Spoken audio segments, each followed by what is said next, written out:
And said we are live. All right.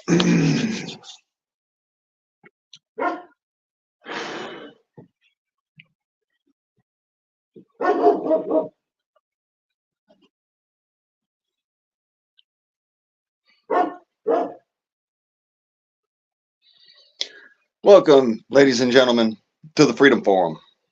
I am your host, Yo Guardsman. I'm sitting here smoking on a homemade pipe.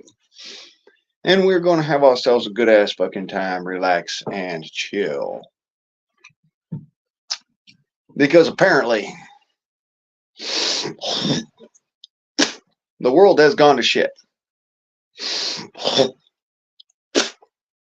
So, since the world has gone to shit, I'm going to sit here and smoke on the prophecy, and we'll go ahead and churn on through the list here.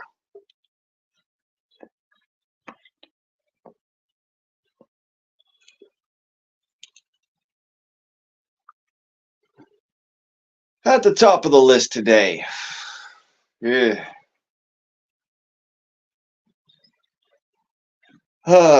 vehicle will be finished fixing, I guess, later on this week.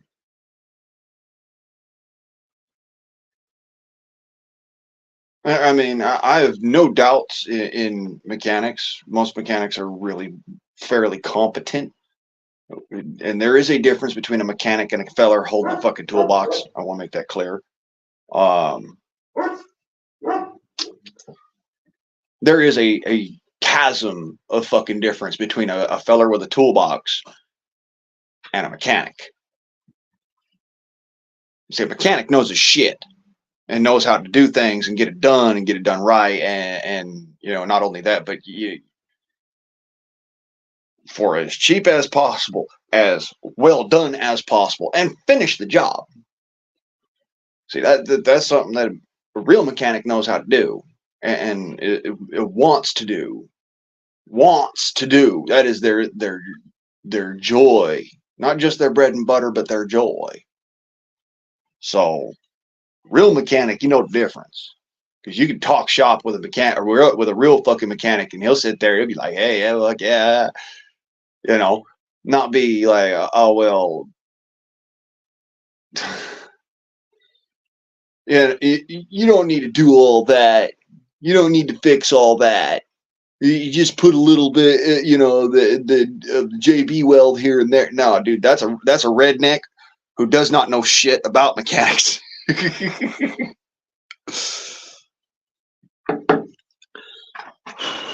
All right, Joe. Well, you do your best now. I want to see you, you know, fit as a flea and happy and whatnot, and back high on the hog soon. So yes, definitely detox without dying. Okay? Much love, brother. Much love.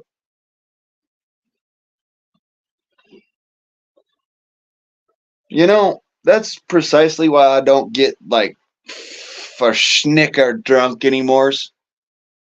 Um, the detox is harder the more that you drink. I noticed, especially once you've detoxed and then you've gone for like you know 2 or 3 months without drinking. You do that sort of just to let your body recoup completely. And then you can go when you go back into drinking, if you ever do, mind you. There's a situation where if you drink, you know, just enough to catch a buzz. We're not trying to fucking black the fuck out and be stupid, angry, you know, and all that fun shit and fighting the ficus. I'm just talking about, you know, have a beer. Funny enough, after, you know, coming down like that at full detox down to the point where your liver has recouped, and then you have a beer, it'll give you a fucking a whirlwind of a buzz, dude. I was surprised. I used to drink like fucking, you would not believe, dude. I bullshit you not when I say that I pounded 2 fucking 5ths of vodka back to back. Pounded them like, you know, the old Sprite challenge. Pounded 2 5ths of vodka. Don't remember fuck else after that. So there's a reason why I don't drink like that no more, brother. I mean, you saw how when I really get loose, like I've done that here on the YouTubes, like when I get loose anymore, like real fucking loose. Like I have several shots of whiskey or half a bottle of whiskey and I'm fucking loose.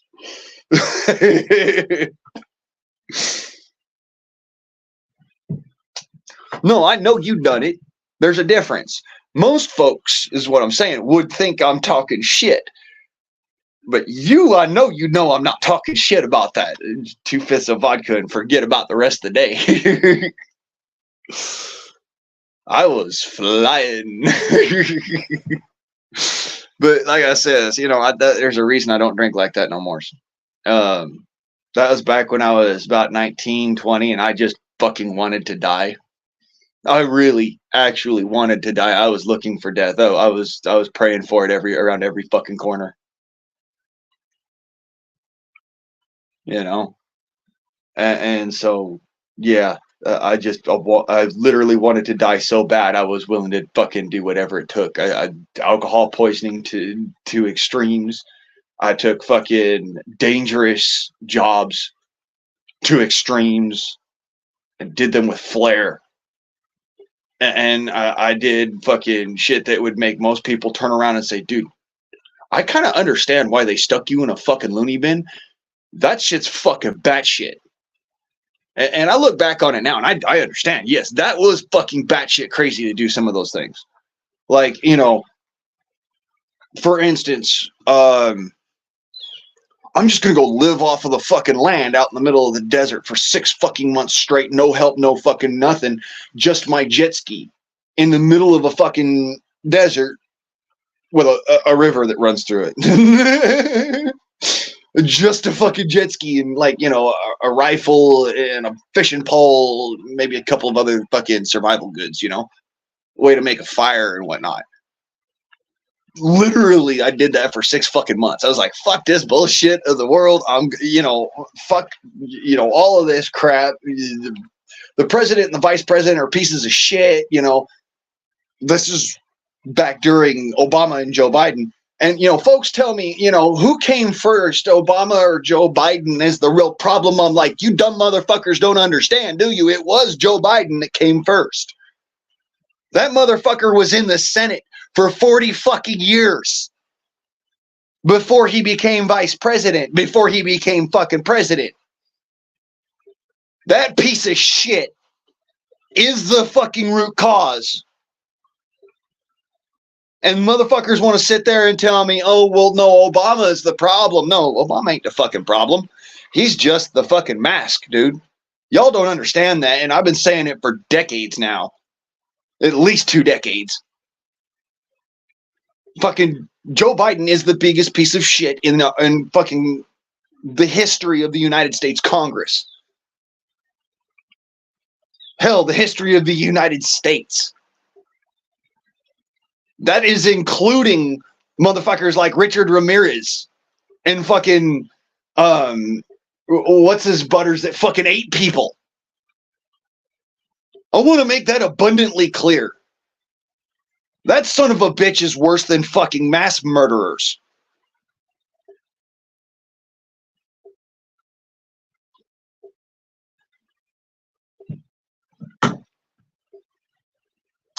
Yeah, well, I don't think that's Suge Knight, son. I think that's the other more powerful motherfuckers with the, because Suge Knight's too well known to be that kind of powerful. No, this is the kind of power that I'm talking about. Like, they simply just walk up to your local politician and your local politician smiles, nods, and says, yes, sir, to everything they fucking say. And you don't know who this motherfucker is. You've never seen them in your lives. You couldn't even imagine how the fuck they've got that kind of clout. But they are. These are the kind of people that really run the show. And nobody knows them. Nobody knows their faces. Nobody knows their names. You know why? Because they spend a lot of fucking time and money making sure that nobody knows who they are. They don't have YouTube accounts. They don't have social media accounts.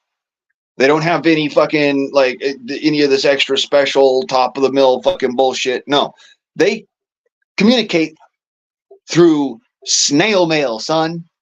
They fucking communicate through handshakes and spoken words. That's the real fucking power in the world. You fucking motherfuckers do not know. All right. Suge Knight, he works with cash, social media, and clout. He's using one thing that the real motherfucking powerhouses don't use. Social media. The real powerhouses don't fucking use that shit. You know why? It's too much exposure. You got to remember, when it comes down to being in the top tier of power, the right exposure is everything.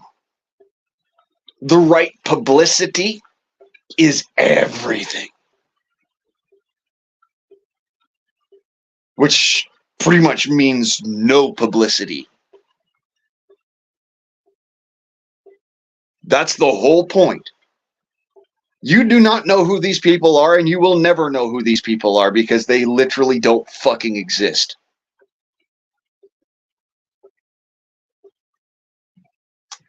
So, no, it ain't Suge Knight is doing all this. I'm sure he's fucking sitting there fucking rubbing his hands together like, I told you, motherfucker, I told you, motherfucker.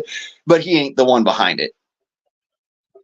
Nah, Diddy's got fucking video of millions of motherfuckers doing some fucking shady shit. That's what this is all really about. It's another Epstein situation.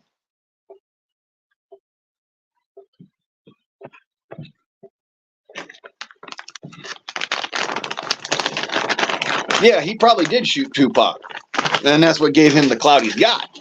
But, you know, that it's my opinion. Okay, that's allegedly. Allegedly. Supposedly. According to certain theories. It is an opinion.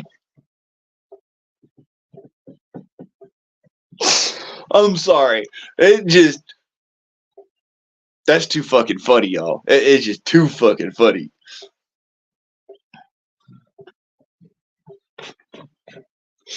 No, the government is like paying for Bubba's protection in prison. Literally. And anybody who has ever been to prison, you know what the fuck I'm talking about. And anybody who's ever been to jail or ever has been in that fucking life, you know what that fucking joke is. You know what that joke is about. Yeah. That's what government's like.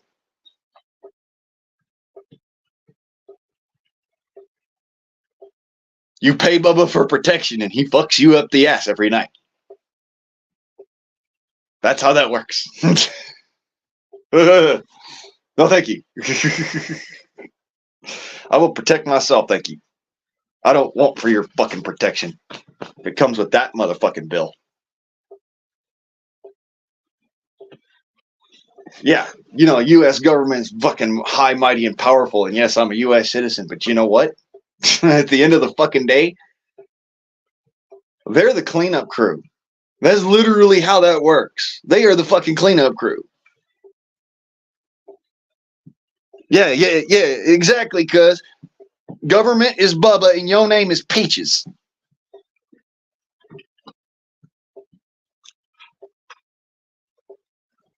Yeah,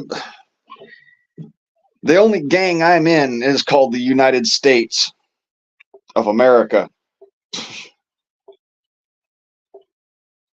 And yeah, for all intents and purposes, it is a fucking gang.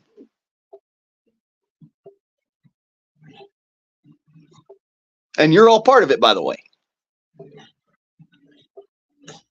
Motherfucker. Who makes these shits? Diamond matches. Y'all gotta fucking work on your game here, son. Fucking match is splitting and shit. How many strikes was that? Fucking 8?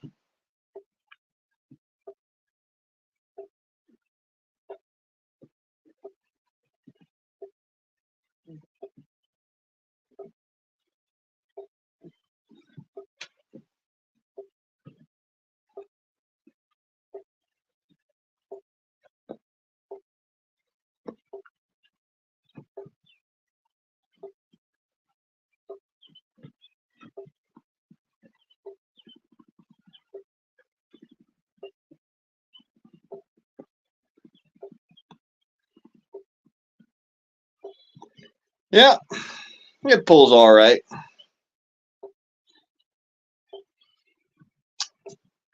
Yeah, because so was I.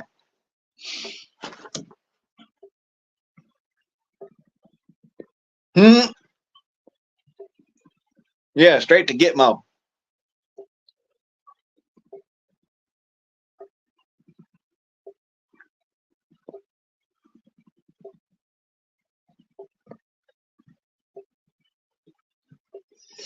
No, I'm joking. In all reality, if it was going to be something like that, it Diddy fucking ended up going to a black site. It would not be Gitmo. It would be way darker than that. Gitmo's too well known.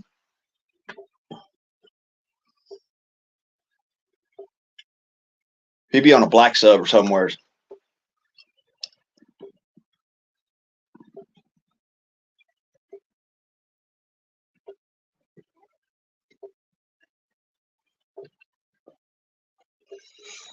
Fucking zone tangent C, something like that. Or zone E3. It's another fucking place he might be at. Fuck that place. Never going back there. Never going back there. Never going back there.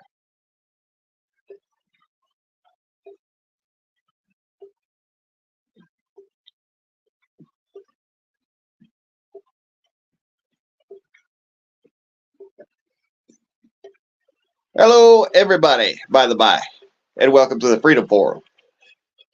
If I didn't say so before, you were here, you're late.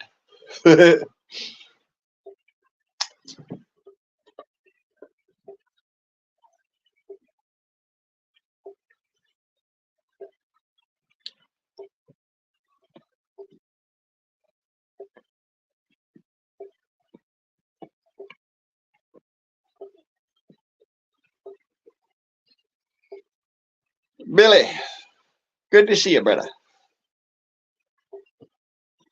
As always, to anybody who I missed, welcome to the Freedom Forum. Rip, Garrett,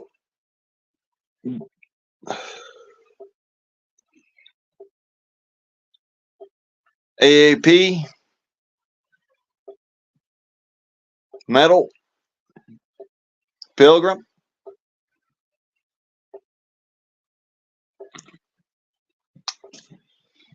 Good to see y'all. Hey, Kentucky, how you doing?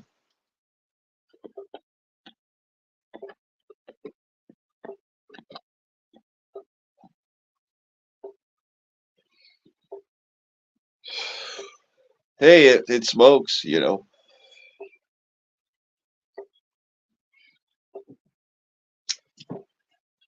It's what they call a homemade teardrop pipe because it literally looks like a teardrop.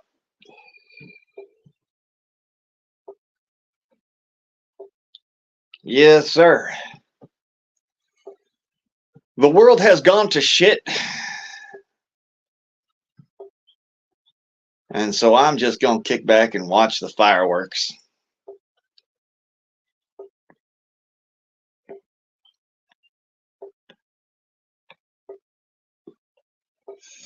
The ATF, if you haven't been paying attention, the ATF in recent days invaded a gentleman's home.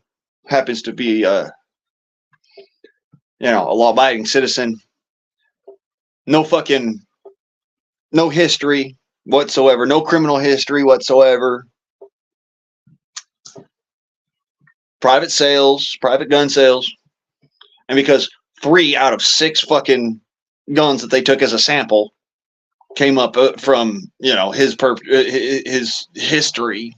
They traced it back to him after several purchases or what have you. I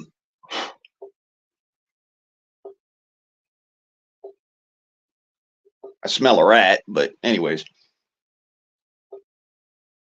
After all of that, the ATF executed what they call a no-knock warrant to search his home. Because they did not have enough evidence. Because all of the evidence that they had was his legit legal sales at a fucking gun show. And the only thing is that this dipstick didn't fucking spot a Fed. Like, really? That's another portion I'm going to get onto. Don't worry, Kentucky. We're coming back to that.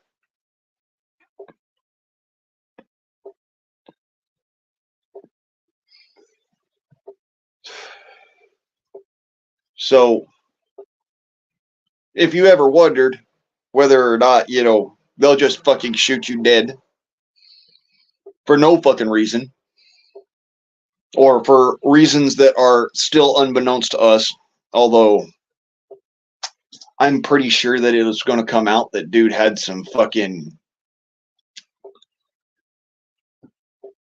information, we'll say, of the kind that makes it so that this particular individual was directly a target.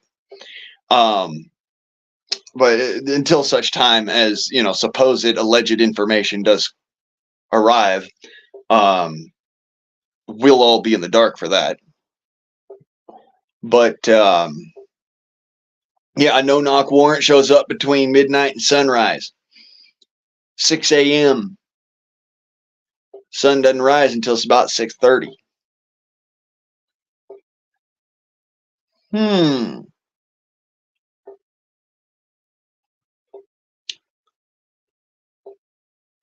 So even though this was qualified as a search, a walk-up, knock and search warrant, it was executed as a no-knock warrant because of the timing.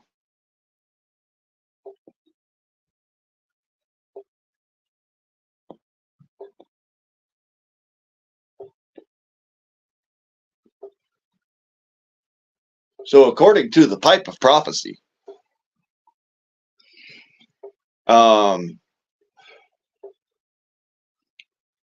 this is going to get a whole lot of attention very quickly here.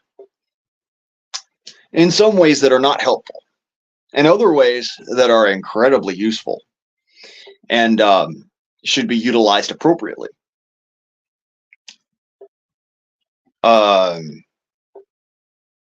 Also, it is going to be the causation for further actions and activities by a 3-letter agency that shall remain unnamed, or has been named, but at this point I'm not going to name them no more, so I'm not pointing any fucking elbows. Anyways,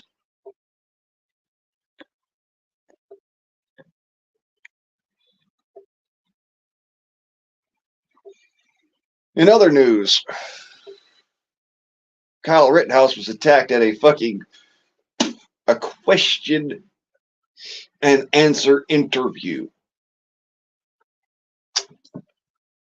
by a bunch of fucking left-wing lunatics that don't understand that they are literally slaves because of where they are placing themselves.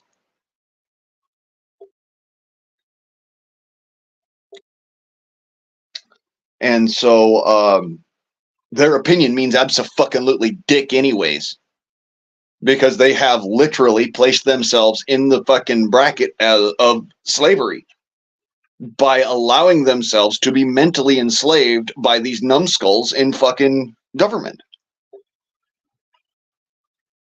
It's just a reality. Any real American knows this quote and knows it by heart, by the way. It is the height of patriotism that a man oppose his own government and his own countrymen, should that government or countryman engage in tyrannical efforts. That is Jefferson Davis.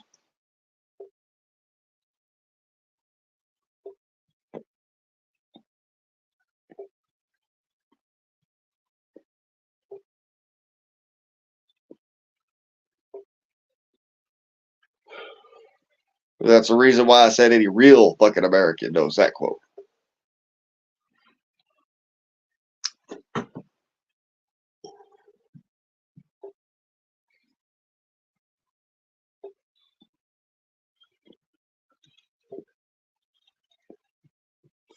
Yeah, Billy.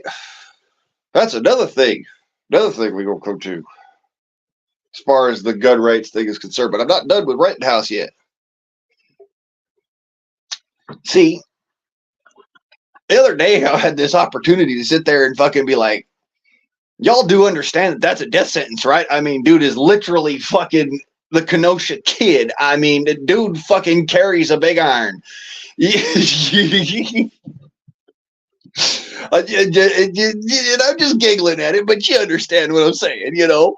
It's like a matter of you know, that is on a level of fuck around and find out that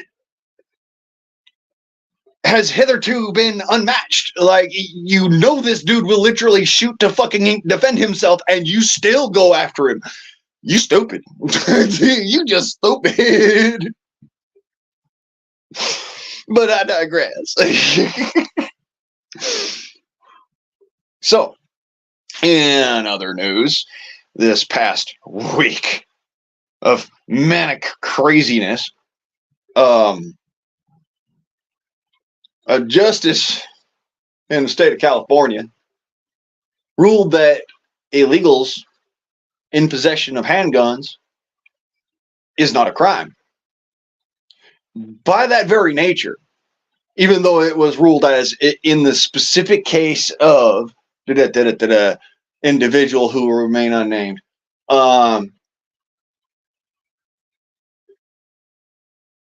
the ownership and operation of a firearm is not a prohibited situation. He committed a crime. And by the by, illegal entry into the United States up until recently was a felony. But again, I digress. You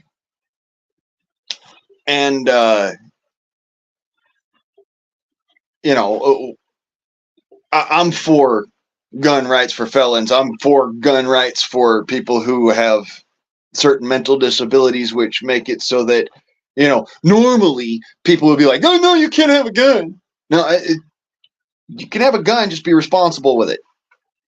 It's a level of responsibility. If you're an idiot, I don't think you should have a gun. Let's be clear. There's a difference. There's a real fucking difference. We're talking the difference between McNamara's morons and the autistic kid who just doesn't like fucking being touched. Okay? There's a fucking chasm of difference there. But the autistic kid that doesn't like being touched still can't have a firearm. And you know, I mean, yes, you can, but there's a fucking big ass in the room. There's so many more hoops to jump through. It's so much more difficult for them because they're not brought into it in a manner that, you know, is comfortable for them. And like, seriously, it fucks with people's heads. All right. Loud noises used to be a problem for me. My dad saw that, recognized it, and said, son, you need to get into firearms and shit like that, because specifically, I don't like loud noises. I don't like fucking stinky smells. I don't like, you know, explosions. I'm actually not a fan of them. That doesn't mean that I don't like guns. because I love physics. I will bet you $100 fucking to a donut hole they ran a background check, and that's precisely why he ended up getting hemmed up. But only after they let him have the firearm. Agenda much? Just saying.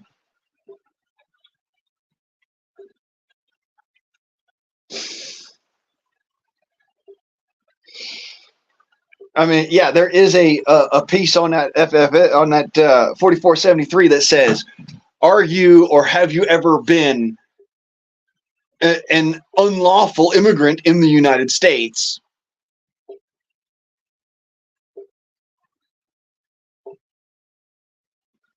Kind of like, have you, do you now or have you ever consumed a controlled substance?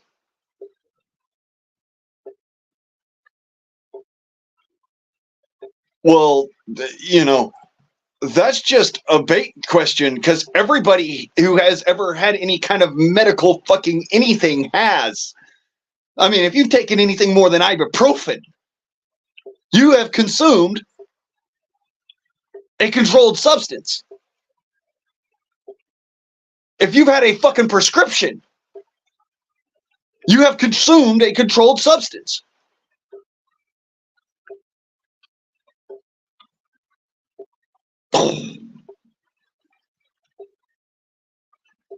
If you smoke tobacco in your life, you have consumed a controlled substance. If you have had alcohol in your life, you have consumed a controlled substance. They are controlled. Yes, they're still fucking available to the public, but there's a control measure on them. Tobacco, you can't buy unless you're over a certain age. Alcohol, you can't purchase unless you're over a certain age, and you cannot consume it in public, and you cannot go and be belligerent on alcohol, and you cannot go and consume alcohol and drive, or operate any other machinery, or fucking operate a firearm for that matter. Legally speaking, do you see how this is devolving here? Do you understand how very small, how minute the population of Americans who have not drank, used drugs, used alcohol, are not autistic, are not fucking schizophrenic, are not otherwise impaired mentally or physically, or for that matter, are mentally incompetent in some other manner? You understand how fucking minute that particular portion of the population is?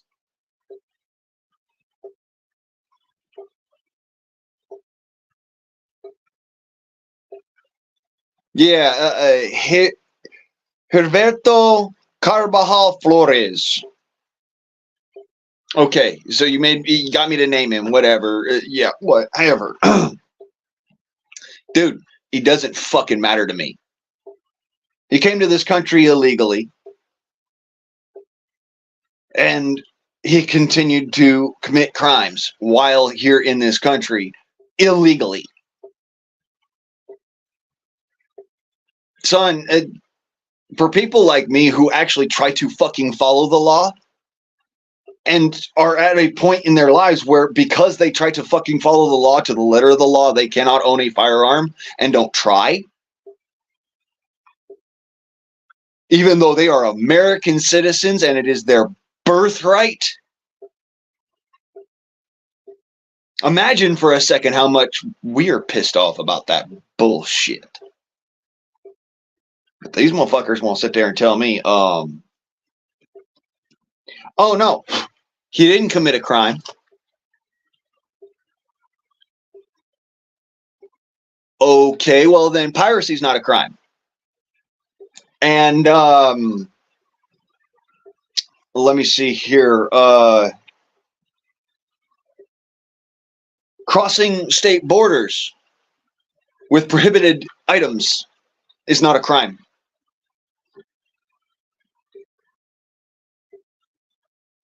And traveling without a passport is not a crime. If we're going to play this fucking game, let's play it for real then. All right? You really want to fucking open this can of worms? You want to open this Pandora's box? Fine. Let's do it. It is not a crime for somebody who is mentally incompetent to purchase and own a firearm in that case. It is not a crime for an individual who has been convicted of a violent felony to purchase, own, and operate a firearm, so long as they do so lawfully and without harming other individuals. Let's really fucking get into it. Because you're really not going to like where this goes.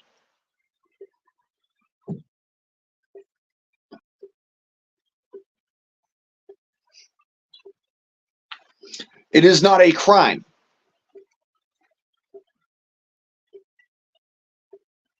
to squat in a police precinct. It is not a crime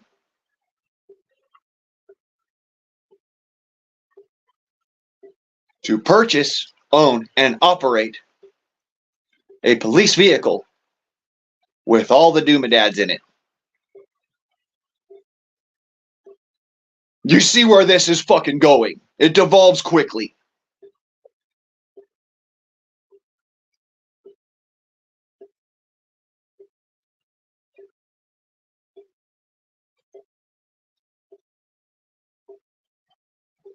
This is what pisses me off more than any fucking thing out there. You want to sit there and you says, well, this ain't a crime. Well, then all the rest of this shit ain't a crime. Because it is on the same basis. It's on the same level. Law and legalese. Law and legalese. Law states that it's a crime to fucking enter this country without going through the due process. There is a due process for entry into this country. It takes a long fucking time. I accept that. It really fucking sucks too. But there's a reason for that. But as many times as Americans have been fucked over, you get on to that level of like, you know what, there's a good fucking reason behind this shit. Maybe I should just do it the right fucking way. Yes, it sucks and it takes a long goddamn time. But you can breathe a sigh of relief once you've gone through the process.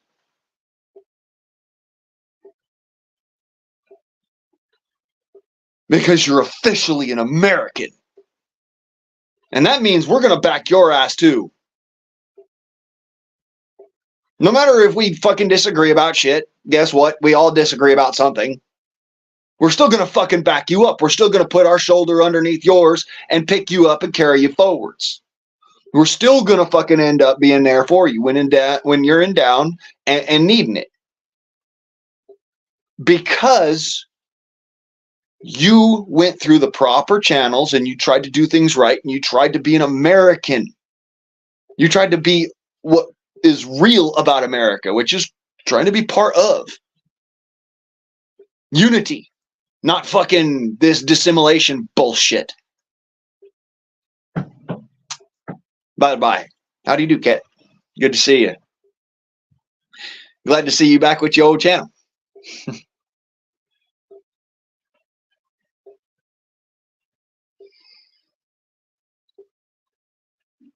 Yeah, that's true. That's why I like it when you know YouTube fucking sits there and fucks around. I just sit there and I give them, you know, what for. I tell them what's up. By the by, if you ever wondered what those little things are that are moving across the camera, those are ants. It's flooding outside, so they come up and they just crawl around and then they go back down. Can't do nothing about it. I've tried killing them hundreds of times. Doesn't fucking work. They just relocate. So, gonna have to deal with the little fuzzies walking across the camera every now and then.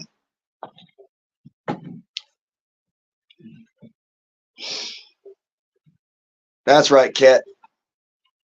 That's right. The world is a fucking shit show. So what is it that, we peasants can do? Well, shoulder into the yoke and fucking keep moving forwards. That's all we can do. Hey, I'm happy I'm a peasant. I'm proud to fucking be a peasant because the reality of it is I am glad I am not a fucking king right now. Not with the fucking shit show these motherfuckers are trying to spread.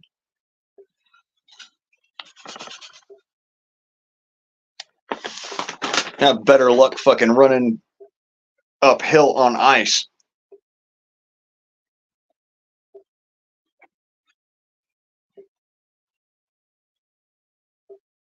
Cannot tell a lie. I will not withstand a fool. I will not suffer fools. Especially not after the fucking horseshit we've been in through. Horseshit I've been in through. I mean,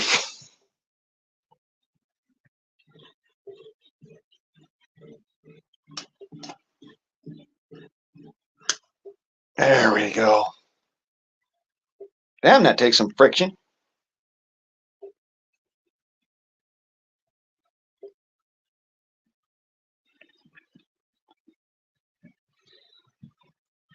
Oh.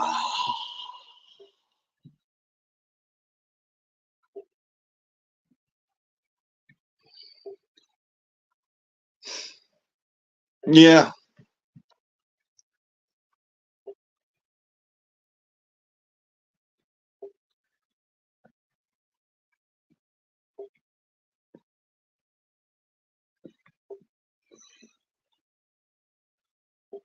I'm glad I haven't had to start over. That's one of the things I could say about not fucking being monetized. And literally telling them to go shove it when they tried to give me the monetization button. I said, no, fuck you guys. I don't want it monetized. Thank you. I don't want any of it monetized. Why? Because I want to speak my piece and be heard. And in order to do that, I can't ask for money. Not with my opinion. Because apparently, if I have any fucking words that the YouTube algorithm doesn't like, it'll spit me out rather than just keep recirculating me. Because my YouTube videos are not monetized, it recirculates them. It actually gets them out there. I've gotten a lot of fucking views just because I've been sitting there. No money, don't ask for nothing. If I do endorse a product, it's because I actually fucking like the product. Not because they're sponsoring me in any way. I mean, the one fucking time. And that was because it came to me as a free product after we went through a rigmarole of, guys, what the fuck? It's a fucking BB gun. How difficult is that thing to package up and ship? And they're like, oh no, we shipped it, and it's like, oh well, that didn't ship. Oh well, no, we'll get you taken care of. We got you, sort of thing. But you did fucking. To this day, I'm like, whatever. It sort of worked out, but it just didn't.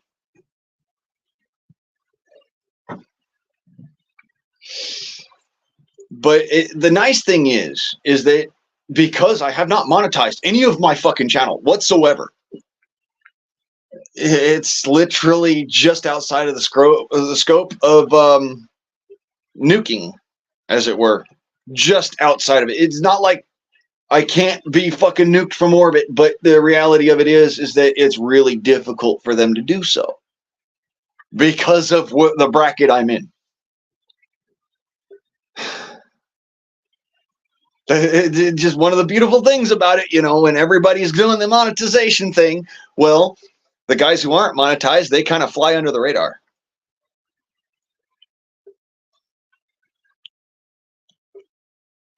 Hey, Debs. Thank you.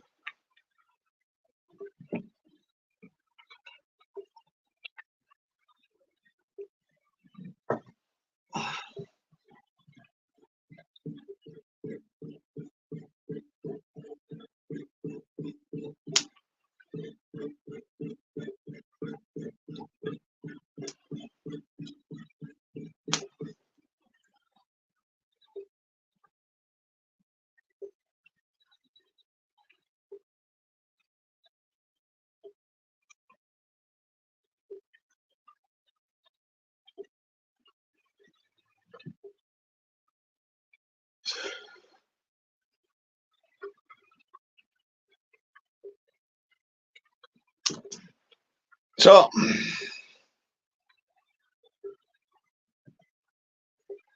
yeah, they're gonna. Just because you're not monetized doesn't mean that there won't be ads on your videos. It's just a matter of you won't never see any of that money. But your videos will get seen.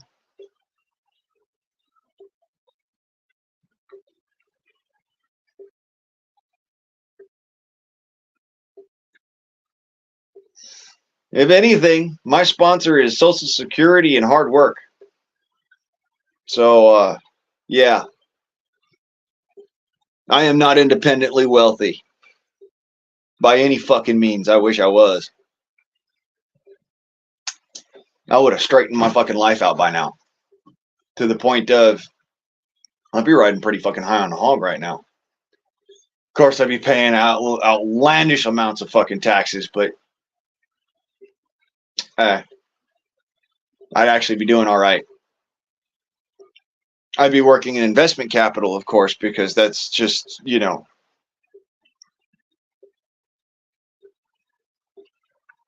my physical capabilities at this point.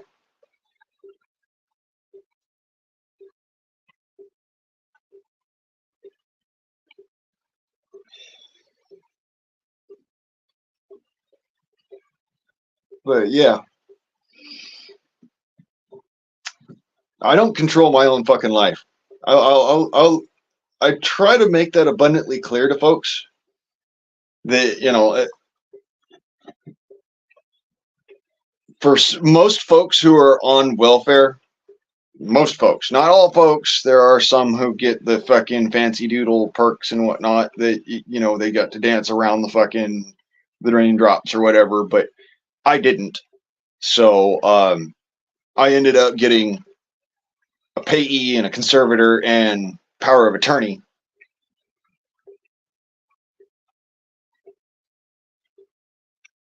Not medical power of attorney. Power of attorney, just not medical power of attorney. No, those were transferred over to somebody because otherwise I could not qualify for disability, I guess, just because I'm so high functioning sort of thing.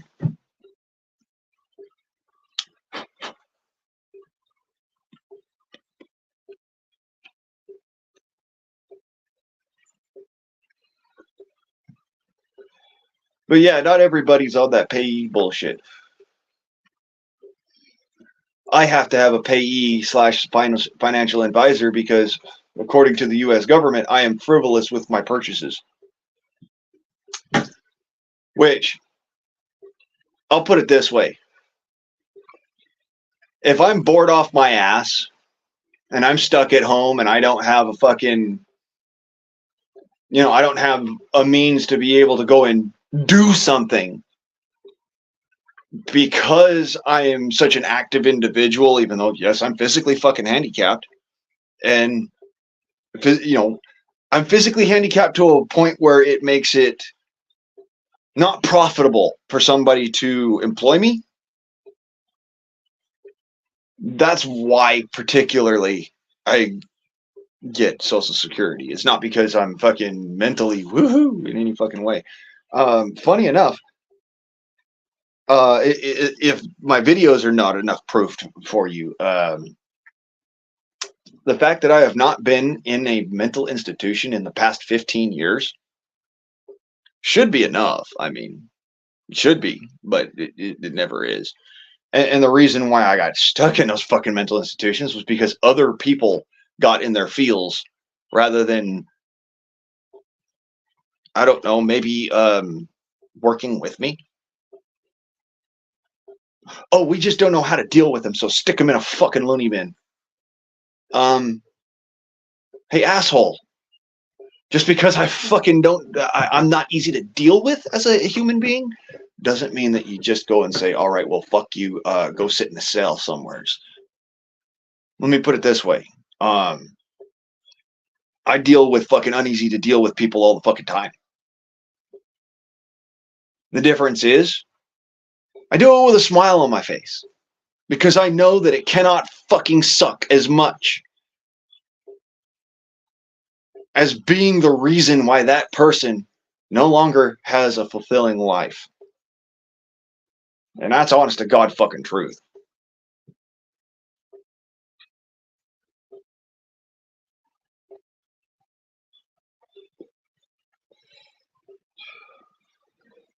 I mean, don't get me wrong. I do have a limit to my patience, okay? And normally it's one of those I have to temper my patience with abrupt logic. And of course, that's going to end up getting people in their feels, and it's going to get, people pissed off at me that I'm logical and rational at times when you're supposed to be irrational and illogical, and I'm irrational and illogical at times when you're supposed to be logical and reasonable. I mean, at least according to them. I mean, let's be clear. Uh, Anybody should be fucking irrational about not having a vehicle for 3 fucking weeks. Anybody, especially somebody who is physically handicapped to the point where they're no longer as active as they used to be because they cannot be. Because it is a physical danger to them. Yeah, logic and reason. There you go. But at the same time, it's irrational and illogical to be angry about, well, my conveyance is gone, and without it being a necessitation for it to be gone. Because you all know me, I don't give a shit as long as it's got fucking wheels and it rolls straight. I don't give a shit. I'll find a way to work with it. I mean, how many times down in Blythe did I fucking take my fucking quad and drive to fucking town on the canal roads so that I didn't break the fucking law in order to go do grocery shopping on a fucking quad? How many times did I fucking go and ride a bicycle? I mean, so many times I cannot fucking count it. And that's saying some shit because I can count some pretty big fucking numbers. It's my patience level that limits my ability to count, really. That's not my fucking ability to count at all. And it literally comes down to a situation of, look, motherfuckers, this is shit. This shit's fucking important. I mean, 9 months out of the year where I'm at, it's either raining, snowing, or ice. 9 months out of the fucking year. I don't know if you can tell, but in the background, it is raining. That's not just white noise. That's fucking raindrops.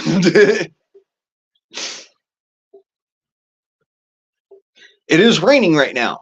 I have not been to the grocery store in 2 weeks.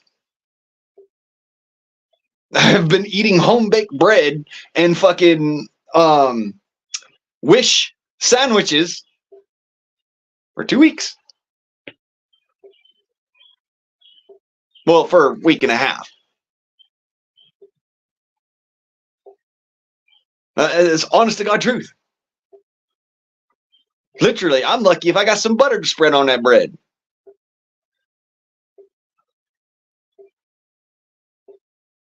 And it leaves me fucking exhausted. Literally fucking exhausted. I mean, my body burns through calories like you would not fucking believe. And home-baked bread is, as good as it is for you to bake your own fucking bread. Me and bread do not agree. It is really fucking hard on my kidneys for some reason. I don't know why, but it's really hard on my kidneys. I've been pissing blood for the last 2 days. I'm supposed to be eating meat and vegetables, nuts and berries and fruit. Bread is something that is actually toxic for my body.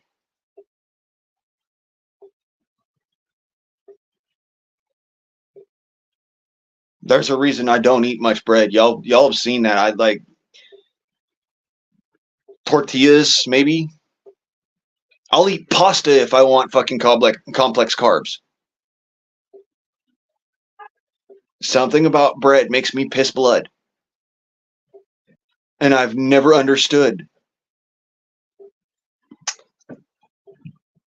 The yeast is all dead by the time you cook the bread. I mean, the amount of salt I put in there is plenty enough to be able to stabilize, the whatchamacallit, the acids created by the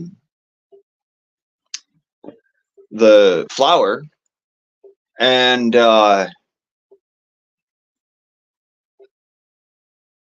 the amount of sugar I put in it, well, it's just so that the bread will rise at that point, because it damn near kills off the yeast before it even has a chance to rise.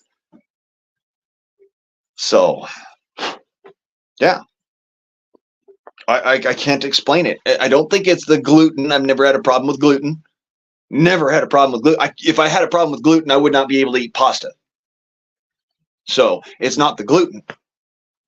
It's something else in the bread that is, and it's specifically bread. It's not any fucking thing else. But it literally fucks with my kidneys. I cannot drink enough water to make it so it doesn't fuck with my kidneys. And mind you, folks, this is home baked bread. This is bread I made myself. Literally kneaded the dough, fucking sat there, let the dough rise, kneaded the dough again, let the dough rise again on the pan, and then stick it in the oven, let it reflux, then fucking bake it. Yes, make my own fucking bread. Pizza, there's another one. I wish I could. Oh my God. The worst fucking heartburn in the world, just because of the tomato sauce. But I'll deal with that. I don't give a shit. I love pizza. But the bread dough from pizza, yes, it actually does cause me to have really hard times with my kidneys. Doesn't mean I won't eat it. Just means I'm going to fucking suffer from it. Big time, I'm going to suffer from it, but I'll eat it. It's on that level where it's not the threat of death like pineapple is. I won't touch pineapple, even though I love the flavor of it, but I will not fucking touch pineapple because I actually dislike puking blood, which is something that happens when I eat pineapple. So no, I'm not going to do that. But bread. I mean, piss blood, and well, closest thing I could consider to blood. I mean, when it comes out like fire and it's brown, not yellow, not orange, brown with little tiny specks in it, you're pissing blood.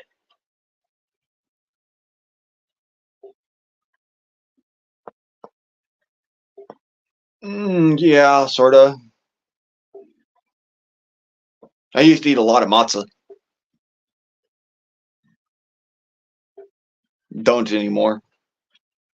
Even though matzah, funny enough, of all of them, it doesn't give me as severe of a reaction. It still makes me have problems with my kidneys.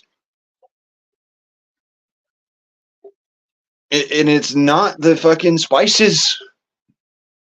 I don't put spices in bread. Literally, it's an egg. It's like 1 or 2 eggs, 3 if I'm feeling frisky, 2 cups of all-purpose flour, regular old all-purpose flour. You buy in any fucking store.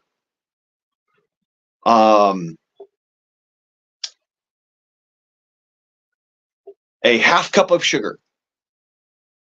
I'm doing this by parts, but this is the basic measurements to create those parts.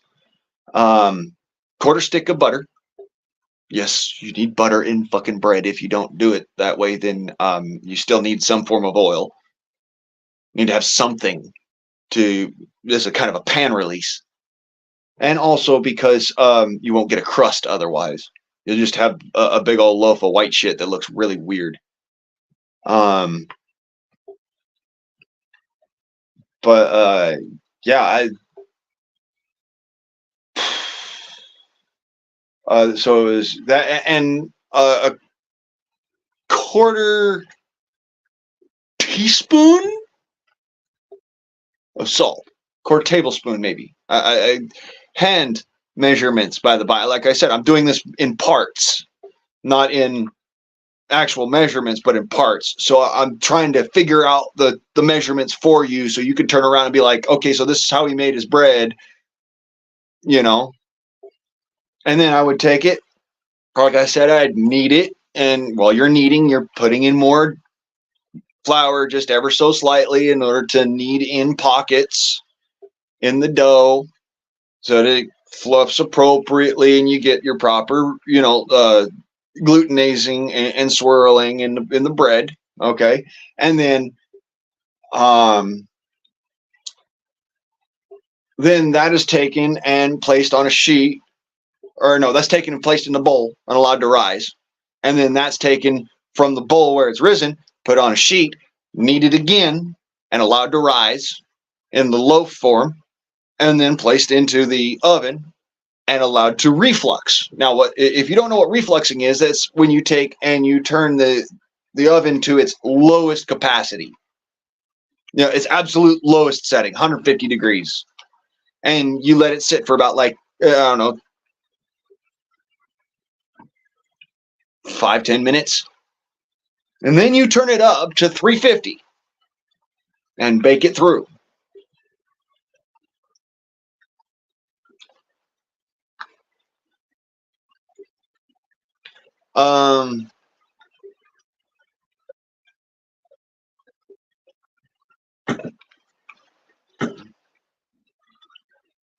Yeah, it does cause blood sugar spikes and raises blood pressure and all sorts of fucking funky shit.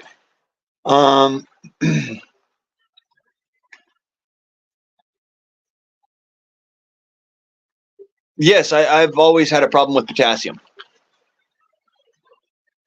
Actually, I've always had a problem with potassium. That's why I have a heart problem.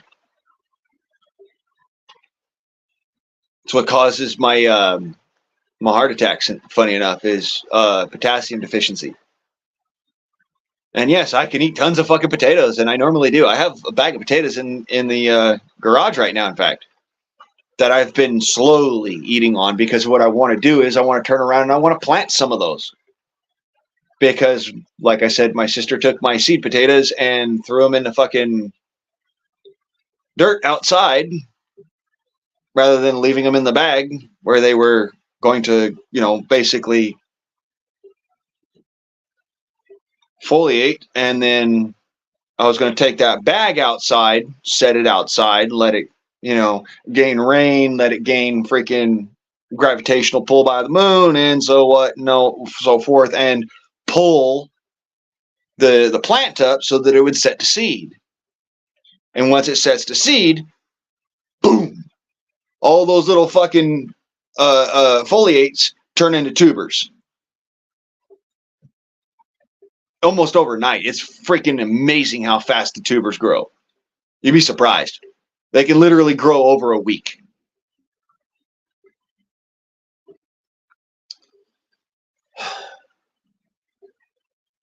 Yeah, I don't have any cheese. None. Ran out of cheese about a week and a half ago. Ran out of meat about the same time. About the same time. A little bit beforehand.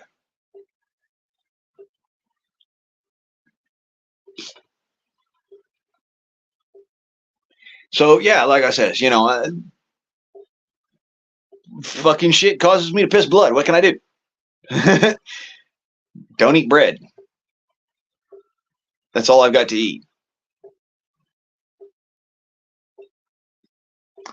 And I've been going hungry for the last 16 hours.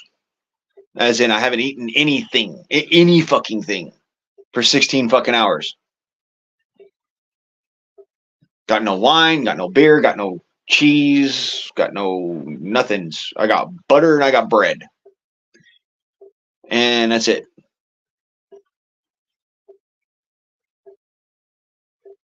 I don't even have fucking milk. I've been drinking coffee pretty much with that fucking the non-dairy creamer shit, just so I'm not having to deal with the bitter.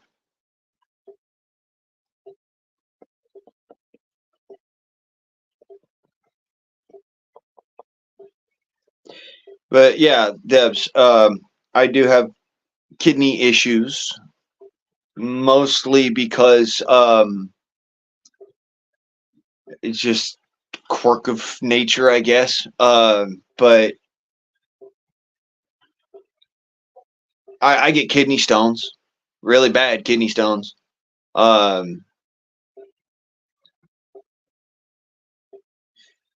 Yeah, but Alpo is more expensive than fucking Dinty Moore Stew is. Did you know that, Steele? It's the same fucking shit. It's the same fucking thing. But Alpo's more expensive than Dinty Moore. I bullshit you not. A can of Alpo is fucking $13.99 at the local store here, and a can of Dinty Moore Stew is $4.99. And when I says the local store, I'm talking about the store that's 2.5 fucking clicks from me, or 2.5 mics from me. And the simple set of it is that that's too fucking far to walk in the rain.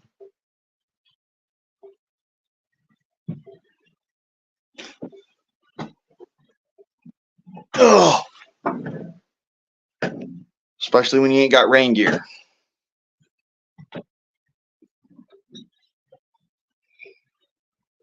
Yeah, I'm supposed to get into my imaginary Suburban and drive myself to the store. Just kind of.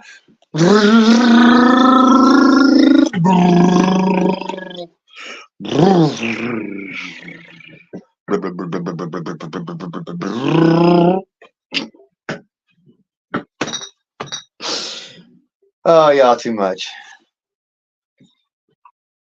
But yeah, it's freaking Dinky Doo or Dinky D. Dinky D dog food. Same fucking shit. It's Alpo. It's fucking Dinty Moore Stew. Hartford House canned stew.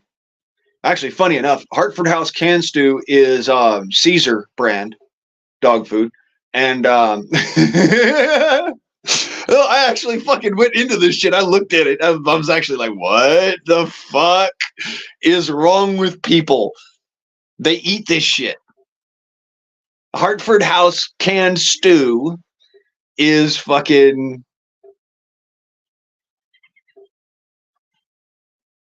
Caesar brand dog food. Same shit. You get the beef potatoes, peas and carrots, Little Caesars packets. It's the same fucking shit.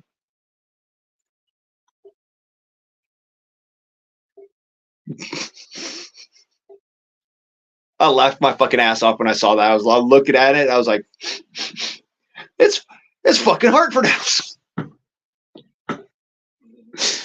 I looked at the sodium content. I'm like, how is this even fucking legal to give to dogs? I mean, you think I have fucking kidney issues? Holy shit. Poor pup would fucking be dead from this amount of fucking sodium.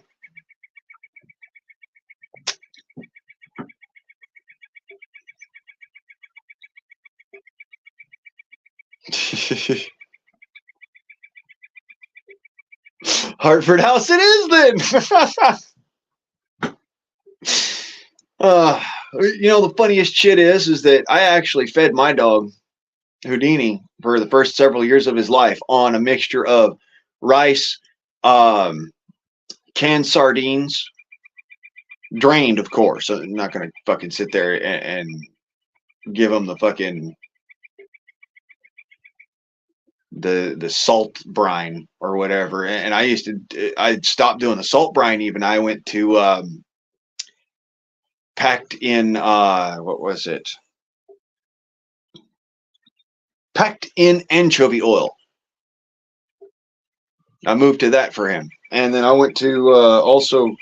I would get him a can of like Dinty Moore or a can of Hartford House, and I'd mix that in, and he'd have like basically a bowl of rice with all a little bit of this and a little bit of that and a little bit of this and a little bit of that, and mix it all together, and then there's your food. It's actually way better for you, way fucking better if you do it that way. I mean, shit, I gave them meals that fucking people would be proud to eat. Uh, but yeah.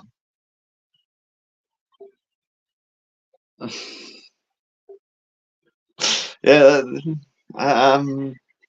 I've noticed that myself. It kind of, if it goes in smothered and covered, it's almost bound and determined to come out scattered and splattered.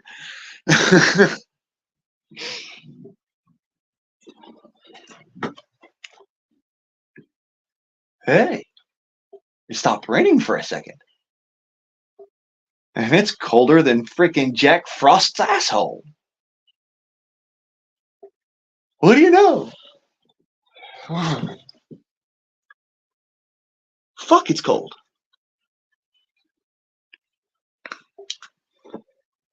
But yeah, I don't have any vitamins, don't have any minerals going into my fucking diet, don't have any of the fucking proteins going into my diet that I need, don't have anything I need in my diet to be able to fucking make it through a day. I just basically stopped eating.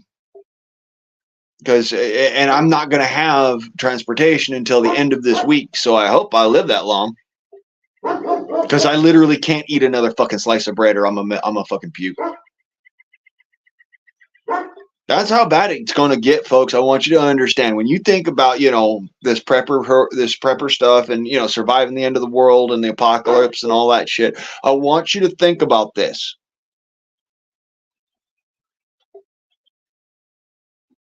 You need to be prepping foods that your body can handle, not fucking foods that everybody thinks is, oh, great staple foods, awesome. Whoa, yeah, I'll make my own bread. I'll make my own rice and beans and this and that.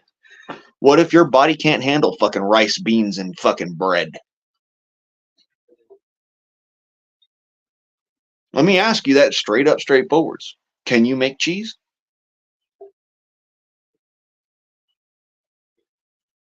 Can you hunt?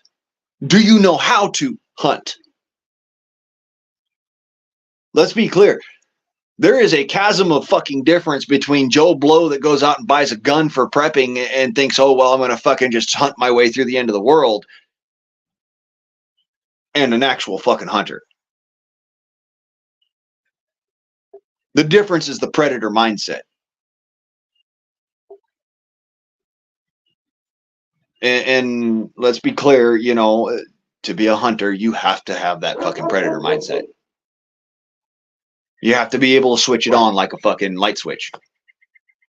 And switch it off at the end of the day. Because you got to remember at some point in time, you have to stop being the predator and just be human. It's a reality. We are an omnivorous predator as a human species. We are omnivorous predators. What we eat as a basis, as a mainstay, is what we need to prep. I fucking eat mac and cheese and hamburger mac and cheese as my mainstay. Every now and then I'll have fajitas because my body can handle it. I drink a lot of fucking coffee. Actually, I drink a lot of sugar too. Funny enough. My body doesn't have a problem with fucking sugar. It has a problem with the lack of sugar. If you'll notice, I tend to be more of an asshole when I haven't eaten than when I have. I have hypoglycemia. I'm not a fucking diabetic. I'm on the flip side of the fucking coin. I get more and more hyper the less I've eaten.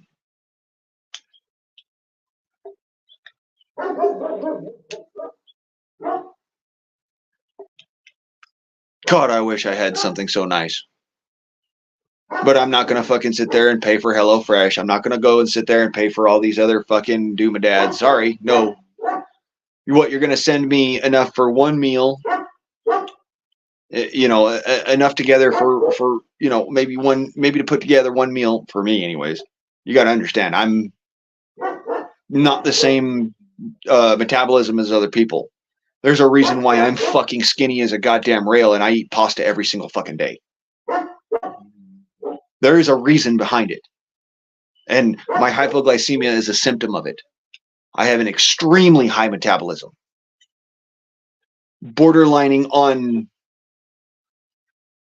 an evolutionary step above. That's what I'm saying. I can literally eat the greasiest, fattiest fucking foods, and all I'll do is end up getting a nose itch. I don't gain any weight. In fact, I honestly, most of the time, unless I'm eating fatty foods, like really fatty foods and really freaking rich foods, I'm losing weight to the point of almost being sickly.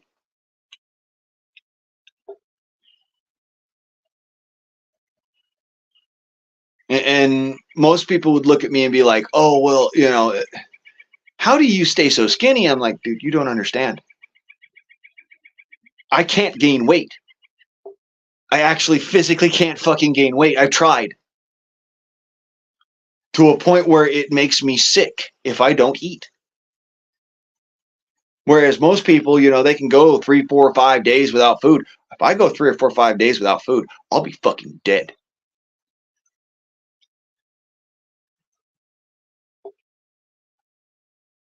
I could probably make it a day and a half without having to put something in my stomach to fucking sit there to make it so it doesn't fucking digest my backbone.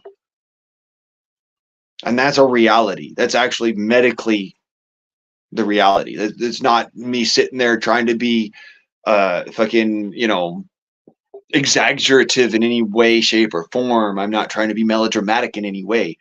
I'm pointing out my body fucking goes through calories. And I mean fast. I eat a slice of my homemade bread, which would put a diabetic in the fucking hospital. And I'll sit down and probably, you know, kind of for about a minute and a half. And then I'm awake and I'm up and I'm going. It should not be that way. Most folks, when they eat regular bread, they get that kind of a little bit of a foodie buzz. Me, I get a little bit of a foodie buzz when I eat homemade, home-baked bread that I've specifically tuned to be fucking almost like goddamn cake. It's almost like pound cake, man. And it's still, for me, it's like, I'll knock out for 5-10 minutes on a freaking sugar high, and then I come back and I'm just Mr. Hyper again. I have hypoglycemia, severe hypoglycemia, borderlining on fucking, like, you know, Flash from the fucking Marvel comics or DC comics, you know, borderlining on that, like, fucking snack hole sort of shit, you know. I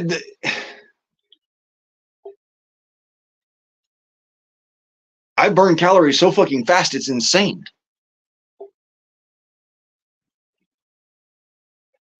It's making me dizzy that I haven't eaten in so long. I'm sitting here burning fucking calories. Probably on a fucking an overload crash, insulin overload crash, which is not good, and that could actually put me in a hospital in a diabetic coma or hypoglycemic coma. um, or cause me a heart attack. One of the two, depends on which one comes first. Like I said, I don't want to fucking eat nothing that damn thing of bread. It literally makes me sick every time I eat it.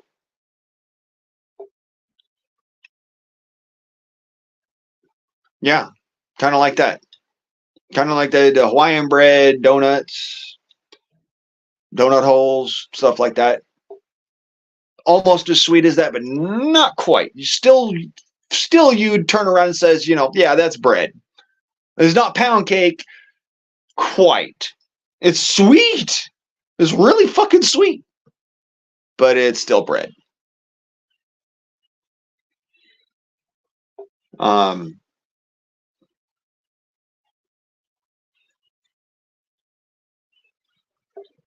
but yeah, I just anymore.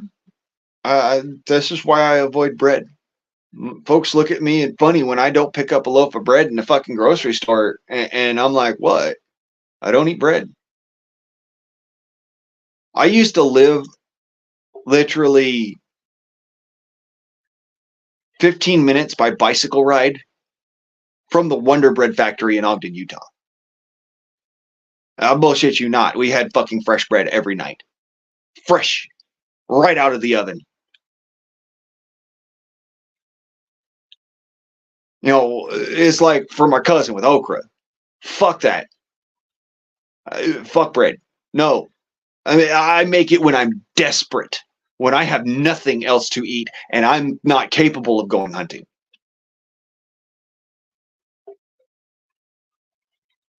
That's what I do is I bake bread. Because I figure, you know what? Hey, at least it's only a slow death. Don't get me wrong. Other people would love my bread. They would love my bread. And I would love to bake bread for other people because I love the smell of it. It smells like home.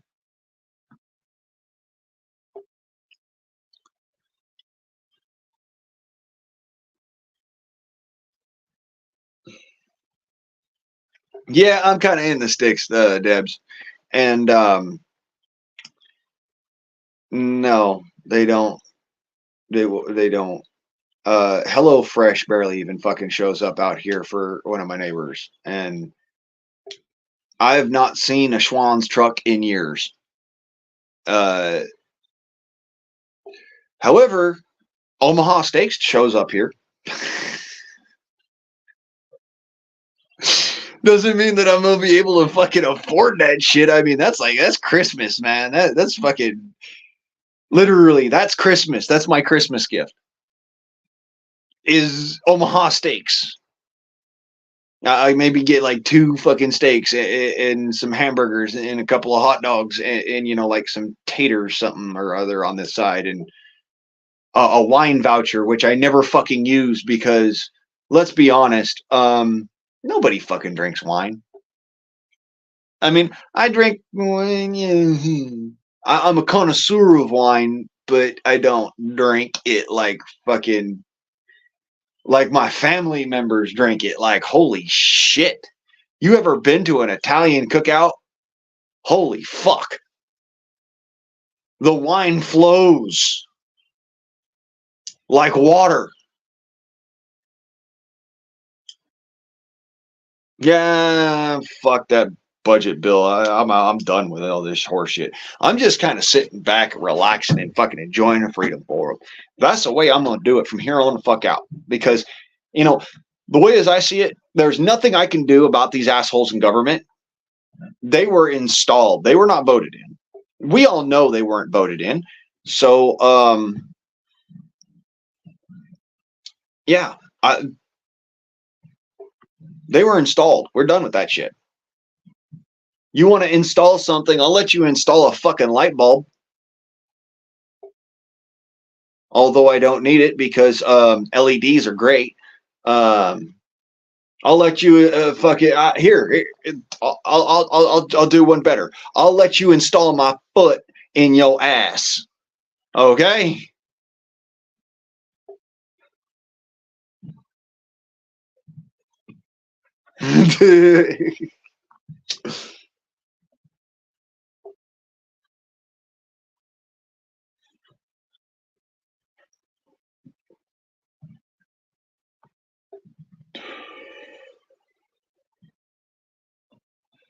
Yeah. Here's the thing, though.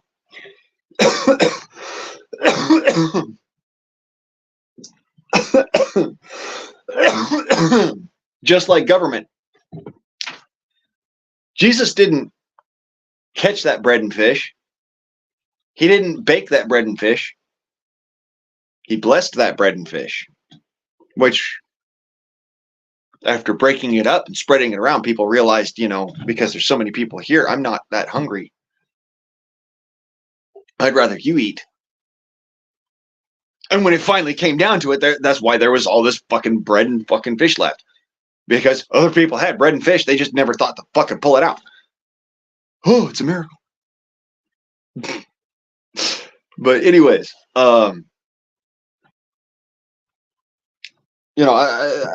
that's one of those fucking parables that, people, they sit there and they tout, and I'm like, no, I could dissect that faster than you could fucking believe. Even the fucking turning water into wine, science. But anyways, I digress. A lot of biblical miracles can be literally recreated through the scientific method. So, there are some. Yes, I'm like, okay, no, that's fucking miraculous. That is amazing. And yeah, okay, you got me there. You do, and fine. But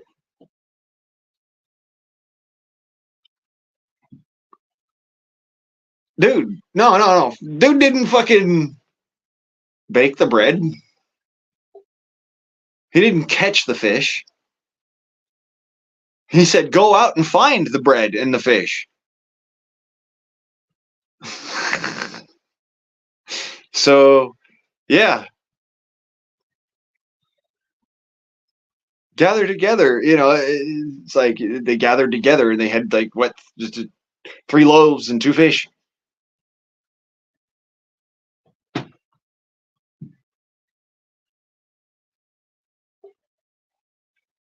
Which the 5,000 people, which is a lot fucking more than 5,000 people, but you feed that many people on that. Of course, it sounds miraculous until you realize everybody carried around their food in those days. Everybody, and I mean every fucking buddy, carried around their own food in those days. If it wasn't, to and from the bazaar and home, it was you had your own little fucking snack bag. What they called a haversack.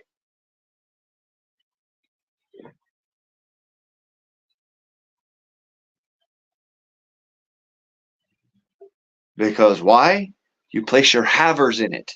You know what a haver is? A haver is half a ration. If you guys didn't know that shit, I'm gonna blow it wide the fuck open for you. This is actually Webster's Dictionary, 1986. Haver, half a ration.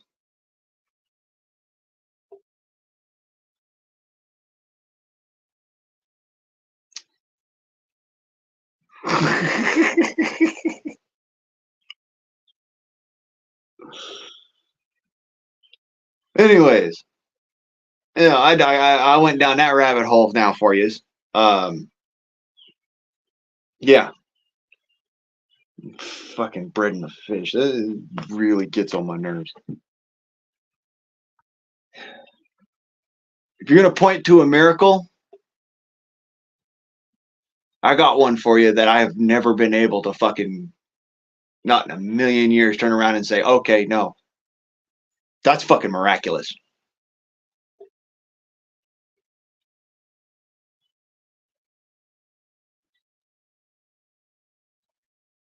For a million years, I'll never be able to dissect that one. It's literally, damn.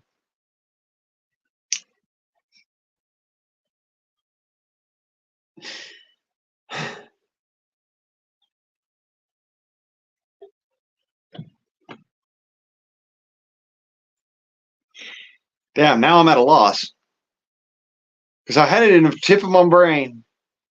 It was there. It was fucking there.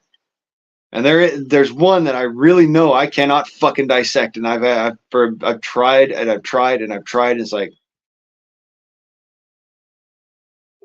all right, there's no scientific explanation for that.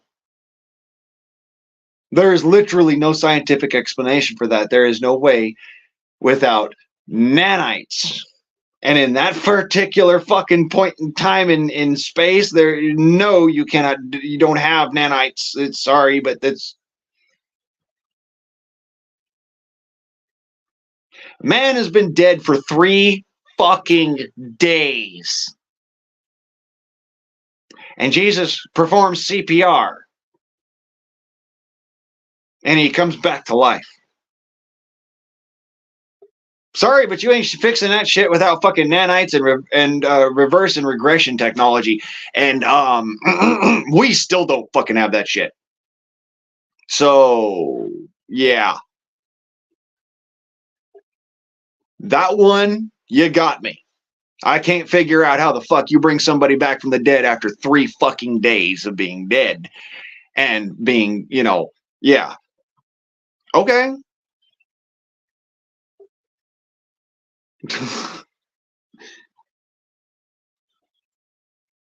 That's a fucking miracle.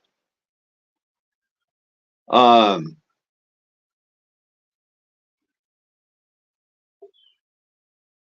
but yeah, chemistry can explain what you would call it. Very clever fucking chemistry can explain the water into wine. Um,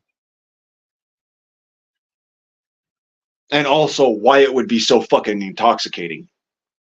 So you would not be able to finish the wine out by the end of the party because everybody's so fucking slobbering, mangy drunk they can't drink anymore because they're just stupefied drunk.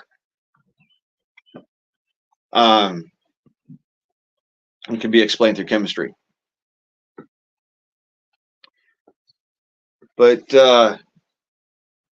yeah, like I said, a man's been dead for 3 fucking days.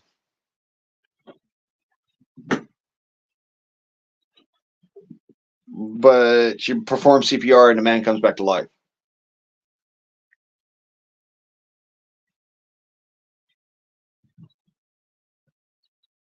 No pulse, the breath had left him. I mean, these are actually in the fucking Bible. These particulars are in the Bible about the story of Lazarus, and so he's fucking dead.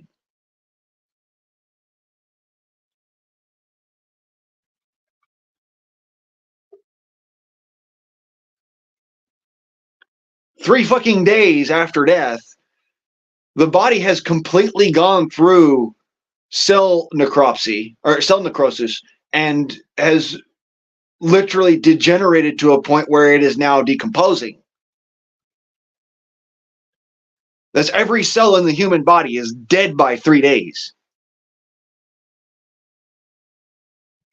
Huh? Okay.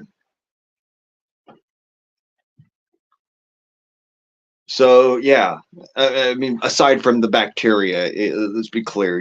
That's when bacteria blossoms.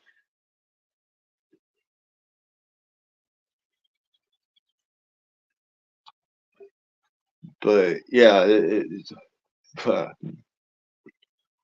yeah, I can't explain that one away. I'm gonna explain the fucking um, fuck. I could show off. Surviving being stabbed in the chest. That I could show off.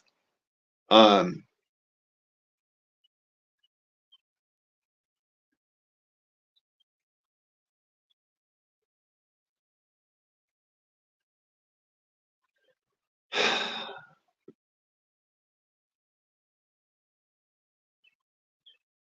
Yeah, there were a few miracles that I just could not.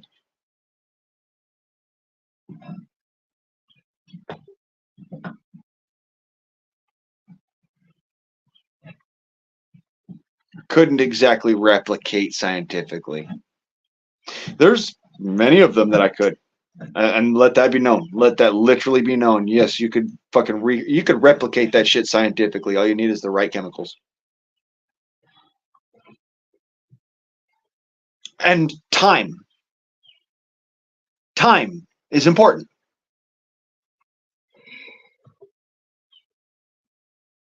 If you don't want it to be poison, time.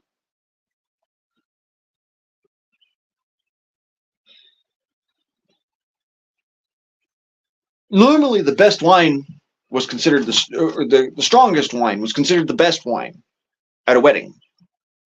Um, and you would normally consume that first because that made it so that you could drink the not so strong wine or the vinegary wine and not really give a fuck about it because hey, guess what? You're drunk. You didn't give a shit. Uh, but in the parable, or I mean, in the story of Jesus at the wedding, um, where he turns the water into wine, the groomsman, the proprietor of the wedding party, says, "You have saved the best wine until last." He's literally saying, "You've saved the strongest shit until we're already fucking drunk. What's wrong with you, man?"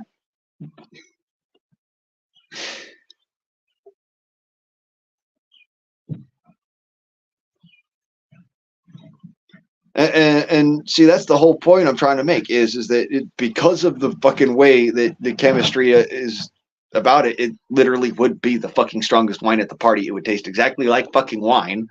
And oh yeah, they were all chemicals that you could have got back then. You could have created yourself back then if you knew what you're doing. So yeah, chemistry could have done that. So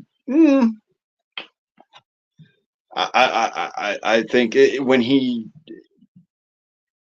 that would see that's the whole thing though is that I believe it's actually even fucking pointed out by several biblical scholars that the turning of the water into wine was not the miracle. The miracle was that Jesus was the savior of the party.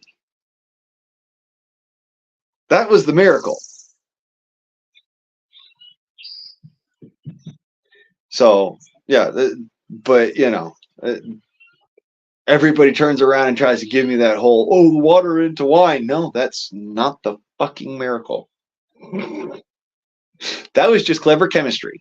Um, the miracle is keeping the party going, the show going on. Um, kind of like with the bread and the fish. The miracle wasn't making more bread and fish because the reality of it is that other people carried it with them. That's not the miracle. The miracle of the bread and the fish is that the 5,000 that were in attendance were satisfied.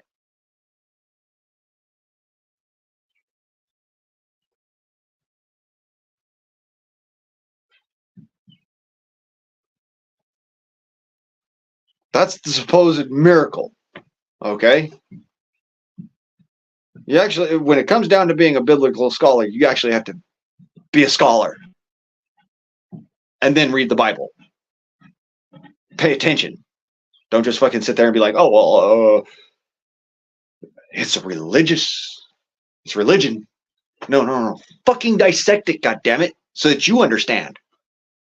If you don't understand the words that are there and the reasoning behind them and the actual message behind it, then why are you reading it? Why are you spending your time on it? Because all you're doing is throwing that proverbial stumbling block in front of other Christians. That's a reality right there. Y'all ever wonder why I don't go to church? It's because I don't find God in a church.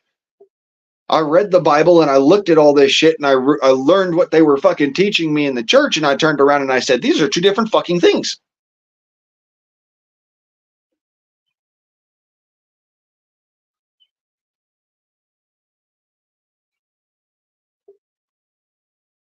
The whole, oh, well, you only get to read this little snippet because you only got this much time to pray at church because of the, you get the rest of the day. And no, hold on a second. That is not even close to what the fucking Bible that you're sitting there preaching from prescribes.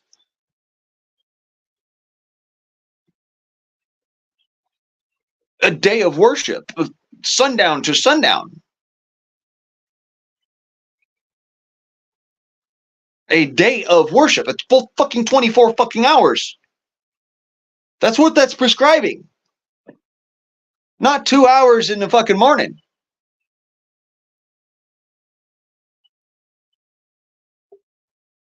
You don't have enough time to be able to understand what they're trying to teach you from the Bible. You don't have enough time so it's so easy to manipulate that by the end of it, you don't even know what the fuck they read. And that's why I said context is king. Actually fucking read your Bible if you're going to sit there and spout that shit. Actually fucking read it, study it like as if it was your life depended on it, because guess what? If you're going to spout it, then your life does depend on it. Because it might very well be that somebody who has very zero tolerance for that kind of horseshit and does not have any of my fucking particulars of forgiveness will turn around and just murk your ass for fucking spouting blasphemy. You got to think about this shit. People, this is the way it was for thousands of fucking years. It's just recently that we've got all this now where it's like, oh, well, that's not what the Bible says, or, and basically argue about it and walk away. That is not 2,000 fucking years of biblical history. That is not 2,000 years of Christian history. That is the last 150 fucking years in the United States. You dig?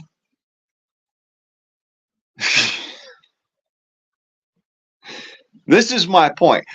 So, the whole thing with it of, oh, well, the Bible says this, and I fucking ears shut, because the moment that somebody says the Bible says this, I'm like, no, it doesn't. Did you study the fucking Bible, or do you just like to talk like you did?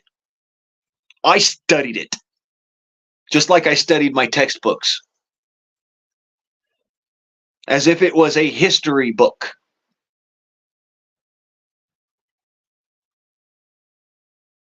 Even the Gospels.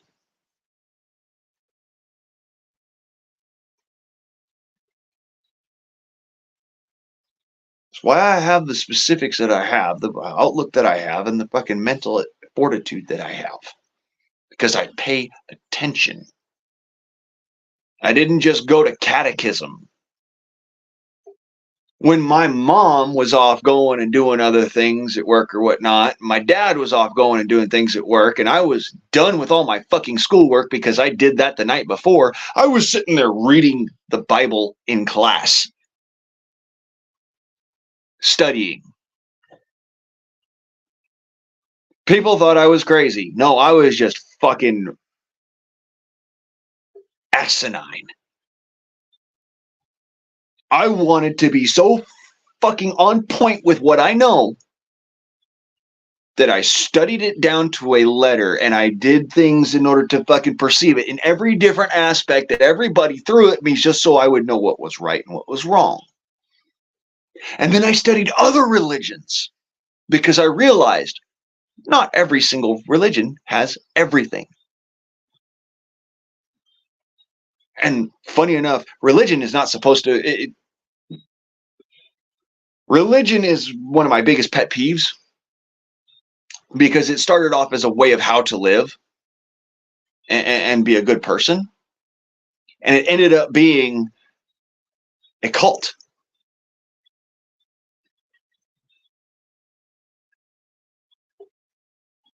It literally ended up being a bunch of blind, mindless followers who would not think for themselves because, oh, I've been saved. Have you? I mean, have you actually? Did you read your fucking Bible front to back to the point to where you can see it behind your eyes? Because the reality of it is, if you didn't read it to the point where you can actually literally recite certain context and content of the Bible, not just content, but context. Sorry, I'm not buying it. It's why when people go and they talk about these certain parts of like Ephesians or Romans or I'm like, you do understand that that was in the context of a letter being written to this group of people. So you have to understand what this group of people was about in order to understand how this letter pertains to them. So that you can dissect for yourself what they're trying to say.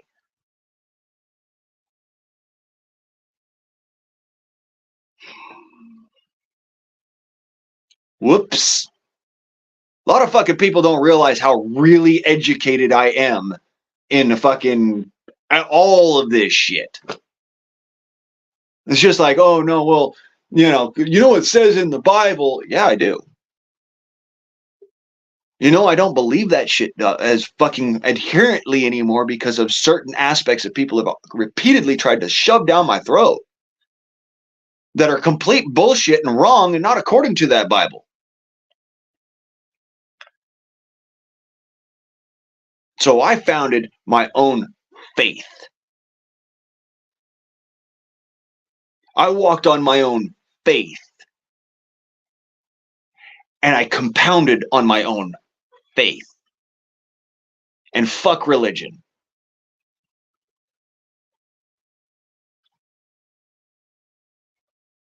I was raised as a Catholic. With friends who are Jewish. With friends who are Protestant. With friends who are freaking Mormon. Raised on it. I also was raised in the aspect of the circle.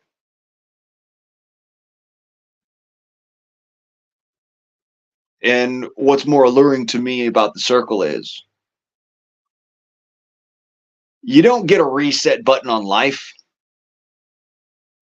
but you get a reset button on chances, on realities. You get to fucking work towards a start over.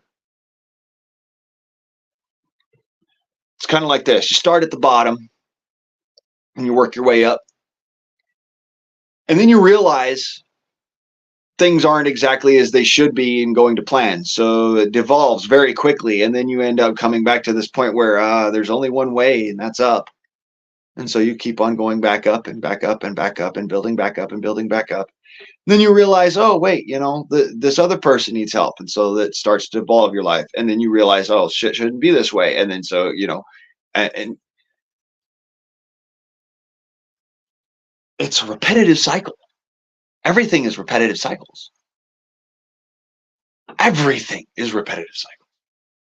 The circle is everything. And it's around you at all fucking times. And this is one of the big reasons why I'm sitting here like, but God doesn't explain that one. However, There is something that does explain that. And it's fucking scary. There really is. And it's not that there is no God. It's that God doesn't fucking care. Because it's not his job to care. It's his job to watch. And it's his job to set you up with the next round. It's your job to care.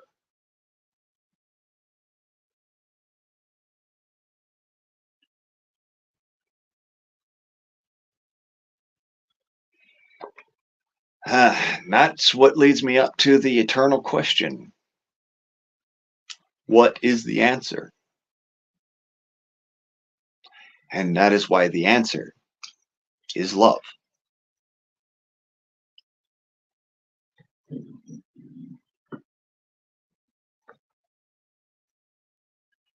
Because you have to care.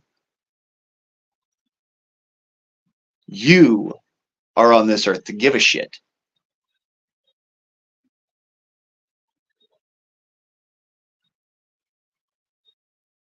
Funny how that works.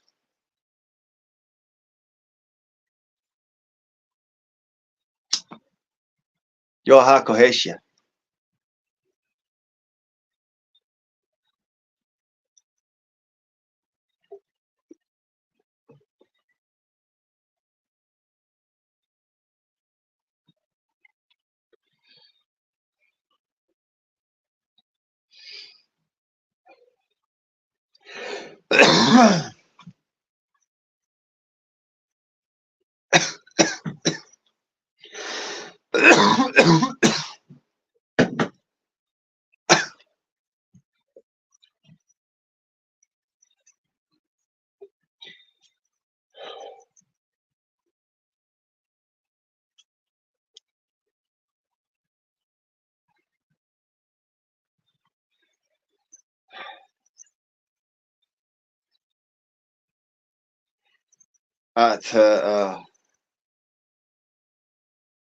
Kohe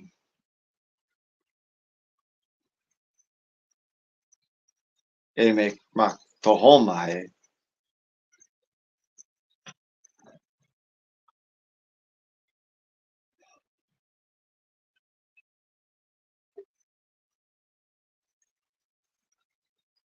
We live circular, and the circle is mighty.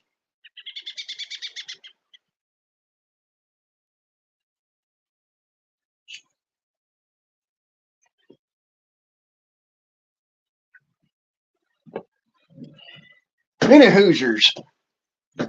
Oh my goodness. That's the end of today here. The sun is going down. It's colder than a freaking witch's tit in a brass bra. And son. It'll get a little bit chill up my spine there. Why, Johnny Ringo, you look like somebody just walked over your grave.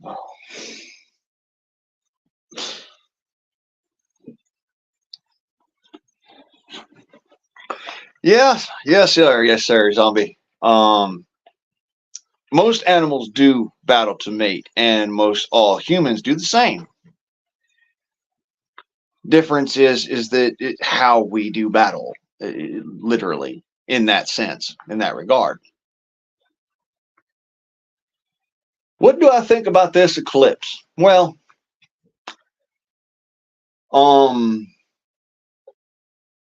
there's certain astrophysical theory that I've always kind of wondered about, and I'm sure it'll give tons of data for that, but there's been hundreds of them, and so thousands of millions, billions of them. So I'm not saying, hey, okay, big whoop, it's the fucking moon moving in front of the planet by perspective to the sun. Happens once every fucking 10 years. And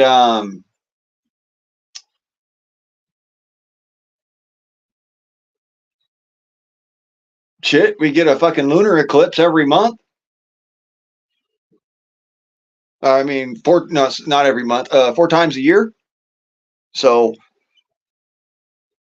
eh, I'm sure it'll have some, some big to do with, what's going on with astrophysical theorem, like I said, and astrophysical observances. All the stuff that's going on in the astrophysics community, as far as what we're learning about, geomagnetic coupling, geomagnetic relations, and relationships with stellar bodies and stuff like that. I don't know. I'm sure it's going to have a lot of data to go through and fun stuff to learn about, and I can't wait. So that's great.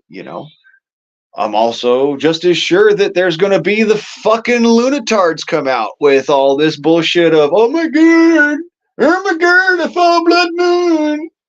Oh my god, it's a lunar eclipse. Oh my god, the sun went away. We're all gonna die. The sky is falling.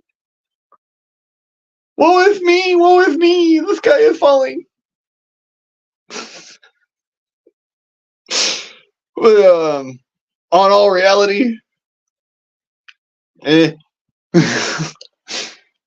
a fucking solar eclipse. You get about 8 of them in your life. You probably see about 4 of them in your lifetime here across the United States. So, yeah, it'd be pretty cool.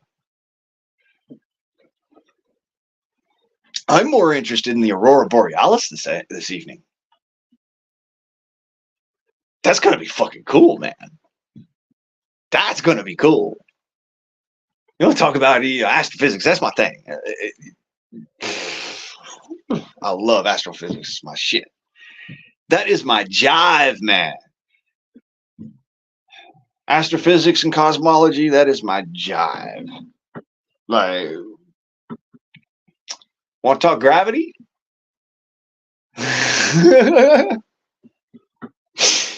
my favorite astrophysics joke. Gravity sucks.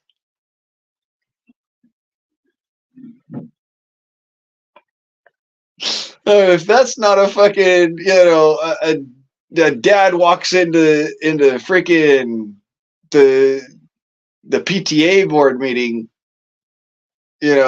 joke, I don't know what is. Hi, y'all. Gravity sucks. Oh, Lord.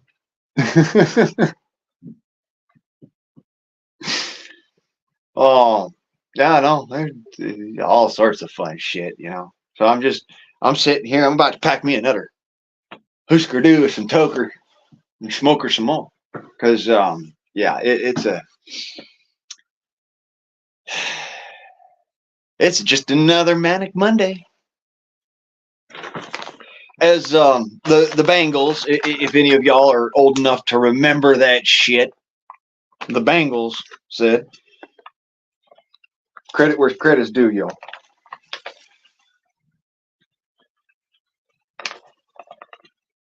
Yeah, fuck. The one time I don't want a fucking thing to build a puck in the bag, I built a puck in the bag.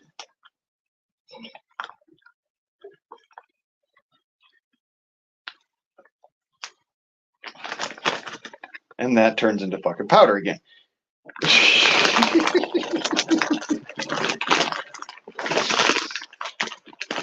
Anyhow, yeah, life sucks.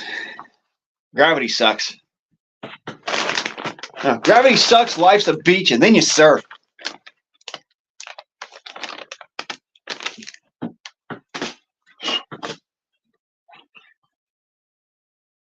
Dude, that would be a brilliant freaking slogan for, like, an exploration team. An extrastellar exploration team would be like, gravity sucks, life's a beach, and then you surf.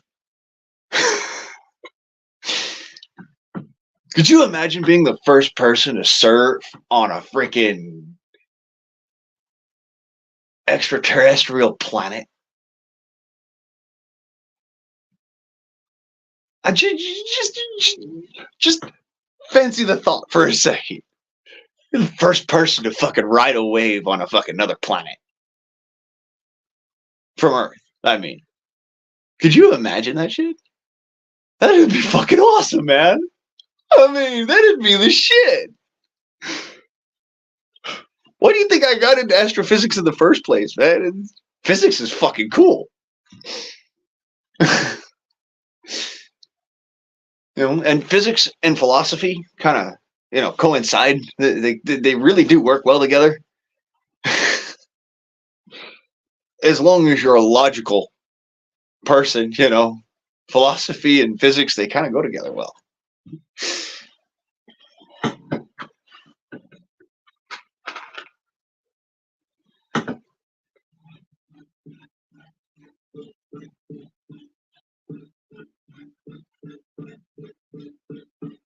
Come on, fucker.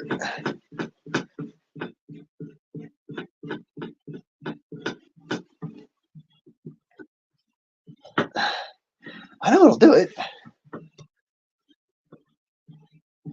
Because I did it several fucking times right here on stream. Just got to build up enough friction to... Oh. Yeah, that one's crap.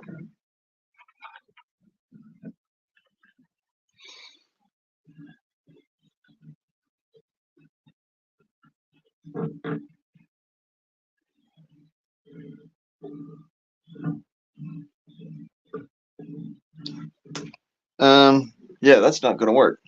I'm going through matches today. Fuck it, just use the damn rust belt. A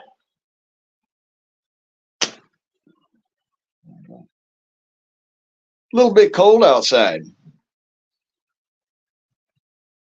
Mm-hmm.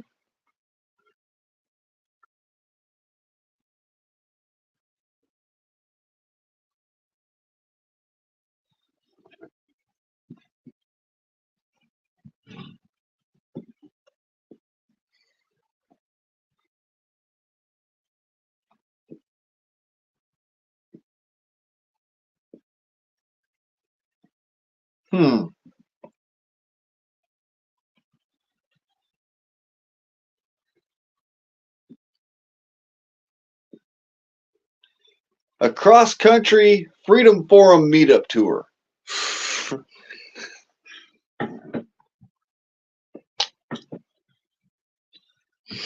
Like, just a kind of a fucking, throw it out there, kind of laugh your ass off, motherfuckers.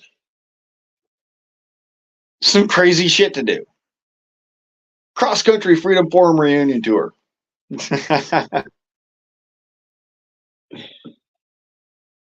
I don't know. I'm just speaking out of the side of my neck. I could never afford that shit. What, do you think I'm made of money? God, I wish. Fuck, I wish. I mean, I got plenty of fucking time to do it, but...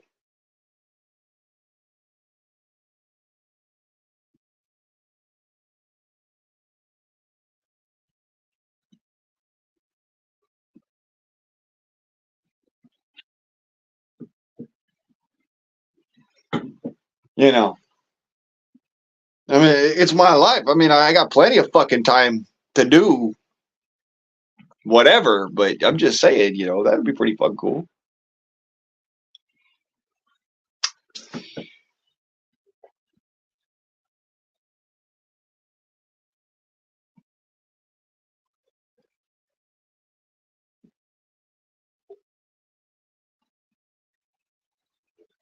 That would actually not be a bad idea, to be very honest. But, hey, let's be honest with each other, though. The reason why we're all on this motherfucker is because we're all introverts, right? I'm what you call a reclaimed introvert. Yeah, a reclaimed introvert, as in I've got just enough social skills where I could deal with people, sorta. But fuck, man.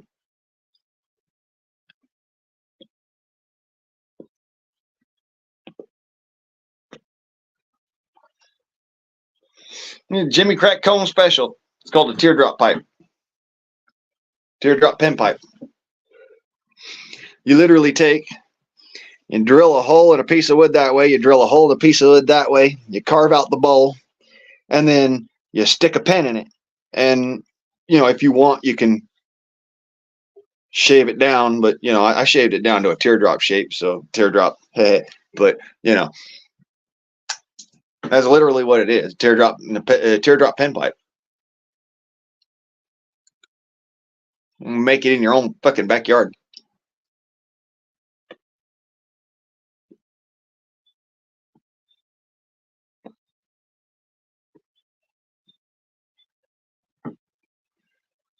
You see, this is one of those things. I've been telling people forever, hey, if I have the right fucking tools, I can move mountains.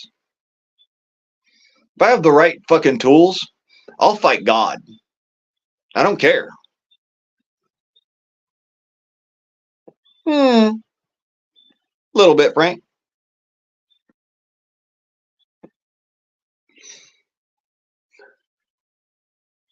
It's a nice, what would I call this? Has more of a,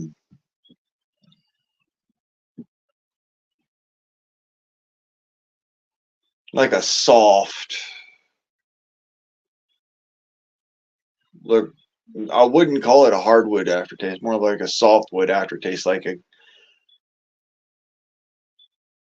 a home fireplace. When you crack it open to go and shove in another log, that kind of waft you get. It's kind of like that.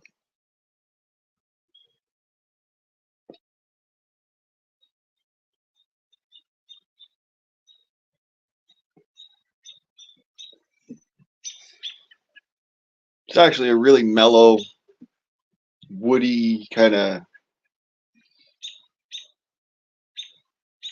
almost want to say almost Appalachian in feel, you know. I like Appalachian wood cabin, throwing another log on the fire. That's the memory, the feeling I get off of that. It's just a piece of firewood I chopped up and turned into a pipe, man. That's all it was. I just fucking grabbed a fucking log off the the bunch I got out front, and chopped a chunk off and sawed that up into a pipe size and drilled a hole and drilled another hole to meet it up, and hey, hit it with a torch to make it so that I sealed it up real nice, and it smokes.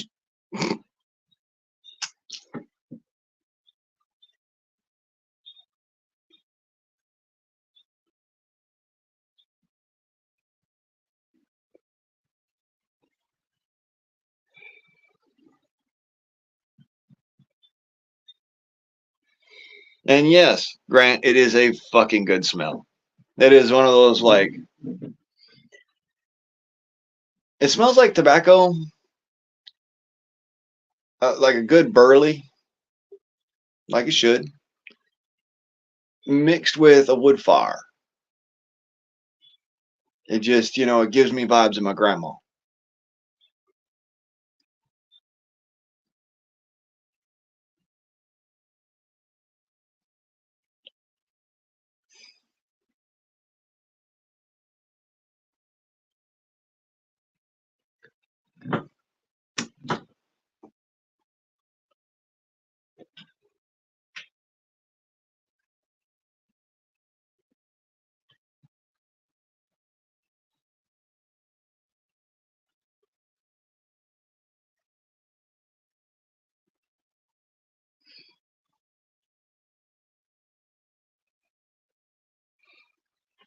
Tell you what, when it comes down to it, handcrafting stuff, when you ain't got it, it works.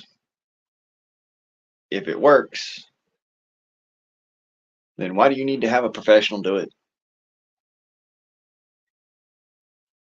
I mean, sure, they can do it better, greater ease for you, but it always comes at a cost to you. Always. It's either through effort or through your money. It comes at a cost to you. Well, what now if you cannot therefore afford? Let's say you have tools. You don't necessarily have the knowledge, but you have the tools. Well, if you're here on the YouTubes, it's right there at your fingertips. How to make. Type that into the little search bar up top, and it'll show you all these tutorials for it. Not necessarily this one in particular. I mean, this one's fucking easy to make. It's just literally a chunk of wood you drill a hole, 2 holes into, stuff a fucking big pen into, and then, you know, maybe you shave up stuff before you stuff your big pen in, but, you know, the big pen is so that the smoke has time to cool down before it travels to your mouth. That's all that's for. You could accomplish the same thing by doing a long drilling through a long piece of wood, and then at the end, meeting it up with the bowl. Accomplish the same thing. You don't even need a pen, just a fucking stick of wood and a long ass piece of wire. Get that wire red fucking hot and just, and then get it hot again and just keep on going until you get to that point. Or do like I did for my my paleo wood pipe. You take it and you stick it in you take a piece of that fencing wire, you heat it up, get it good and hot until it's hot all the way along it, and you harden it. And then you take that, you shave it off to a freaking, you know, the 20-degree angle knife edge on the very tip of it, you know, basically a chisel tip on the very end. You stick that into a drill and go right through the motherfucker, like I did. And then put another drill bit in just for the, you know, the bowl. But yeah, it does not take much to make a pipe. There's a reason why when I go and I buy these artisan pipes and they're like $60, $70, I'm like, where's the fucking gold plating? Where's the meerschaum? You know, because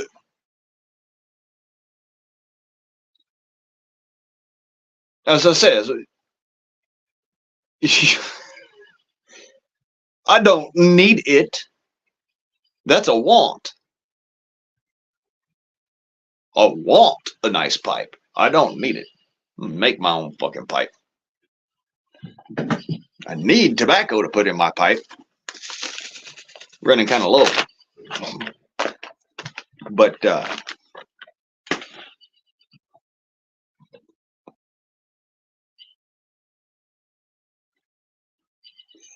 smokes just fine.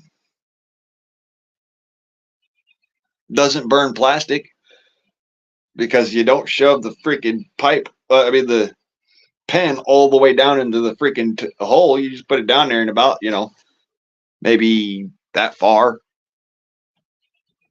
Just enough to where it can kind of get a good seal around the outside of the pen.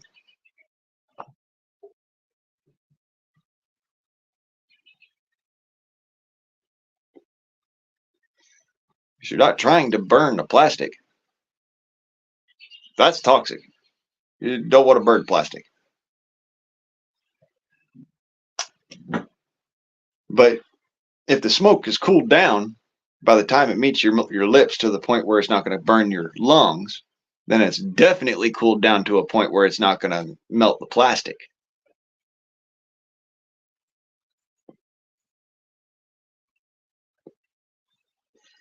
As you can see, still stiff.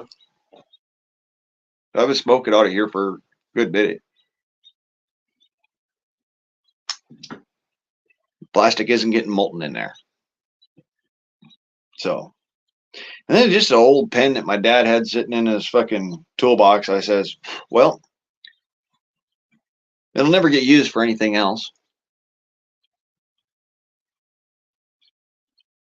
Might as well give it a new life, you know? Mm-hmm. We always got the lurkers. And then, of course, we got the shirkers, but, you know, we love our lurkers. Our lurkers give us watch hours. Our lurkers are, you know, they're good people. They just sitting there, you know, thumb fucking their phones and all fucking mad, like mad fuckers, because, you know, they get plenty of entertainment just sitting here chilling and fucking around and just talking, having a good time.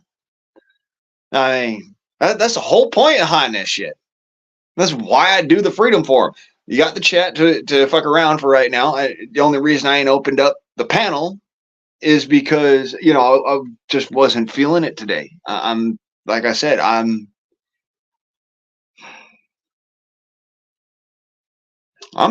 pretty fucking teed off, man. And I just don't want to be, I don't want to be by myself, just, you know, mumbling along, fucking scrolling through my phone because I've got nothing that I can do at the moment. I don't want to waste away just scrolling through the motherfucker. So I said, all right, you know, talk to people. That's smarter. That's more productive. You actually, you know, use your brain, and other people use their brain, and it's important to do that. If you don't use the thing, the most important fucking tool in your toolbox, then why are you breathing?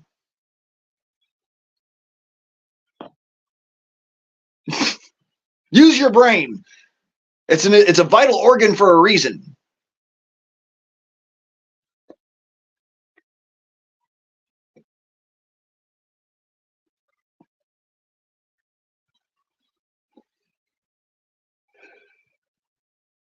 And yes, I do inhale when I smoke a pipe. Some people don't. They just like to sit there and chief on it because, you know, good flavors and smell. No, I like the whole experience. And in no small amount, you know, nicotine. I actually like nicotine. I mean, it's a love-hate relationship, of course. You ain't got it. Fuck, man. But when you got it, smoke them if you got them, right?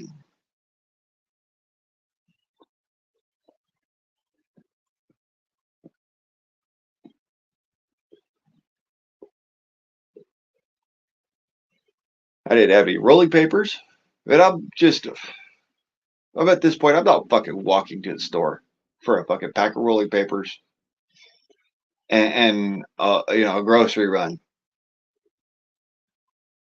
I'm fucking tired. I ain't got the energy to do it. I ain't gonna make the walk there and back. It would be enough that it would probably cause me to end up passing out or having a heart attack to walk there and back. That's 2.5 fucking miles. I just literally have not been putting the calories into my body that I need to in order to make that trek. The calories that I have been putting into my body is barely enough to kind of just sit on my ass and do nothing. So, and that's because I am literally I am threading a needle with a semi trailer. That is what I am doing right now.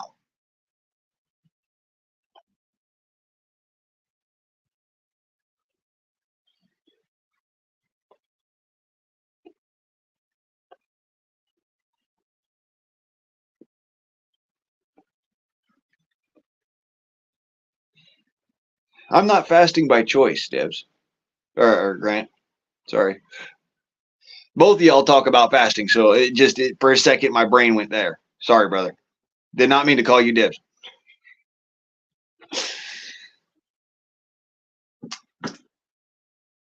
Um, but yeah, I just ain't got I ain't got the motivation. I ain't got the poop in my pocket. I ain't got the shit in my get along, as my daddy used to says.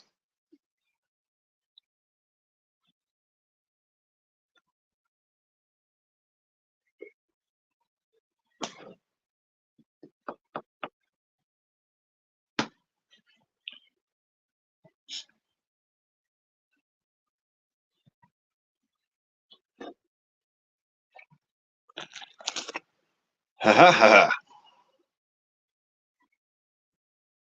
There's always uses for splinters, and not necessarily as a torture device.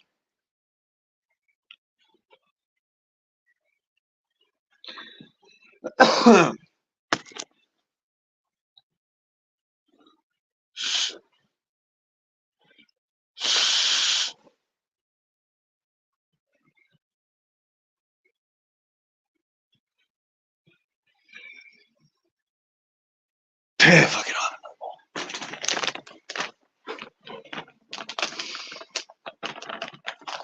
Yeah, that's today in a nutshell. Fuck it, I'll have another bowl. It's gonna suck later when I ain't got it. Hoping I've got something stashed somewhere that I just don't know about.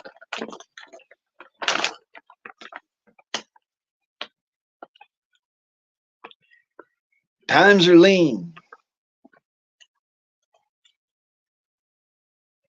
but it is spring, and spring is open opportunity.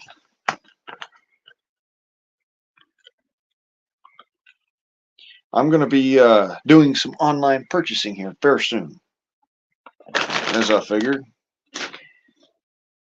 Gonna need to get some seeds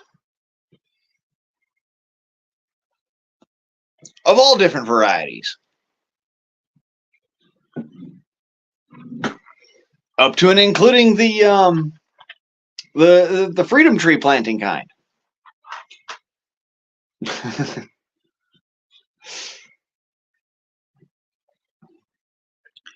Did I get your text?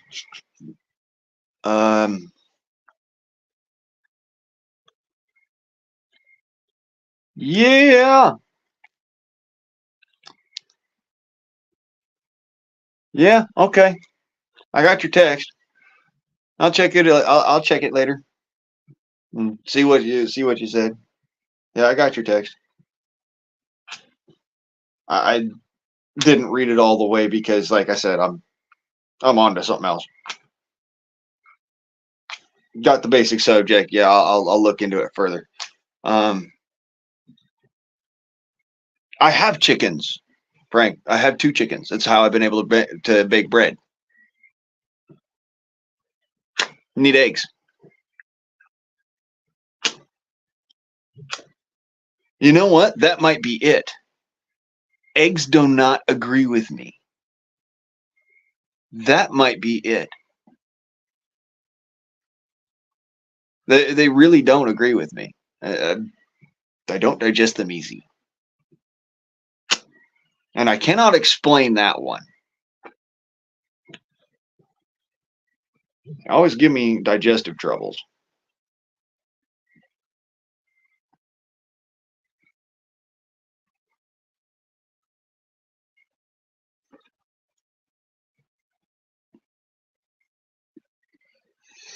For instance, the icky dog farts and indigestion.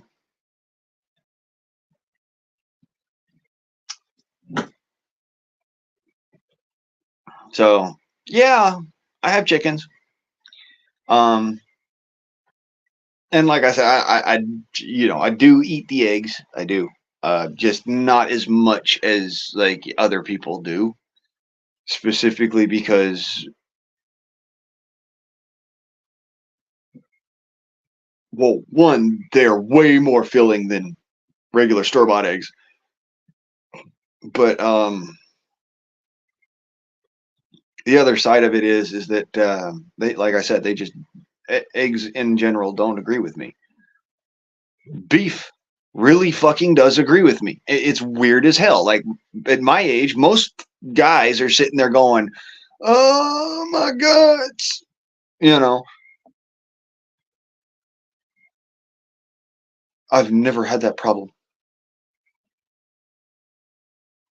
I eat fucking ground beef. I eat steak. I eat fucking pork, bacon. Like, oh god, love bacon. Um, all sorts of different meat. I even eat chicken meat. But um,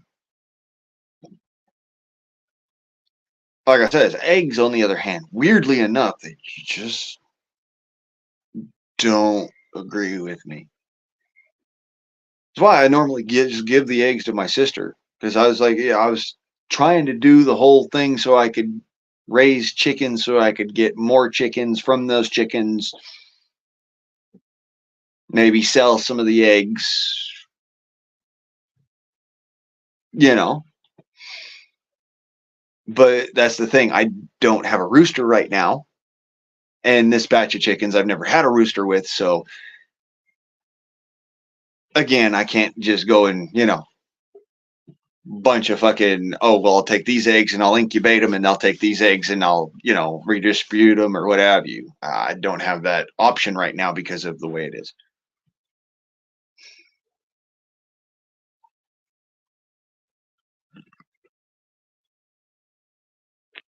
Yes, red meat is actually the best for human beings. Debs, you're absolutely right about that. I've been trying to tell people this for years, for decades. We are evolved at this point specifically to eat cow and deer and bison.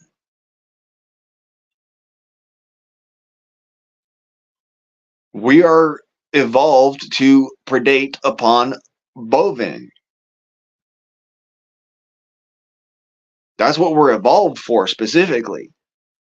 I mean, yeah, fishing and hunting and all that fun stuff is great and all that food, yeah, but think about the farm stock species, all right, that humanity has collectively utilized as cattle, and those are what we're evolved to eat. That is what we are evolved to eat. I'm pretty sure I could probably go right back to eating eggs like it wasn't no problem, so long as I don't fucking make bread with it again. We're not evolved to eat grain.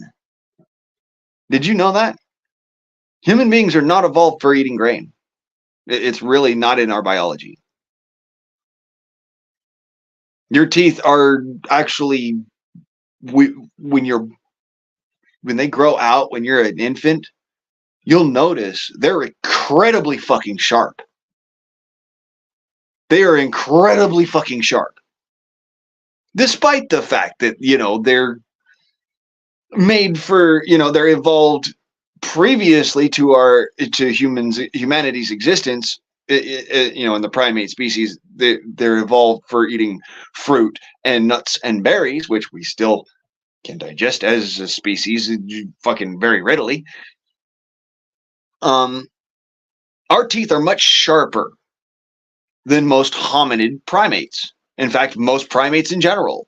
Our teeth, even though our teeth are shorter, stubbier, look more like grinders, they're sharper. They hold a much finer edge, and we have a greater bite force. You'd be surprised about that. Human beings, as long as you don't have like me, like a broken jaw, um, human beings have a incredible bite force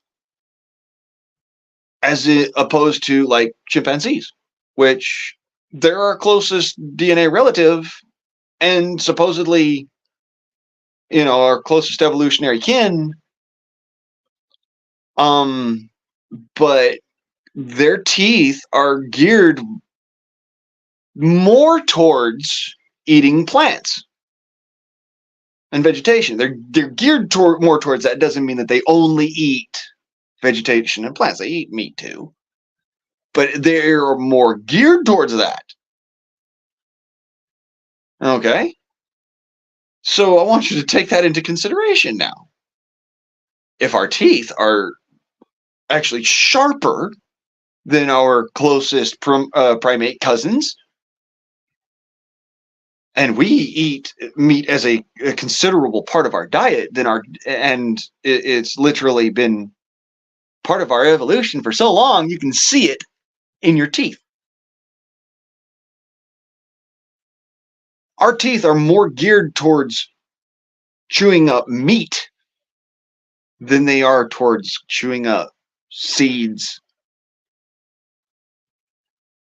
Our brains are built in a way that we need fats. We need fats. Not just want them. Not just like, oh, well, that's, it's great. It feels good and it's an awesome meal. And yeah, no. Our brains need fat. If you cut fat entirely out of your diet in every which way possible, down to seed oils and everything, you got no fats coming into your diet, to the point where even your foods are like pure protein, you will die after your brain literally turns to mush. Your brain has a lot of fucking fat in it. You'd be surprised. It's actually the most fat on your entire body is in here. For most people. Some people got a little bit more about their midriff. Some people got a little bit more about their butt cheeks. But, for the most part of humanity,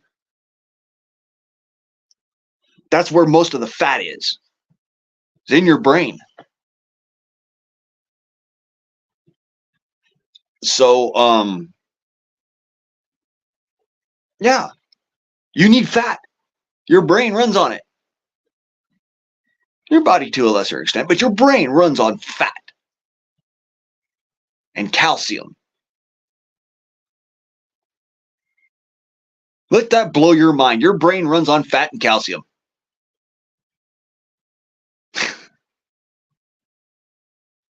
Quite literally.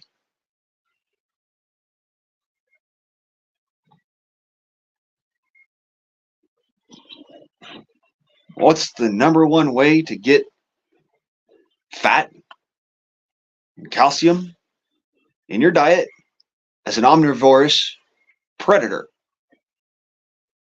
As your eyes are in the front of your head, you are predaceous.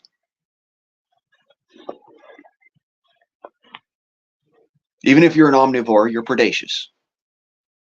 You have binocular vision. You have the ability of predation. So, in straight reality, well, we're not talking about slapping a wave and riding it in or rolling around in some flour to find a wet spot, brother. We're talking about, diet. Because if you do not diet correctly, then you will die it.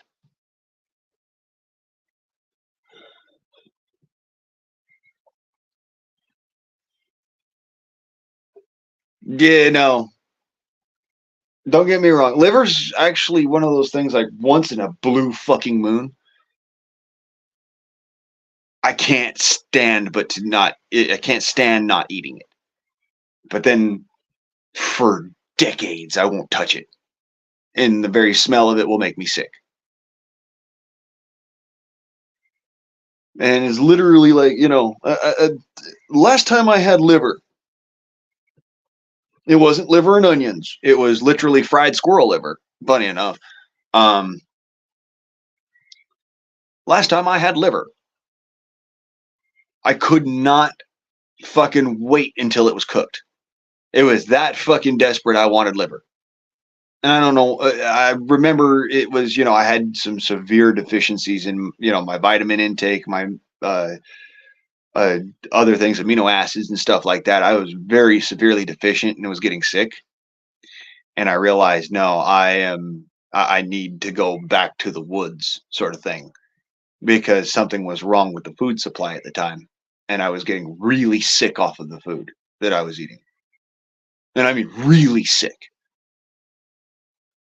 Not like, oh, well, hypoglycemic flashes and I get, a little woozy when I eat something. No, I'm talking about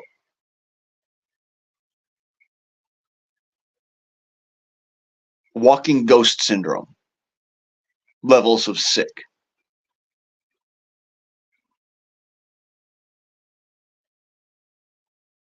Borderline scurvy. You know, really bad.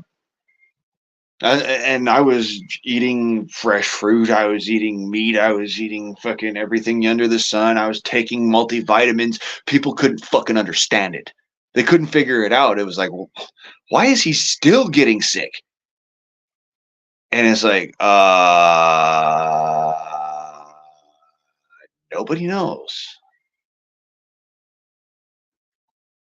I went back to the woods. I ate some freaking prickly pear apples. I shot a squirrel and ate it. I freaking spent a couple of weeks in the woods and I came out that motherfucker packing on a couple of pounds.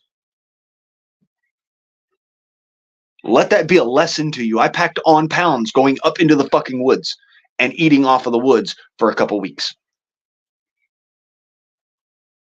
I ate cheese wheel plant. Basic Native American medicinal plant that is also, a ready food source and has been used as a ready food source for millennium. All wild edibles. Every now and then I'd go into town and have like a Subway sandwiches because I was feeling like, I just don't want to fucking do all the extra work this time, this whatever. And I'm still missing a fucking couple of vitamins in my diet. But those I could get from something like peppers. And I needed the peppers, and I just didn't have any peppers at the time. You don't really have access to peppers up in the fucking mountains of the San Bernardino forest. Or San Bernardino forest, sorry. So, yeah. But that's a good idea. Frank, that's a freaking good idea. But if you're in an area where tilapia might be an invasive species, I might think about it differently. Instead, maybe go get yourself a fishing license and go catch your limit of fish of different species, and then just let them reproduce in the pool or in your pond or whatever. Make little baby fish and catch the big ones, and yeah, it works. Some particular fish species you actually have to know what you're doing and custom build the pond for their needs for that, but you can do it. I mean, that's basically what I'm doing. I'm gonna go catch a bunch of game fish and do it again, but the difference is that I'm making the pond bigger. I'm making it so it'll have both a summer zone and a winter zone, and it'll have a spring breeding zone as well. And that's going to be fucking difficult to make the spring breeding zone, but you got to know what you're doing in order to do it right.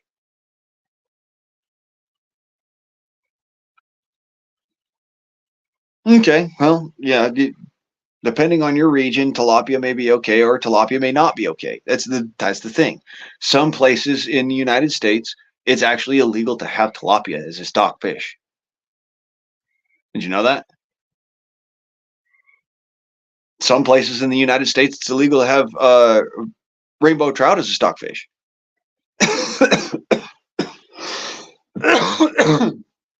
Or certain types of carp or any type of freaking aquarium fish for that matter. It's actually illegal to stock your pond with an aquarium fish, and in a lot of different places in the United States due to the exotic pet trade laws.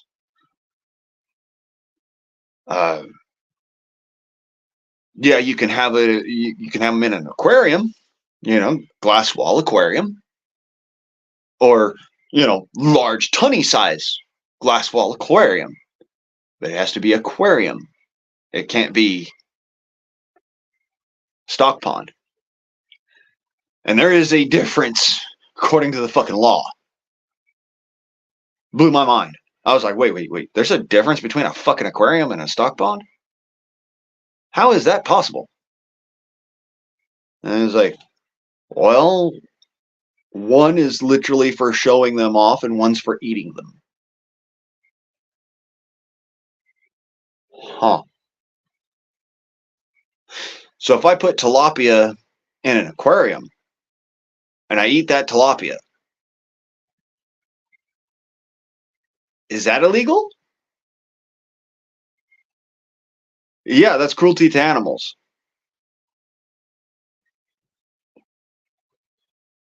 Do you understand what I just said?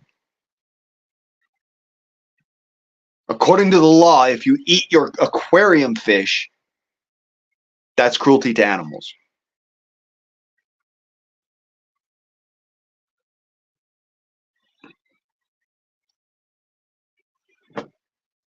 What the fuck?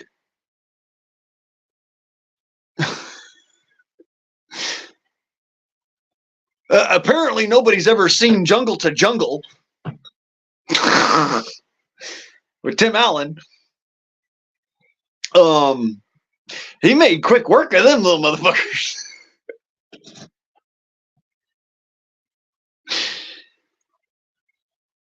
That's why I'm like, are you fucking serious? Some of this shit, some of these fucking laws are idiotic. They're on a level of stupid that is incredible. You cannot fucking eat your aquarium fish. Say you get like some freaking bullhead cichlids or giant cichlids, and they get so big in the aquarium, you're like, hey, well, fuck it, I'm just gonna eat them. You just committed a fucking crime. Holy shit. What the fuck? Bro, why are you keeping fish in the first place? I mean, the last time I checked, the reason why you keep fish in a home pond or in a, for at home for any reason is to keep them alive and grow them bigger and make them healthy to eat. There's no other reason to have fish. What, they look pretty? Okay, then there's a specific type of aquarium for those, and they don't get very big. Okay, I'm not talking about those kind of fish. I'm talking about, a tilapia or a freaking a Midas cichlid or a giant cichlid, or a freaking a buffalo head cichlid. A bullhead cichlid. Sorry. That's what I'm talking about. I'm not talking about these fucking little bitty fucking pilot fish that are this big. I'm not talking about tetras. I'm not talking about fucking goldfish. Hell, I'm not even talking about koi. And koi can get pretty fucking big. No. I'm talking about non-exotic fish. You can't fucking keep them in an aquarium, legally speaking, if you're going to eat them. Non-exotics. As in, because they're considered invasives. You cannot keep them in an aquarium to cleanse them. You have to keep them in a stock pond to cleanse them.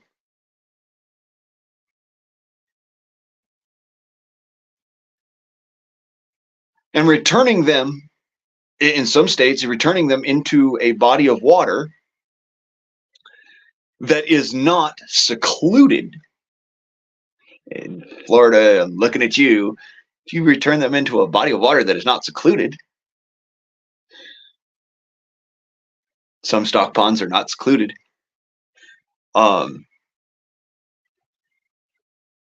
Invasive species can get out there, and so it's illegal. Everything's fucking illegal these days, but you get what I'm saying, though. It's like, well, what the fuck is wrong with people? You guys are fucking idiots. Dude, what if I want to keep trout in my backyard? And, water quality is a shit show for in-the-ground ponds. But your water quality has to be fucking pristine for trout.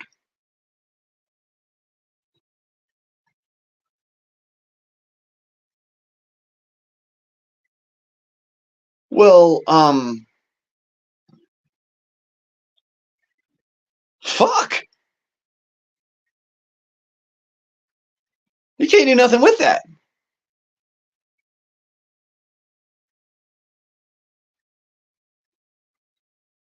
I mean, you don't want sterile water. Don't get me wrong. You don't want sterile water for trout. You want pristine water for trout. There is a difference. Pristine, it still has an elemental mineral content. It still has a bio content, but it has no toxic contents. Things that would kill your fish, basically. Silt,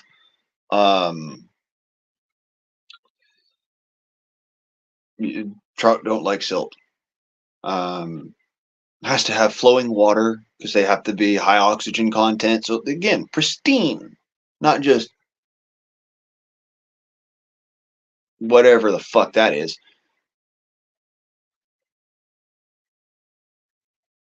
But you can't keep them in an aquarium. Because if you keep them in an aquarium, then technically speaking, they are pet fish. And because of a fucking technicality, now you can be put under fucking animal cruelty charges. Even though it's a fucking trout. You're growing it to eat it.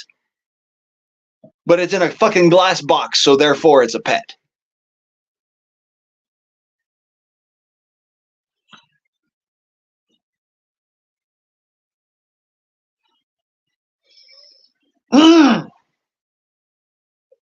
Okay.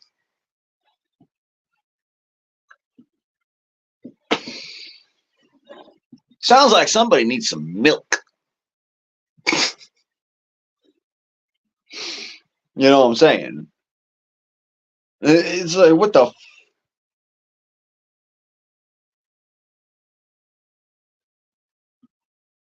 Damn, you little rat bastard. Cookie wasn't enough?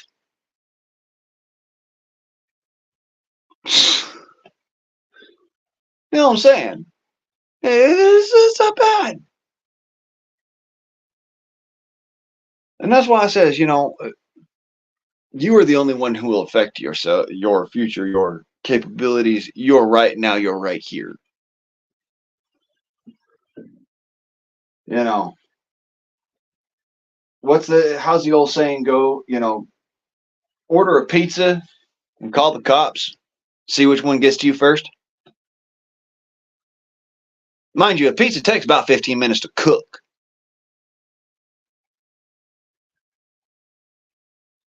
Let's be clear about this shit. When you can says order a pizza and call the cops and see which one gets to you first with the kind of confidence involved in that kind of smart ass comment.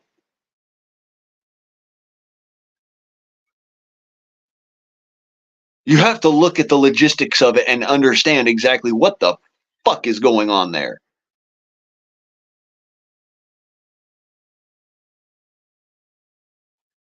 It used to take a half hour when I lived down in Los Angeles for the fucking pizza guy to get my pizza to my house. It used to take hours for the cops to show up. Hours. Plural. Not fucking minutes. The cops weren't only minutes away. They were fucking around down on the freaking corner, a corner sitting there playing pool.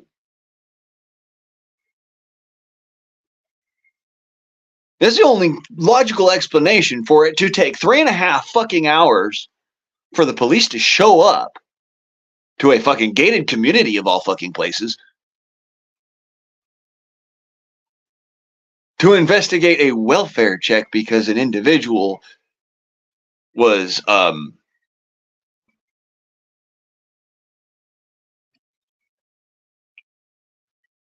yeah, in a particular set of dire straits, we'll say. 3 fucking hours versus 30 minutes. The pizza showed up and we were well done with that shit.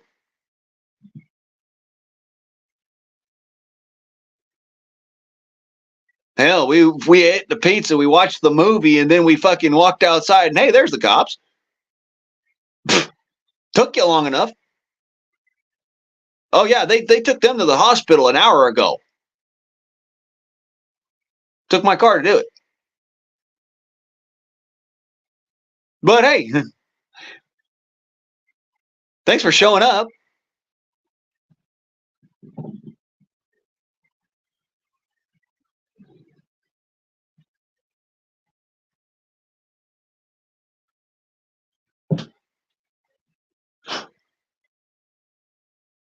That's one of those, are you fucking kidding me moments.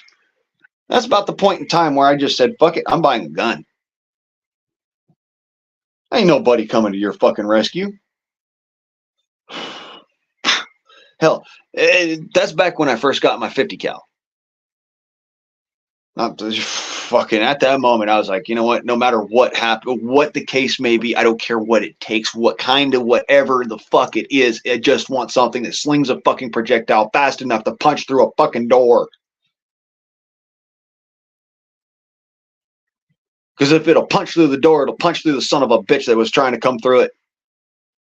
That's what I'm giving a fuck about, and everything else can just fuck off to the wayside because I'm done with that shit, dude. If the cops ain't showing up for fucking 3 fucking hours, what makes you think in a world of fucking hurt that we're in now that motherfucker who is barging through your front door isn't going to kill you and be long gone by that time?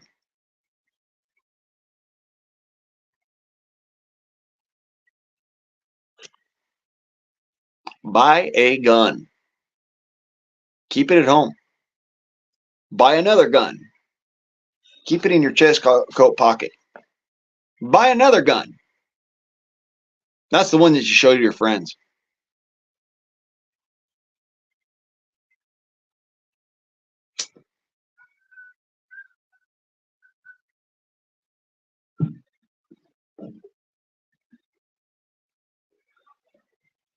That's what my dad used to say.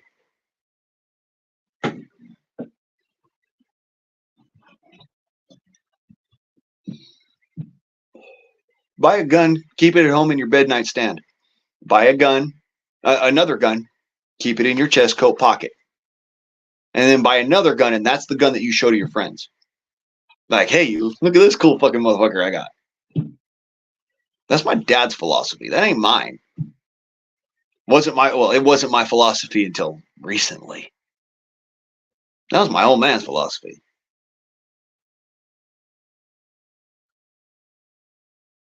Mind you, my old man was a Southern Democrat. When I said a Southern Democrat, I mean a Southern Democrat. Born in Caribou, Maine, of all fucking places, but he was raised in Gulfport, Mississippi, and Camden, Arkansas.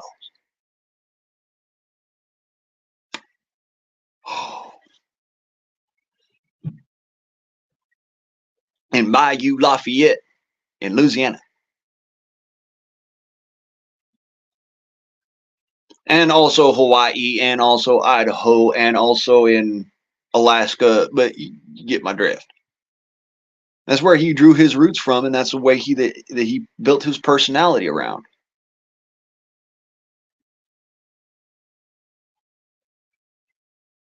You know, at the end of the day, it's how you build your personality around that. That's who you are. My daddy, that's who he was, man. Southern and a Democrat.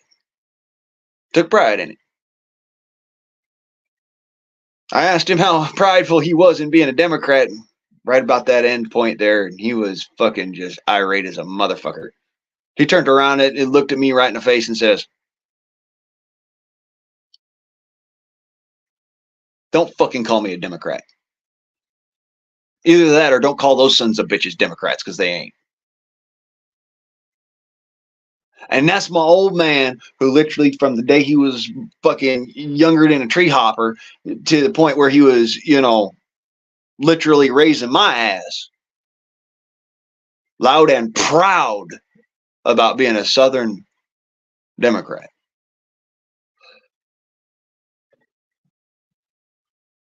His old man was a Navy man. His mama was Southern as Georgia Peach, thank you very much. And have you a nice day, and y'all come back here. That's how my daddy was raised. That's how he was. And so to turn around and, that's the influence I've got. That's my grandma and my daddy. On the other side, there's my mama, but, but you get all of that as to be what my foundation is. And you hear, I learned from my dad a lot of different things that most folks would turn around and be like, "Well, that sounds like a real fucking dad, man." Yeah, my dad was a real fucking dad for the first 10 years of my life. And then the state basically fucking hamstrung his ass and made it so that he couldn't have any fucking word say what about my life. And it pretty much went downhill from there.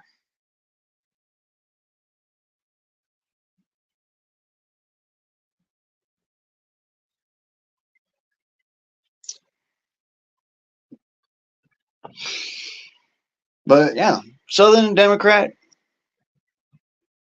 law abiding man, voted, kept up in the fucking polls, kept up in the freaking lists, kept up in all the other shit, kept up on his taxes.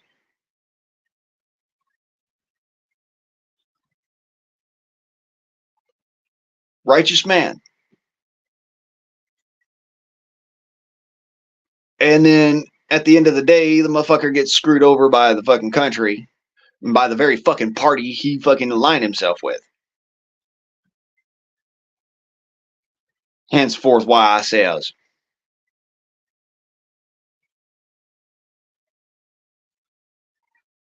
it's all a fucking show.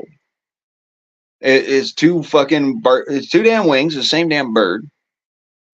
And the motherfucker of it is you ain't paying attention to the talons and the beak. You're only giving a shit about the wings, which is your problem.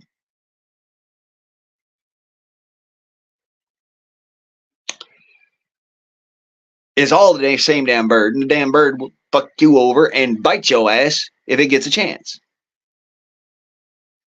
So you can't give it half a chance.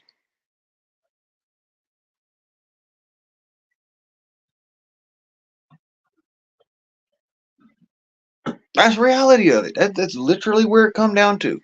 You have to be such a staunch asshole because otherwise you are not your own person. And people wonder why I'm getting grays in my beard.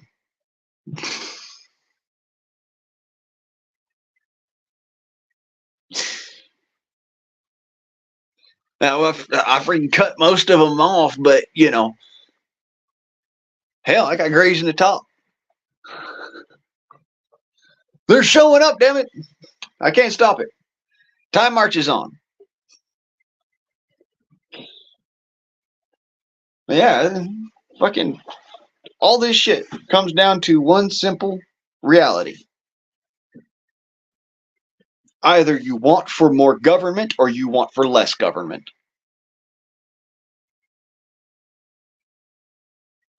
Either you want for more gun control or you want for no gun control.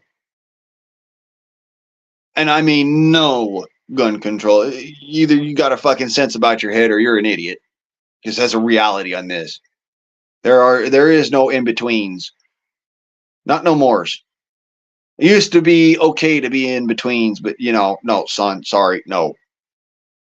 There is no middle ground on that. It literally does not allow for middle ground.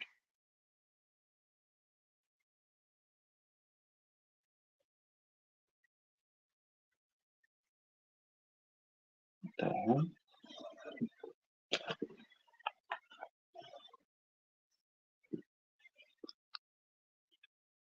Really?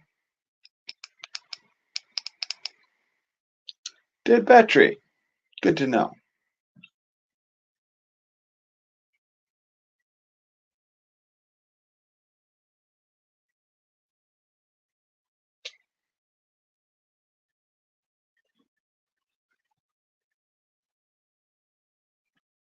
That fucking rat. Good God.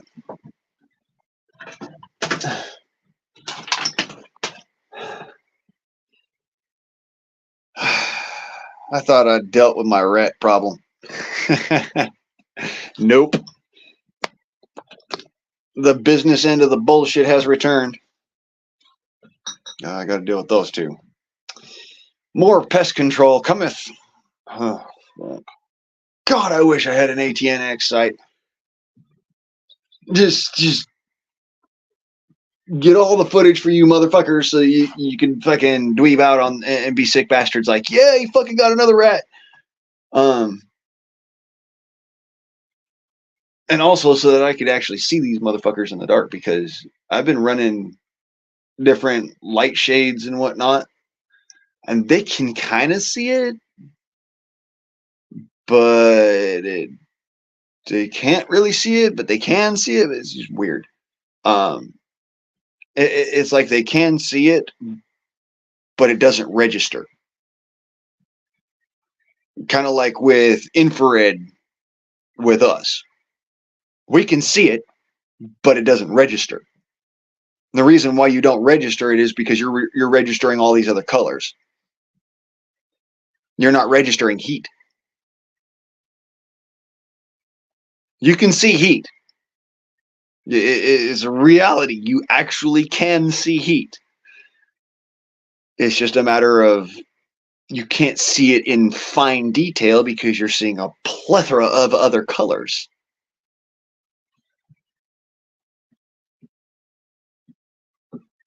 Ever wonder why when you're in a dark room, you put your hand out like, about this far away from your face? If all lights are off and everything, you can still kind of see your hand. As long as it's a specific distance away from your face, not your eyes. Your eyes can't see this shit, but your face can see it.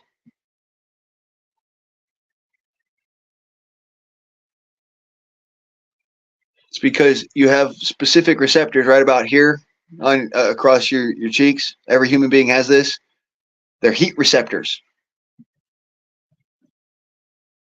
They are. You actually have these little pores here across this part of your face that are heat receptors. You can see heat. You just can't see it in fine detail.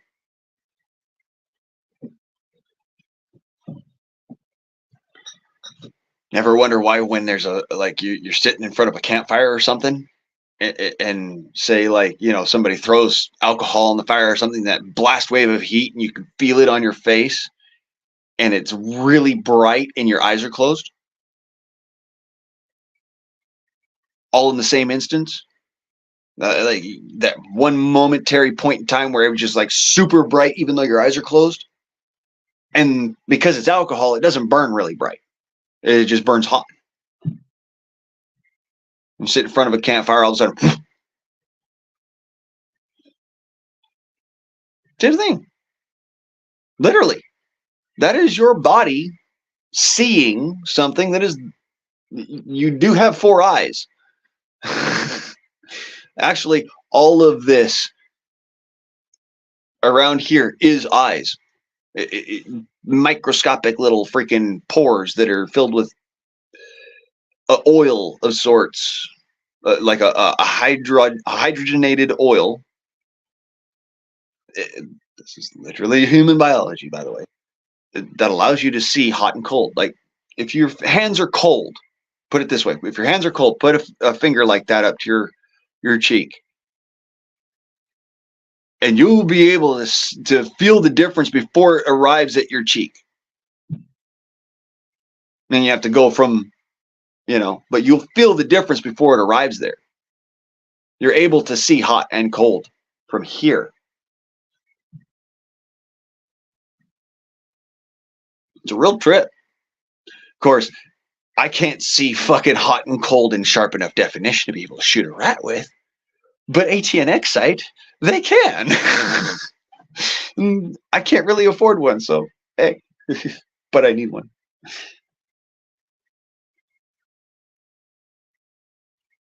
$300 for a night vision optic, basically.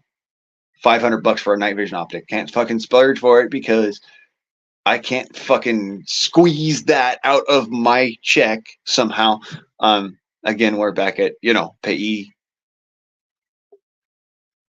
Fiscally irresponsible. Really? It's fiscally irresponsible for me to be sure of where my bullet goes at night.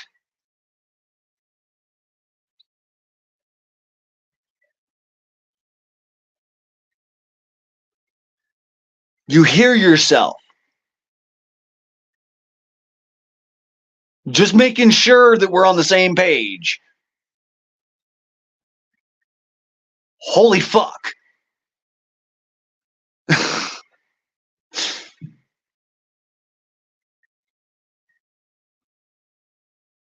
I mean,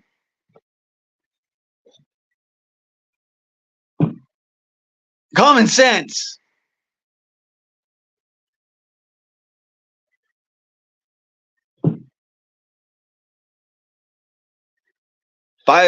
Four rules of gun safety.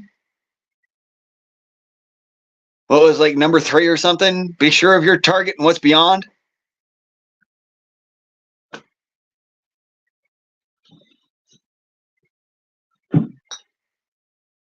What do you fucking know? But hey, I'm fiscally irresponsible, like I said.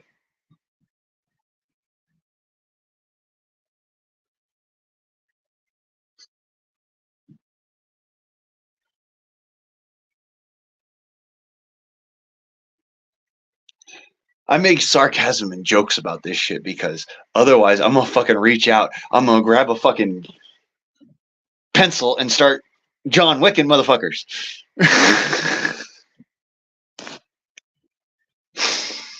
I'm joking, of course. I actually wouldn't do that. I might, but probably not. Not that kind of person. Really, just not that kind of person. I'm the kind of person where I'm gonna yell at you for being stupid. That's the kind of person I am. I'll yell at you for being stupid, and then I'll make jokes about it later. Because it's a lot easier to do that than to get into a fist fight over it.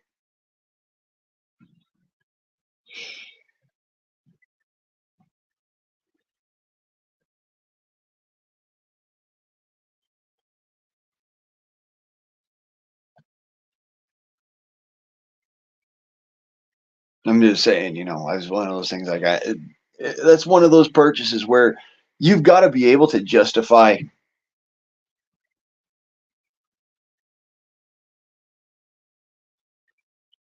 $200 for a freaking a light switch on a vehicle.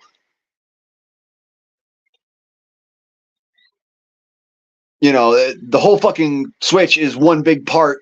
It's a part you replace, not a part you repair.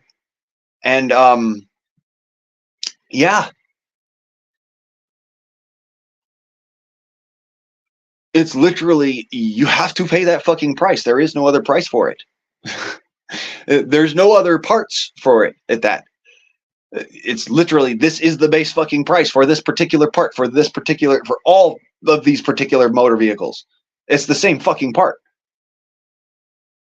It's the same fucking price for all of them. $200 for a damn light switch. But that's too much money to spend on a fucking truck? Holy shit. You'd rather have a truck be completely illegal to drive on the road than replace a fucking light switch. But I'm fiscally irresponsible.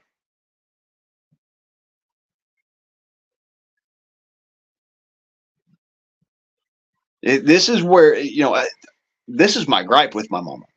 This is my gripe with my mama because she controls my money. I continuously say, this needs to be done. This needs to be done. And it's only when I get other people involved and they say, he's right, and you should probably listen to him because he's telling you honestly. He's not trying to bullshit you. He's not beating around the bush. He's not trying to money grab you or nothing. You're basically getting it for free. He's saving you money in the long run. You should probably do it. Without people doing that on my part for my own fucking mother, my mom turns around and just says, nope, we're not going to do that. Nope, you don't get to decide that. Nope, you don't have the money for that. But it's my check. This is my Social Security. It's specifically for this task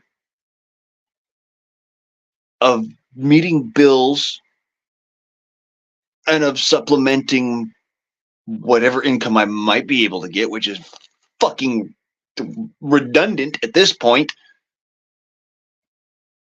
Don't even have a fucking truck to go out and try and, do odd jobs with.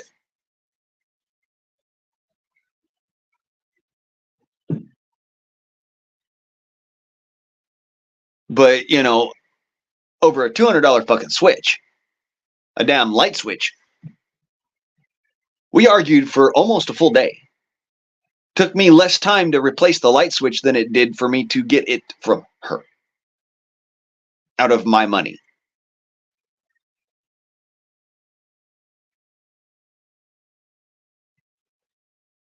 Buy a 6-pack of beer while I'm working?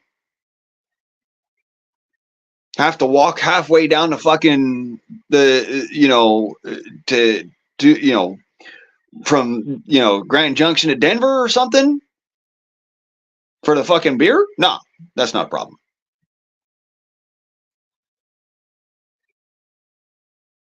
But a fucking $200 light switch, yeah, that's a problem.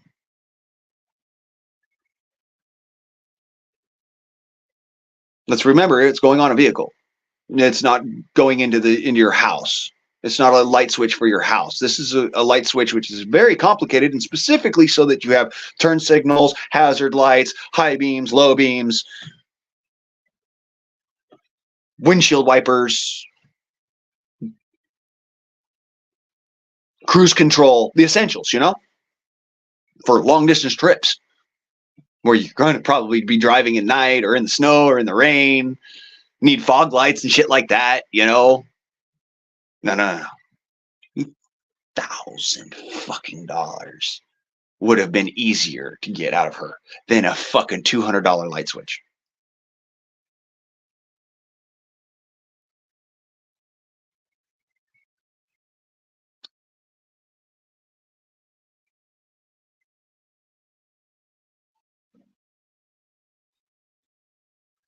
Oh, it gets worse, Billy. Doesn't matter if I change my address, she still gets the check.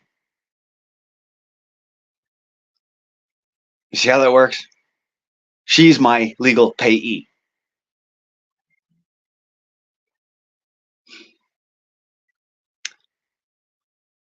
So she still gets the fucking check. And then doles it out to me. Doesn't matter if my address changes, if my place of residency changes. The only thing that changes with that is the amount of money I'm allowed to get.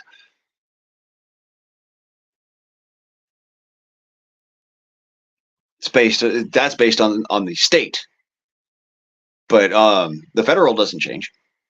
And the payee does not change. Because I want to do it in paper check form, because I do not trust it to be in the card form, because hey, we'll put it all on there, but we'll just shut it off whenever we fucking feel like it. So even though you're halfway through the month or something, you can't get the rest of it out because you've been making what we consider to be frivolous purchases. Okay. So I trade one payee with a problem with me making purchases specific to the tasks at hand and necessary to continue on doing things appropriately. Because let's be fucking fair and honest. Nobody lives in a fucking bubble. Nobody does. Nobody can, especially not me. I'm too much of a fucking wild spirit to be living in a bubble. I would not fucking do so. I would go psychotic. I would lose my mind. If you stuck me in a fucking cell in a bubble or something like such, I would fucking lose my mind. The outdoors is what actually brings me peace. Yeah, I could do it for a short time with the Bible and with God and all that fun shit, but after a minute, I just want to fucking hurt someone. Because everything's crouching in on me.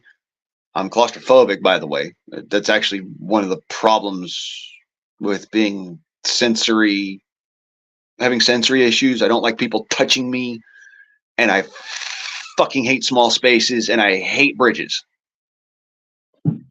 Yeah, all of that. That is the fucking sign of autism right there. 100%. You want to know what fuck my signs for autism are? Oh, boy. Not just the, factoids out of fucking left field, but do not like being touched. Do not fucking touch me unless I shake your hand. Or I pull you into a hug. Or, I accept a hug. Do not fucking touch me. You're liable to get decked. Out of reflex.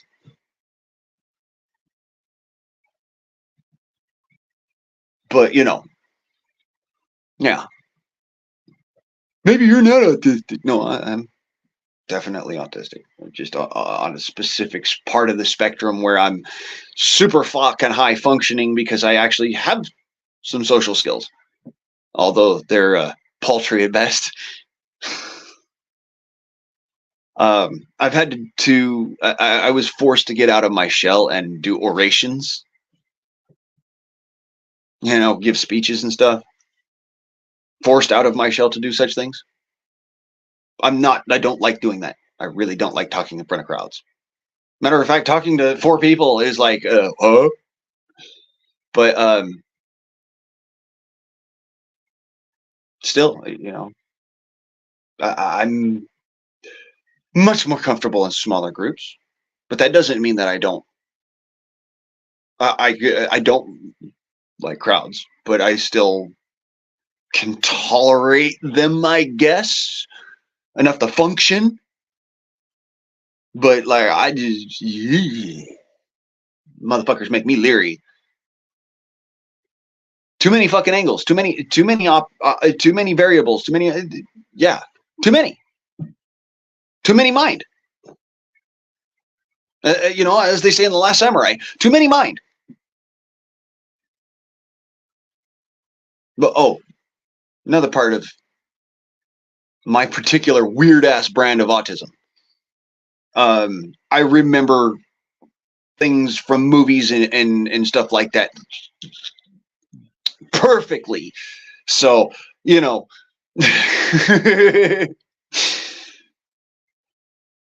yes, I'm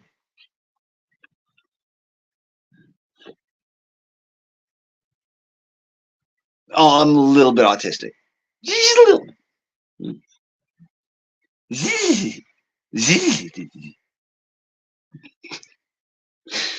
um, that's actually me. This is not, I'm not sitting there trying to, I am this alternative person. This is actually just me. I, why I've been called hyperactive my whole life. Got diagnosed with ADHD when I was a kid. Turns out it's hypoglycemia. Um,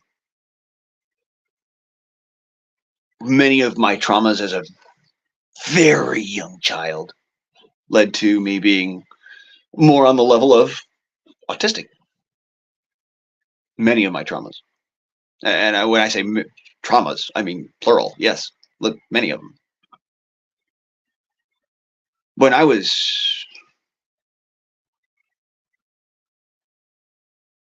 2, maybe 3, I almost fell out of my second story window head first onto a fucking fence. I caught myself by my ankles, literally holding on by my fucking ankles, looking down at that motherfucker like, oh shit, oh shit, oh shit. 2-year-old fucking sitting there saying, oh shit. Because, yeah, I could not get back inside the fucking window. I was hung up there and I was hanging on by my fucking ankles. So, yeah, high places kind of give me the weeblies. But also, if I look down, I get dizzy. Not because it's a high height, but because it's stretching my spine.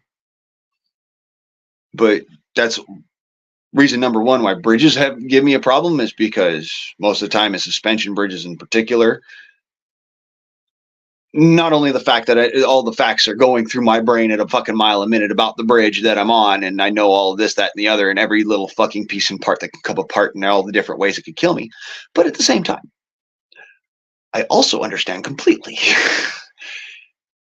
um, I'm somewhere between 60 and 100 and 300 feet, say, above the fucking water here.